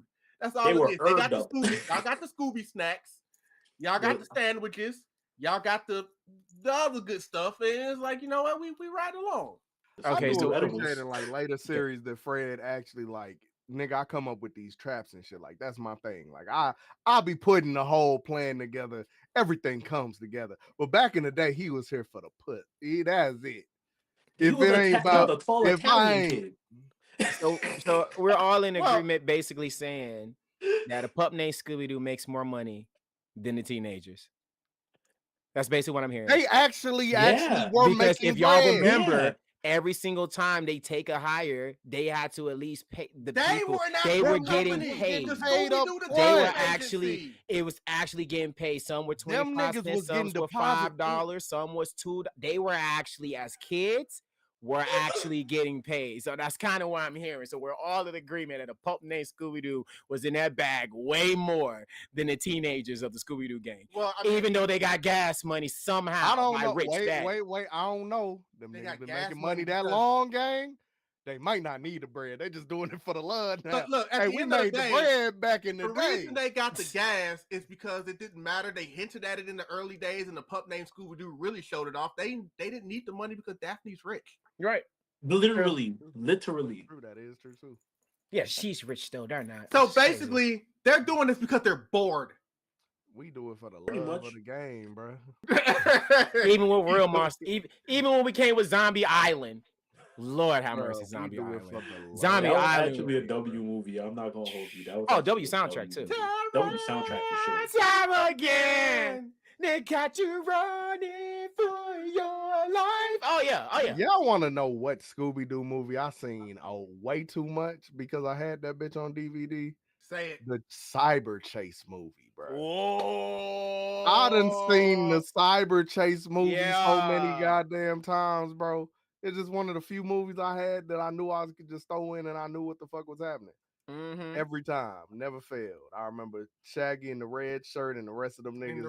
The alternate Scooby Doo. The alternate Literally, Scooby that's Doo what and they are. shit. The alternate Hey, that Scooby-Doo, shit was bro. so fucking funny, boy. Well, I Charlie mean, yeah, and the red shirt Shaggy really is a red shirt. Shaggy. That's what I'm saying. Because there was actually a red shirt Shaggy in the series. If y'all really pay attention, It wasn't in the series. It was in the Shaggy and Scooby Doo the thing. triple movie. The triple movies. Scooby Doo and Boo School. Scooby Doo and Meets the Boo Brothers. Scooby Doo and the Reluctant Werewolf. And those are legit the alternate. Oh When you my meet God. them, they are the alternate. Nah, the Blues Brothers. That one. You mean the Three Stooges? Because that's basically who they were. Pretty much. Yeah, no, that. But how we get from courage to this? But Because that's what happens on this podcast. Anyway, my bad. What's the Nah, next? we're good. No, because look, I could talk Scooby Doo all day. It was one of my favorite cartoons growing up. But we're gonna go 3 more classic cartoons. One has to go: the Powerpuff Girls, Billy and Mandy, or Dexter's Laboratory. Dexter Laboratory can go with a good passion, and I can say, you hopped on that way too quick. I sure did. Not even a thought. Nope. Because I watched every last one of them, and I told him about this before, and he knows where I stand on when I watched this. I can tell you why. Pop-Up Girls is not leaving. I'll tell you that 2.5 seconds. If you think I'm finna get rid of the Rowdy Rough Boys, if you think I'm finna get rid of Mojo, if you think I'm finna get rid of Buggy, if you think I'm finna get rid of the mayor, I forgot what's her name, the crazy chick who seduced the scientist. You mean Miss Bellum? Not Miss Bellum, but the other one. Seducer? There you go. Seducer. You got Seducer. You got the gangrene Seducer, the gangrene gang. Like, bro, they had to, and obviously my favorite and forever episode, the Rowdy Rough Boys. I would never in my entire fucking life would get rid of that episode. And plus the episode when Bubbles went hardcore. Are you kidding me? No. When the episode they tried Bubbles that episode, okay? They tried. And the Bubbles have to literally go into the training machine to show how much she could be the most powerful fighter between Blossom and Buttercup. And so much stuff we go. And there's so much stuff I can say down this low on this line because Buttercup was being Buttercup like the gangrene gang. I like that episode. It was cool. I like the episode when the princess girl tried to become one of the Powerpuff Girls, but couldn't, even though we get the concept. A brat, absolutely, but it was still a great lesson of an episode. Papa Girl had way too many iconic, especially I love Mojojo to the point that I just love seeing him get beat up for no reason at that point in time. So I just loved every city. I know it's wrong, but I loved it. It was still funny. It was still funny. It was still funny. Billy and Mandy, oh my God. Yo, if you want to talk about a show that is legit the definition of horror, but it is super duper funny when we come to Lord Voldemort. We got the remix of the Harry Potter. We got literally we have legit Mandy with the episode of the pageant, which they was like, do y'all think I'm pretty? And they're like, I think she's serious. Like, I think she's serious. And then let's not forget the crossover episode with Kids Next Door and Billy and Mandy did a crossover episode. Are you kidding me?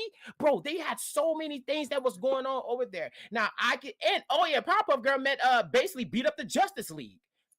So, like, bro, we had so many great things for Powerpuff Girls and Billy and Mandy for me that I can name all day. The reason I say Dexter Laboratory can go is this. I think it's just one of those things that my memory is not that much brain and it's just so much into it because I haven't really watched it that much. But there are some episodes I do remember, but I can't really quote that much when it comes to Dexter Laboratory. So that's why I can say Dexter Laboratory can go because I haven't really got into that. But the other two, I'm absolutely keeping. Absolutely. No. Dexter Lab can absolutely go. Mm-hmm. Absolutely keep him. We lost Rab for a second, so Jasirii, you're up. We're the Astro Boy. I ain't gonna hold you. The fake Jamaican can go. Billy Get Mandy. rid of Billy and Billy Mandy. and Mandy could go. I respect it. Billy and Mandy to give off. I ain't gonna lie to you. Dexter Laboratory, way too many iconic moments, especially when it comes to mech respect, anime respect. Like overall, nah. I'm gonna need Billy and Mandy exit left. Yeah. I'm not gonna hold you. And then Powerpuff Girls, like you said, nah. Powerpuff Girls, Roddy Rough Boys, the ones where they dulled.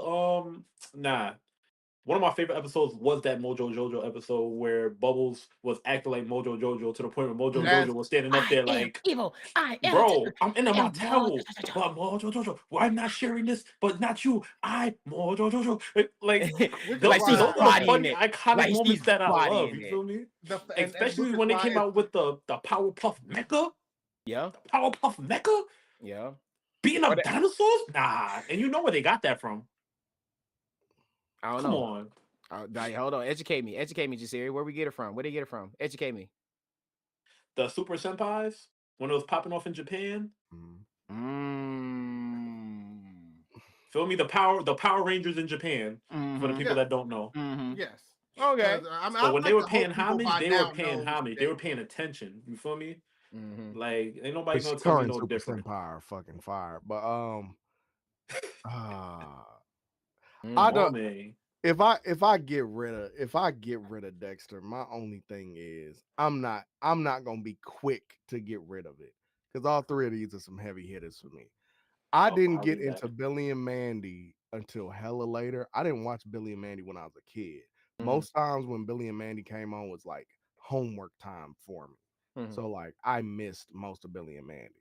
So I could get rid of Billy and Mandy, but when I actually fucking watched it, like as a older teenager for the first time and shit, off Billy alone. Come on. Come on. Billy's hilarious. He is that I just genius. love. Am I the only one who understands the complexity of this ambitious cinematic masterpiece? Yes! This movie isn't stupid. You're stupid. Like that shit. Yes! You ain't bad. You ain't nothing. Come on, dog. That damn spider pulled up on that nigga. Beat the hell out that spider every time he see him. I'll be whatever you want. I want you dead. Come on, dog. Billy the Jewish kid? Crying. Billy. Yes! That's what I'm saying. Billy is like the reason that shit stays. So it's hard. So I'm not saying this like on some, oh, Dexter gotta go. Because Dexter also had hella moments. Nigga, to this day, I still ha ha ha ha ha ha choo choo choo choo choo. I do that shit to this day, dog. Like forever. That shit is forever embedded in my fucking soul. But if we go tit for tat for that, I'm gonna put Dexter to the side. I hate it, but I'm gonna put Dexter to the side because I need some of them Billy quotes. And then Powerpuff Girls just here like that. I don't think any of us getting rid of Powerpuff Girls. That's hard. That's a hard one, bro. But I gotta put Dexter's my shit. But I gotta put to the side this one time because that one hurt. That hurt too. Oh my God. Oh, you sound like me with the power. Put me to the side, bro. Like keep the shows. But or it will be some Arby's. Dexter's Laboratory has such a special place. Dexter's Lab has one of the biggest memes out of all three shows. You see it everywhere. Say it again, Dexter. Omelette du fromage. Omelette du fromage. That's all you can say. That's all you can say. No, bro. The funniest shit is when they put like just nigga slang on that bitch. And it'd be like, say it again, Dexter. Yeah, shout it was Hannah. How you feeling? Yeah,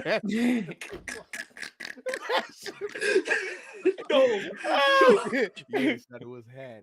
That shit be killing. Yo. I love Dexter, bro. Oh like that. Gosh. Oh my God, bro. Oh, what was that Super Monkey? Monkey. That was literally his name was Monkey. Monkey was the dog. Oh, what? He had one of the baddest shorties on the show. Oh, no question. What? That's why I said Monkey was a dog. They also had their own Justice League, bro. Like that shit. Yeah, Bro, Justice Friends. The Justice Friends was Major my Glory. Justice Friends been on you can never Powerpuff get Girls. over that. You can Like, never They get were, over that. yeah. Major Glory, Val Hallen, and the Infraggable Crunk.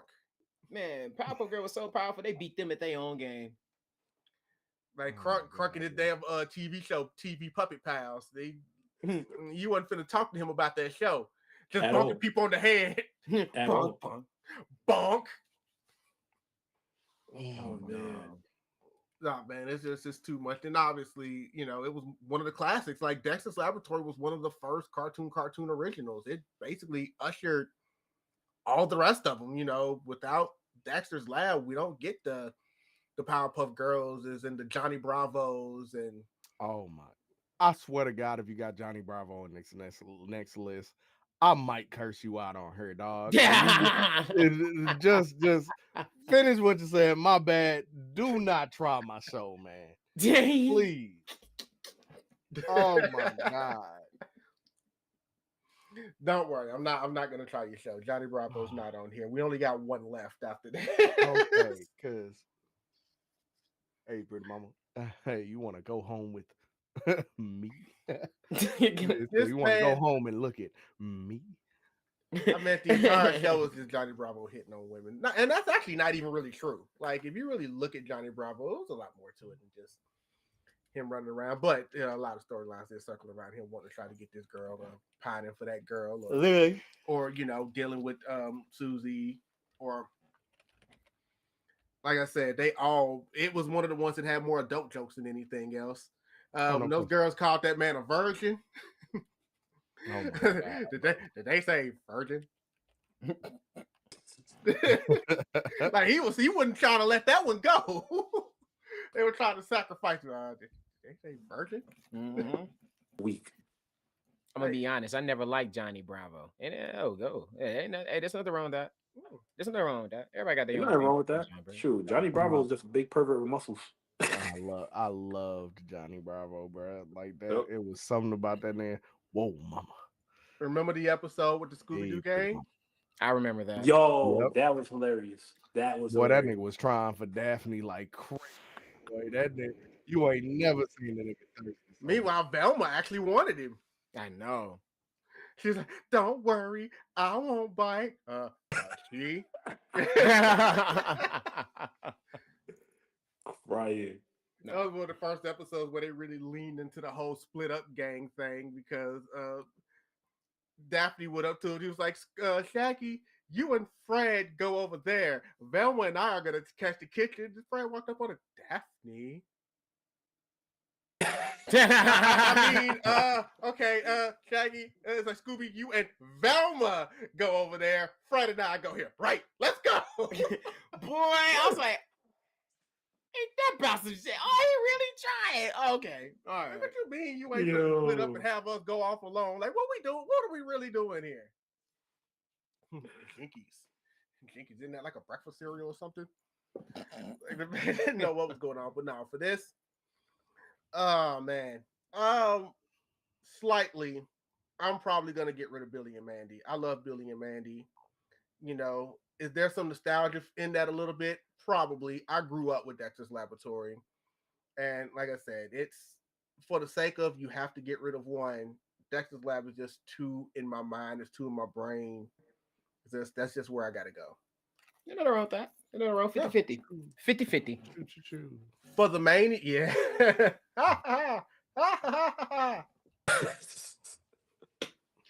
Rick and Mandar, boy.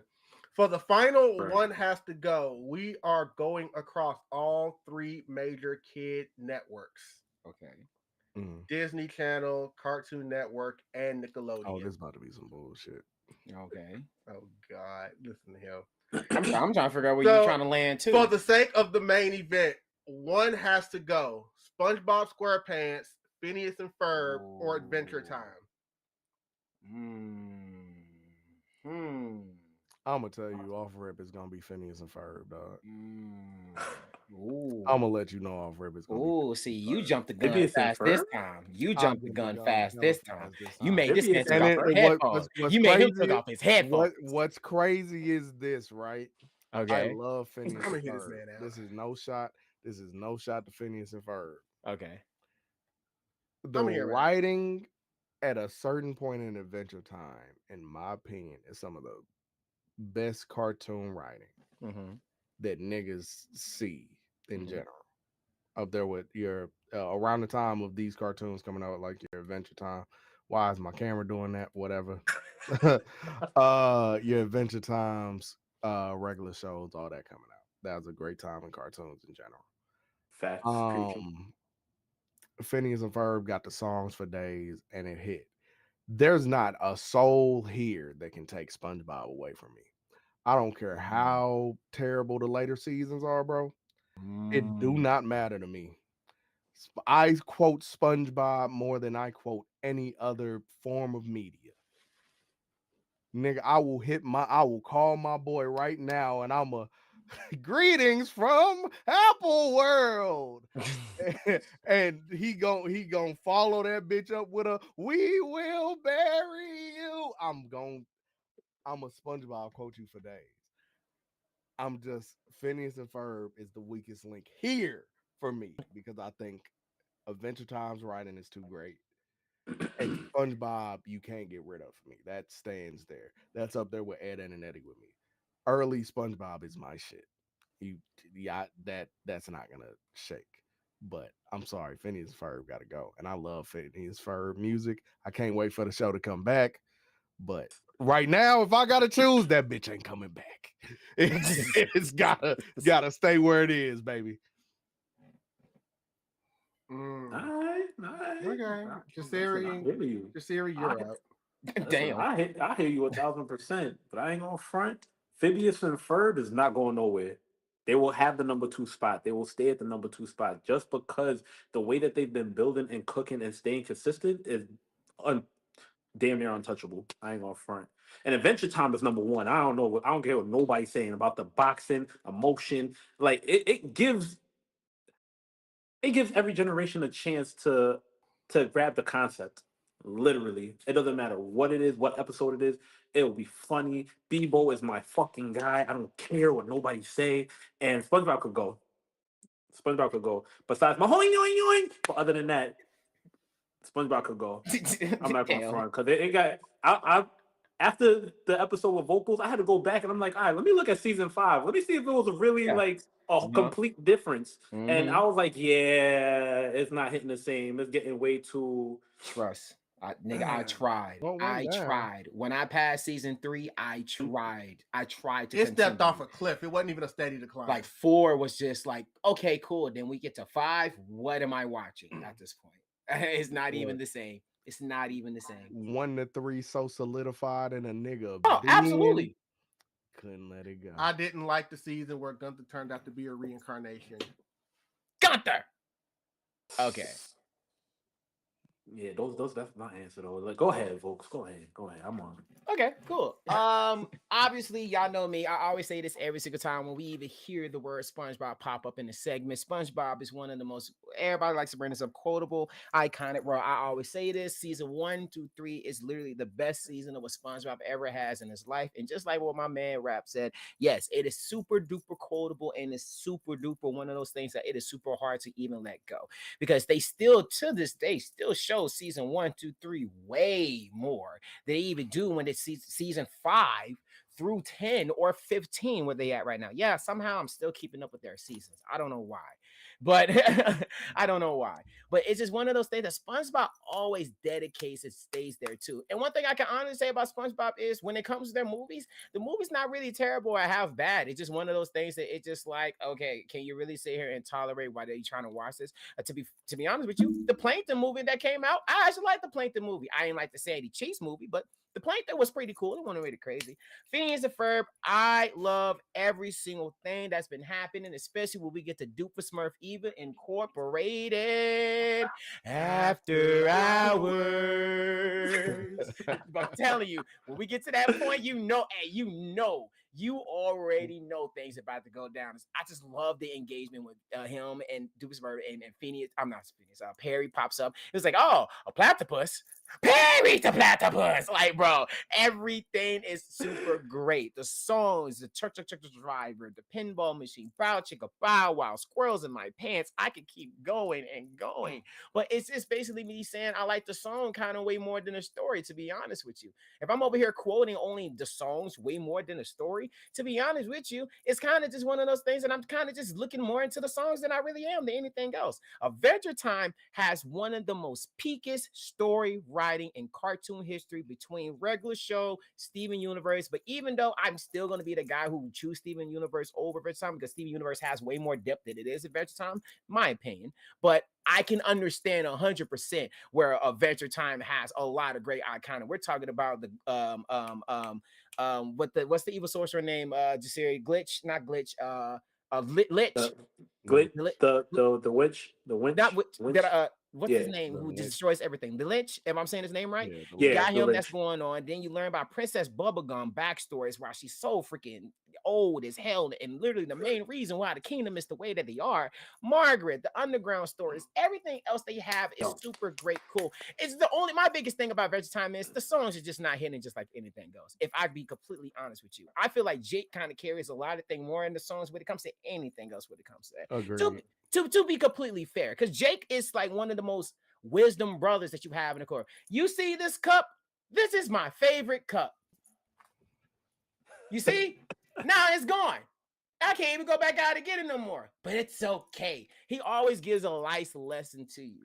So if I'm gonna be honest, like, bro, Adventure Time just had way too many things that's just hard to let go. So for me to break down every single thing, I'm probably going to agree with Rap on this. It's probably Phineas and Ferb, to be honest with you, because yeah, the reason I'm saying that is I'm kind of remembering the songs way more than I kind of am into the story, but I'm not really that much invested into it just like that because, like I said, I'm really there for Doofus Smurf and Perry the Platypus more than anything else on the goddamn thing, to be real.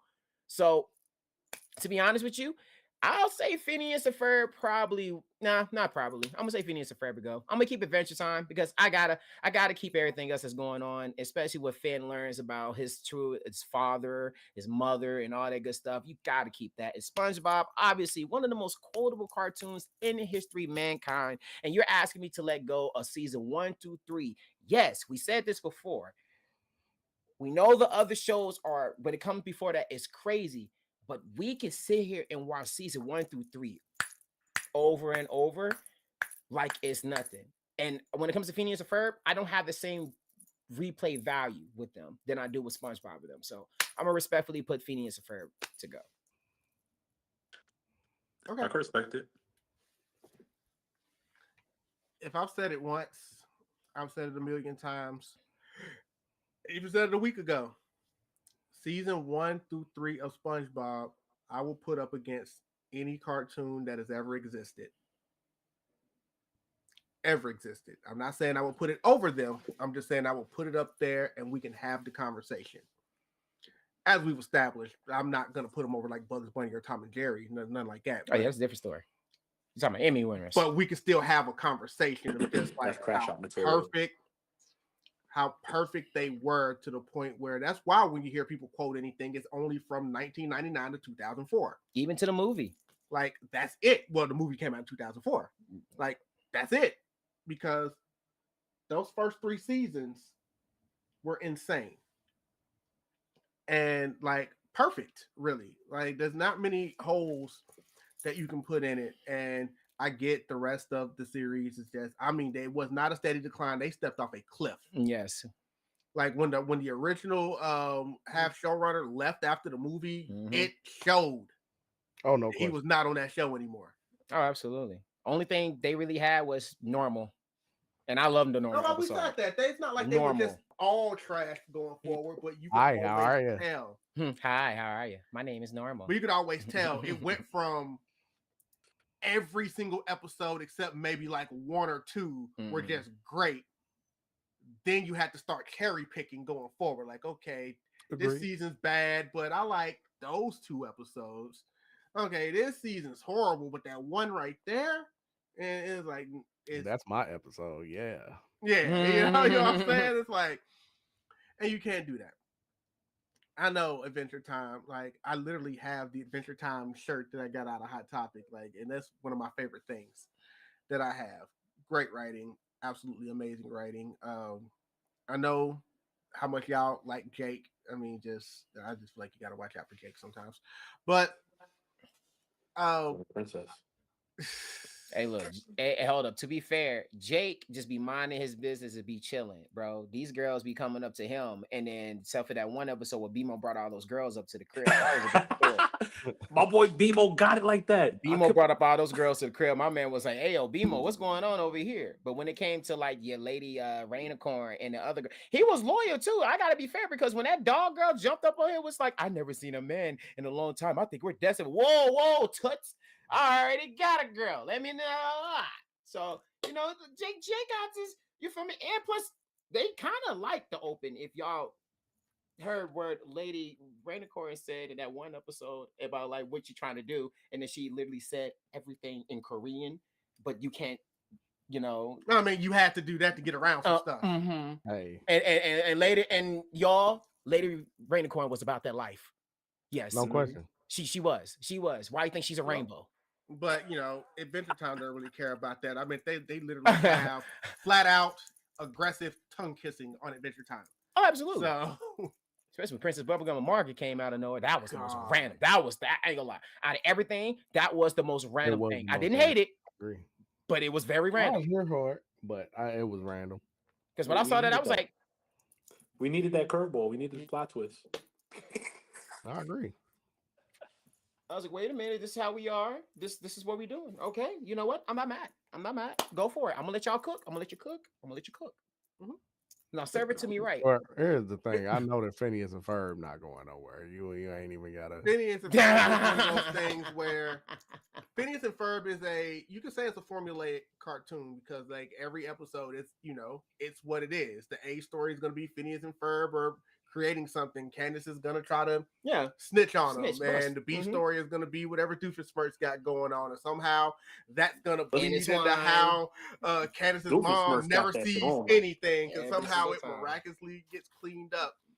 But even with every episode being the same way as they do it so creatively every week. And like you said, I know you say all I can remember is the songs, but the songs are a part of the show, so they do count.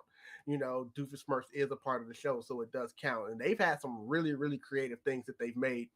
Like some of the creative ways that they make stuff go away before Candace's mom shows up.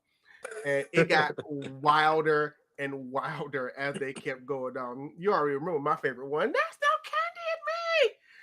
It was like, what the fuck is going on? Where they literally turned her stuttering into a freaking song. But yes, you're right. Phineas and Ferb's not going to go anywhere for me because, like, when it comes to Disney cartoons, like, all time, like, for me, in no particular order, it's pretty much Phineas and Ferb, the DuckTales reboot, and Darkwing Duck. Like, they're up there at the top for me when it comes to Disney, just period. So for me, respectfully, it would have to be Adventure Time. I don't hate Adventure Time, but I'm more of a Steven Universe person. Okay. If I had put Steven Universe on this, I don't know what I would have done. Jasirii. My bad. I'm back. 5 seconds ago was not the real me. I like to apologize to everybody watching.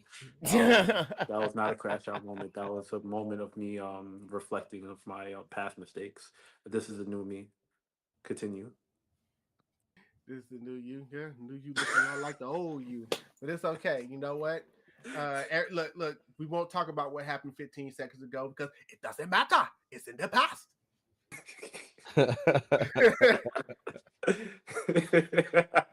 Shout out my dog. Look, man, Lion King will always hold a spot in my heart. And no question. Everything else, and I'm sorry, like bacon pancakes, bacon. At some point, they go crazy in the comments. I'm sorry. Going straight with this. Chocolate. Did you say chocolate? Yes, without nuts. Oh, these aren't homemade. They were made in a factory. A bomb bomb factory. factory. They're They're bombs. bombs. Look, that's the thing. You can walk up anywhere between the ages of like 21 and 40 and just say SpongeBob, and they're gonna knock out 20 quotes right there. Oh, for real. Absolutely. Well, this is all just stupid Mr. I would Krabs. not deny that. Like I said, it's not my favorite cartoon of all time, but I acknowledge it's the most quoted cartoon of all time. No question. Boy, I will SpongeBob quote my ass off. You know why? Because when I ask somebody to get a job done, I need somebody with a job Job. to do that job. What are you saying, bro? What? The fact that the man gave him this, I made this especially for you. Get a job. Dog. No, dog. That motherfucker. I just love how Mr. Krabs is trying to make everything all peasy and stuff. It was like, sure you didn't mean to misplace me down. What are you saying? I mean, you have to put the diamond in your pants. The diamonds just don't fly into these people's pants. All right, you accusing me or something? Well, there's really 3 reasons why I can stay here. 1, you stole it. 2, you stole it. Or 3, you stole it. Bro, Oh, a recent one that I've been seeing that I forgot about. That anchor was in fucking Squidward's house, dog. Yo. And he was like,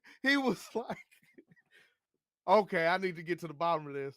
Wouldn't that be the top? Dog, that shit get me every time. Nigga said, all right, I'm getting to the bottom of this. Wouldn't that be the top? Dog, that shit every time without fail. bro. But most quotable, no question. Most quoted, and we talk about it all the time. The citizens of Bikini Bottom are all assholes, every last one of them. Oh, no question. Absolutely. Not a thing. Push it. Take Bikini Bottom and push it somewhere else. Rev up those fires. Because One, let's go to Texas are dumb. What did you say? I said girls from Texas are dumb. Oh, you better not say anything in vain of Texas. Oh, well, we sure don't say anything about dumb old Texas. oh my God. The skies are dark, and we can talk about anything about dumb old stupid Texas. Bro, this is so how good. much of a SpongeBob brain I have, and I can ask this to Rab because he'll probably remember it because it's a wrestling thing. Remember a few years back going up to the road to WrestleMania when Kevin Owens was just trashing Texas every week? Dog. Every week, back to back, dog. The first thing that came to my mind was I said, they're literally just doing a SpongeBob episode. Literally. Mm-hmm. Oh my God, bro. That man with the WrestleMania told them, y'all don't have to live like this. You could just move to Mexico. I mean, it's right there. Oh my God, dog. Yeah, no, it's one of them. I can't get rid of it, dog. Removing that would remove too much of me. Was it disappointing to you to see what Wendy's did with the Krabby Patty? Oh, 100%. I said a million times, like, it's so many other places that would have did that shit so much better. Fucking Burger King would have did that shit. I don't know why Burger King wasn't the ones that wouldn't have jumped on. They have sesame seed buns already, but it's so many places that would have done that actual justice, and one wouldn't have fucking square patties. A round patty, big ass tomato. Like, what are we talking about? Like, yeah, no, they did that. They didn't do that justice at all. All they did it for was to sell that nasty ass new Frosty. Other than that, bro, that shit was pointless. Pretty Yeah, much. They had like the signature box or whatever, a bag or whatever it came in. Most of them bitches wasn't even giving you the fucking bag. They give you the regular ass Wendy's bag. So, like, at this point, I'm just eating a sandwich. No, it was a Dave single, bro. Like, I'm cool, dog. I'm cool, bro. Didn't Burger King do something with them before? Yeah, I don't know. I know If it was, it probably was a long time ago. Burger Maybe in King the would have movie. did that shit 10 times better. Whole time, fucking McDonald's would have did that shit better. Like, it's so many places that would have done that shit better, and we should have just went with that. They would have put thought into it. Because Gave don't Wendy's they think if good you're gonna shit. sell a Krabby Patty, you should make it look like a Krabby Patty? Like that's the Krabby whole point. Niggas been waiting how long to sell? I'm talking about I'm in that bitch hype. I'm talking about I'm living vicarious. I'm letting myself live through myself from when I was 10. So like nigga, I was hyped just to turn around and find out it's a Dave single. I'm cool, bro. Like I said, you should have freaking just had a nice round Krabby Patty. Like I said, the big ass tomato, your sesame seed bun. You know, you could have it come with a side of fries, and you should have sold it with a Diet Dr. Kelp. It could have been real simple, but they didn't care though. But it didn't have to actually be a Diet Dr. Kelp, just a drink, and just called it a Diet Dr. Kelp, and just went with the whole thing, and just look here. The person who did the best example of it is Trunks. Shout out to Trunks. Okay, he done the best example of how Wendy's look like. Okay, if y'all didn't see if y'all ain't see that video, the Krabby Patty sponsorship, my man done a whole video of it, and he did a perfect example of what it would be. So yeah, just go look at my boy Prince Trunks. He definitely did a great representation of how the Wendy's was.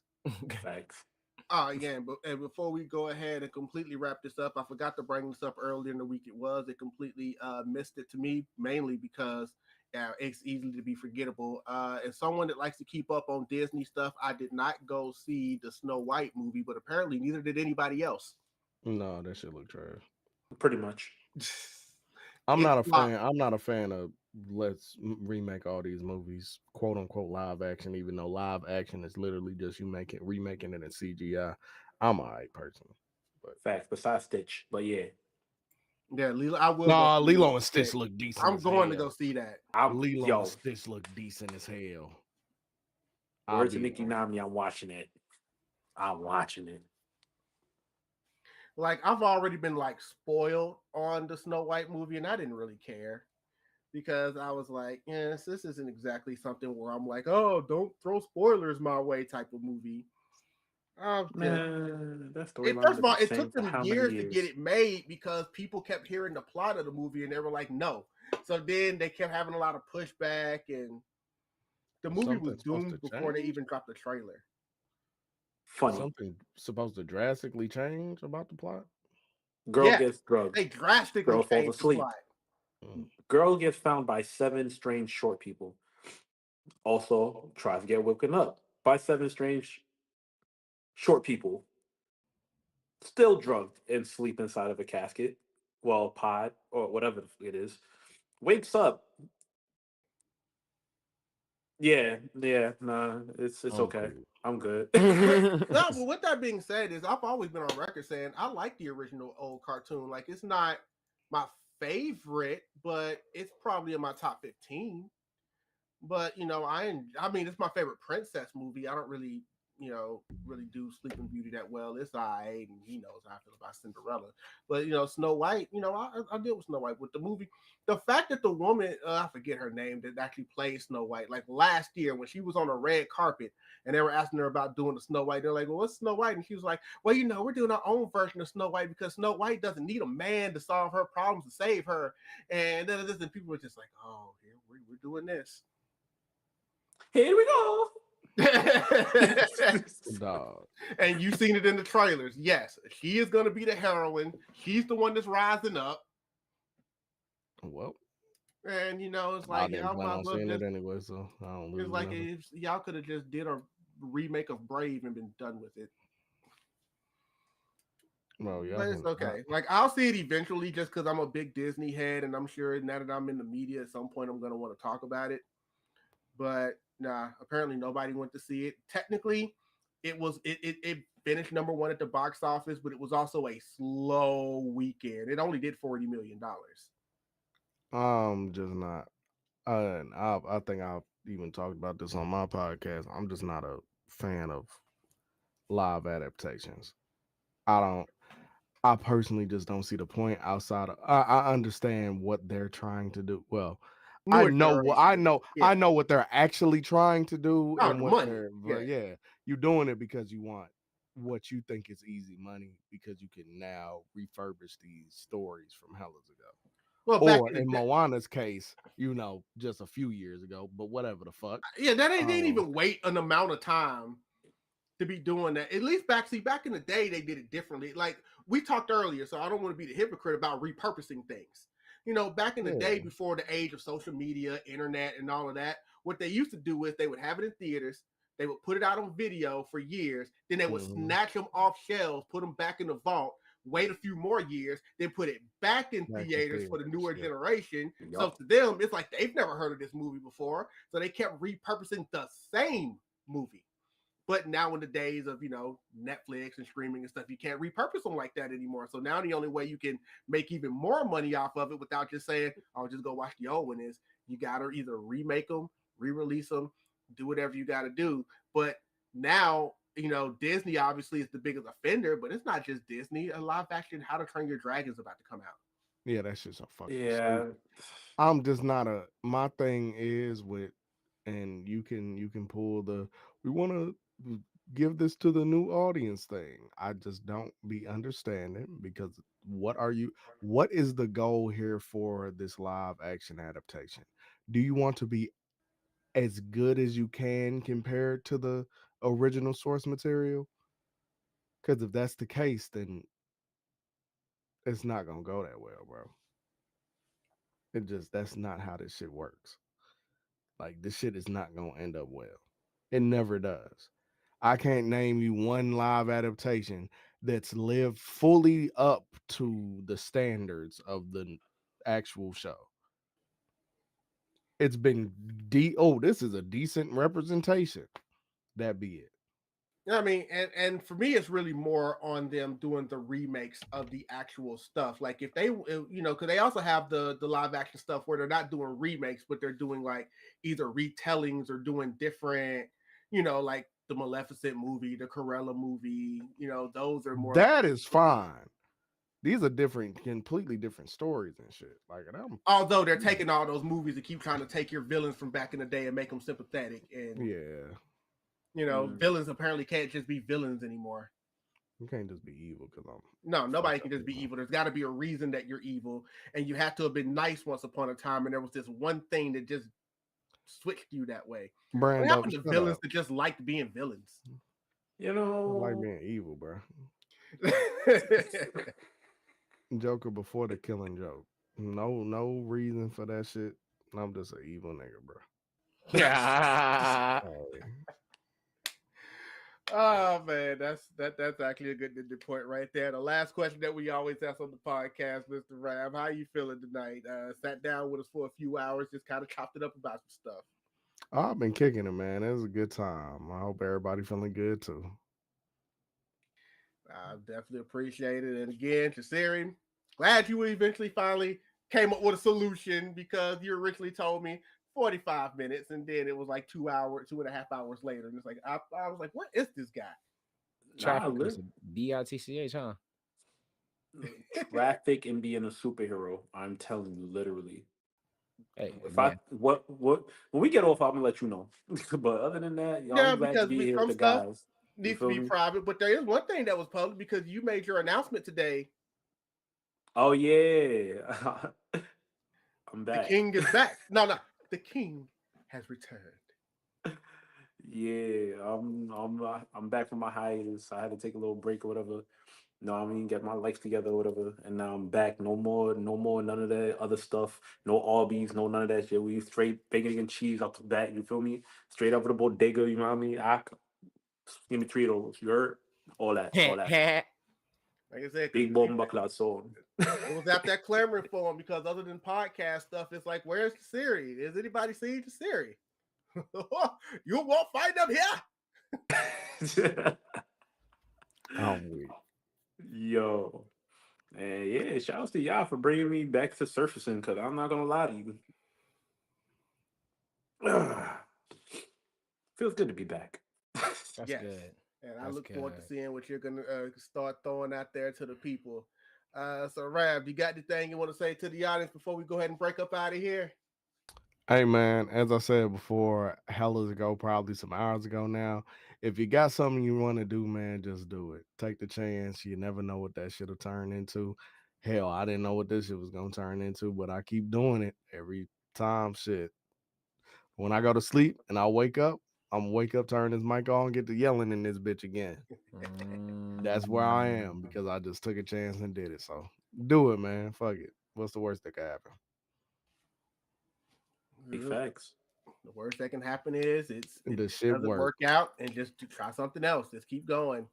The worst shit that can happen is this shit works out, man. I'm gonna tell you now. Even if it don't work out, shit, keep trying till it do. When it do work out, then you really gotta figure some shit out. So like the worst thing that can happen is the shit work out. Come on, now. Look, the best advice I can ever give anybody is keep going. And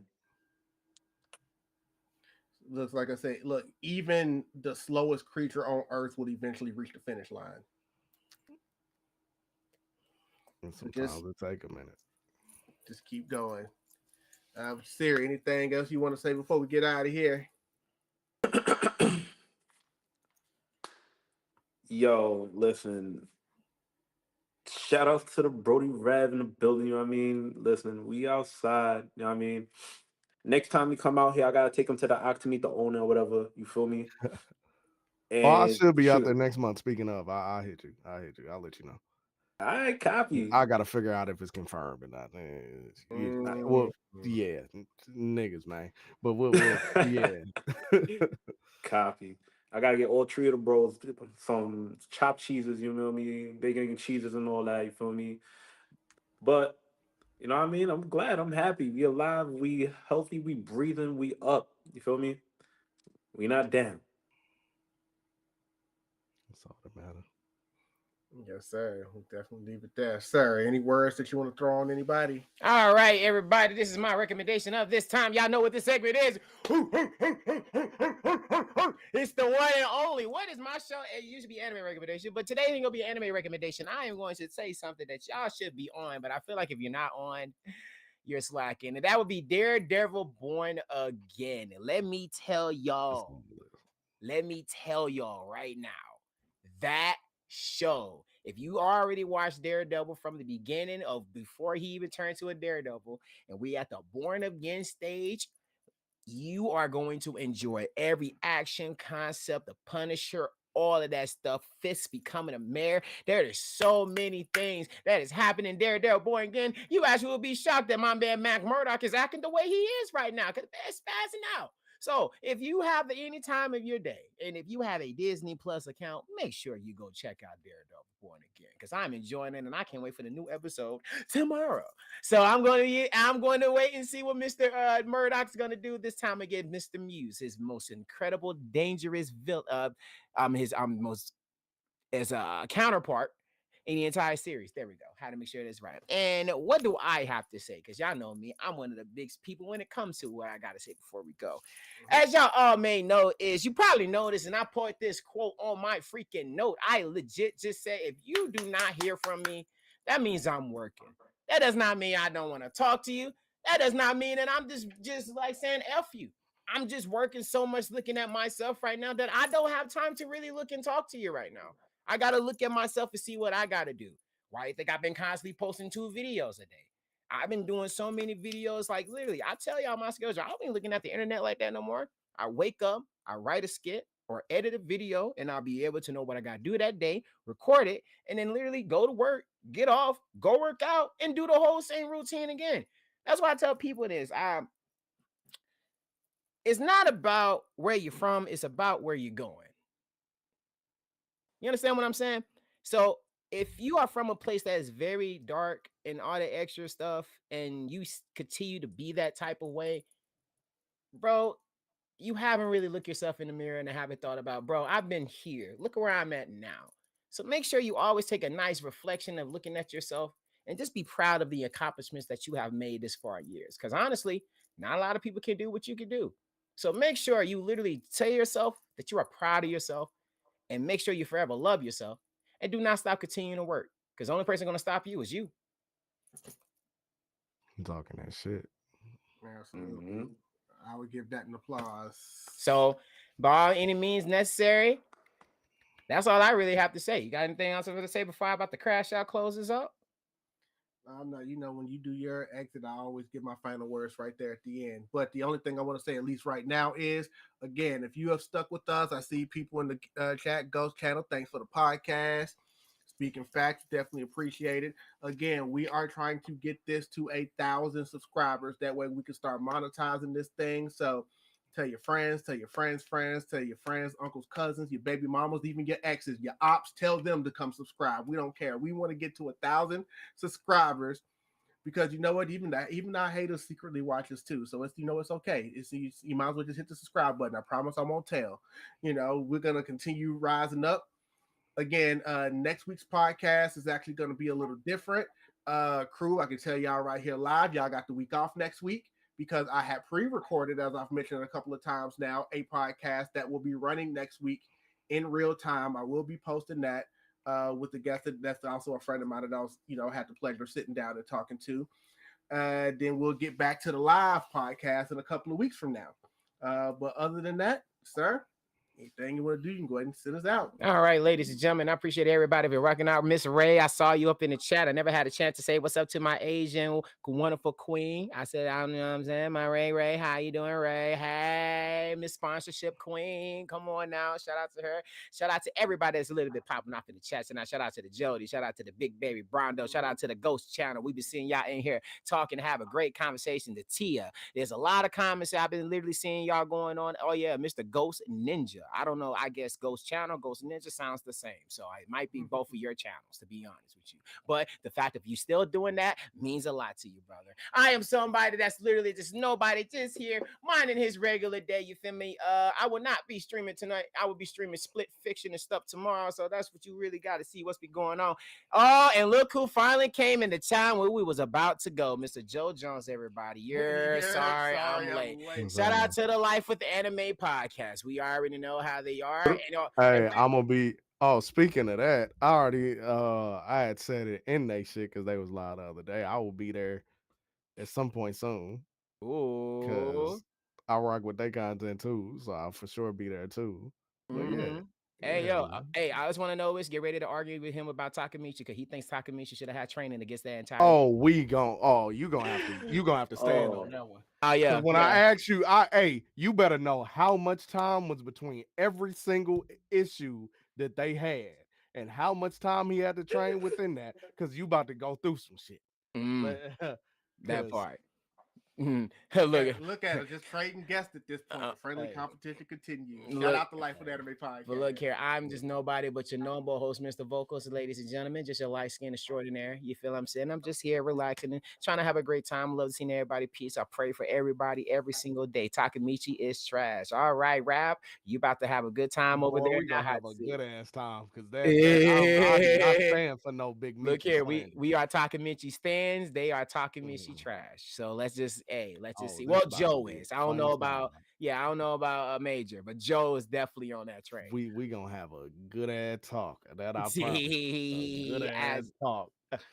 Absolutely. We got the King of New York who definitely popped in. We didn't get his food segment, but shout out to the man who's already back in here to make sure he gets his content and excellent going on. Good, everybody, give this man a great round of applause. Great to see you back. Absolutely doing the content world, is doing what you're doing, and absolutely, and obviously the man who puts all this everything together when it comes to this podcast. Make sure you shout out to the man, the one and only King Drell, the Mighty Dynasty.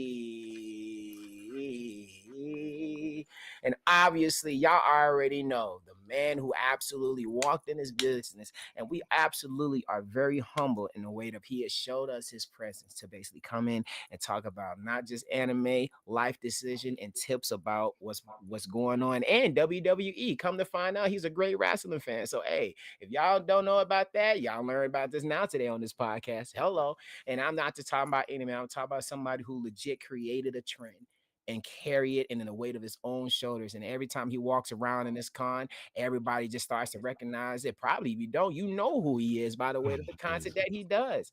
I'm just saying, man, and I'm not just talking about just anybody. I'm talking about the man who legit makes sure that he is going to spend time and spend the creativity with his content and doesn't make sure not for everybody to stop him by any means. I'm talking about the guy who has thousands, hundreds over on YouTube. My man got a plaque on the wall. What are y'all talking about? The man is legit. Is one of the most iconic people in the game. So if you don't see him in DreamCon, I don't know, because I know we are about to turn up. So I don't know about y'all. Y'all about to look stupid. Y'all get ready to see the man who already knows that takes over the game and one of the next few kings that's going to be the most starting pinnacle in this entire generation. Absolutely. Give it up for the man who takes his time to pop up today on the show, Mr. RabSoPetty. Ladies and gentlemen. Absolutely. Appreciate you for being here, man. It is a good ass conversation, good podcast for sure. I appreciate y'all. Man, thank you for taking the time out of your day to come over here and talk some anime and sit on a hot seat burning, King. That's all that matters. You were not afraid to sit on a hot seat to burn. You were not afraid. Chilling, man. You're chilling. Brave. I love a conversation now. Hey, you brave, brother. You're brave. Not a lot of people is willing to sit on that hot seat burning, but hey, you said we'll take. Hey, I ain't afraid. What's good? And I was like, all right, cool. Let's go. Let's do this shit. What you mean? Absolutely. Do you say you had anything else for you sign out? No, like I said, that was it. Again, like I said, there's not a live podcast next week, but there is going to be a podcast in real time next week. I will give you more information on that next week, guys. Again, for my co-host / nephew VoQualz here, for the King of New York, Jasirii, for our great ghost RabSoPetty. I am your host, King Drell, and we will see you guys next week. And just remember, some people's takes might be trash, but the podcast, just like Takamichi, is real. See you guys next week. Turn the TV off. Turn the TV off.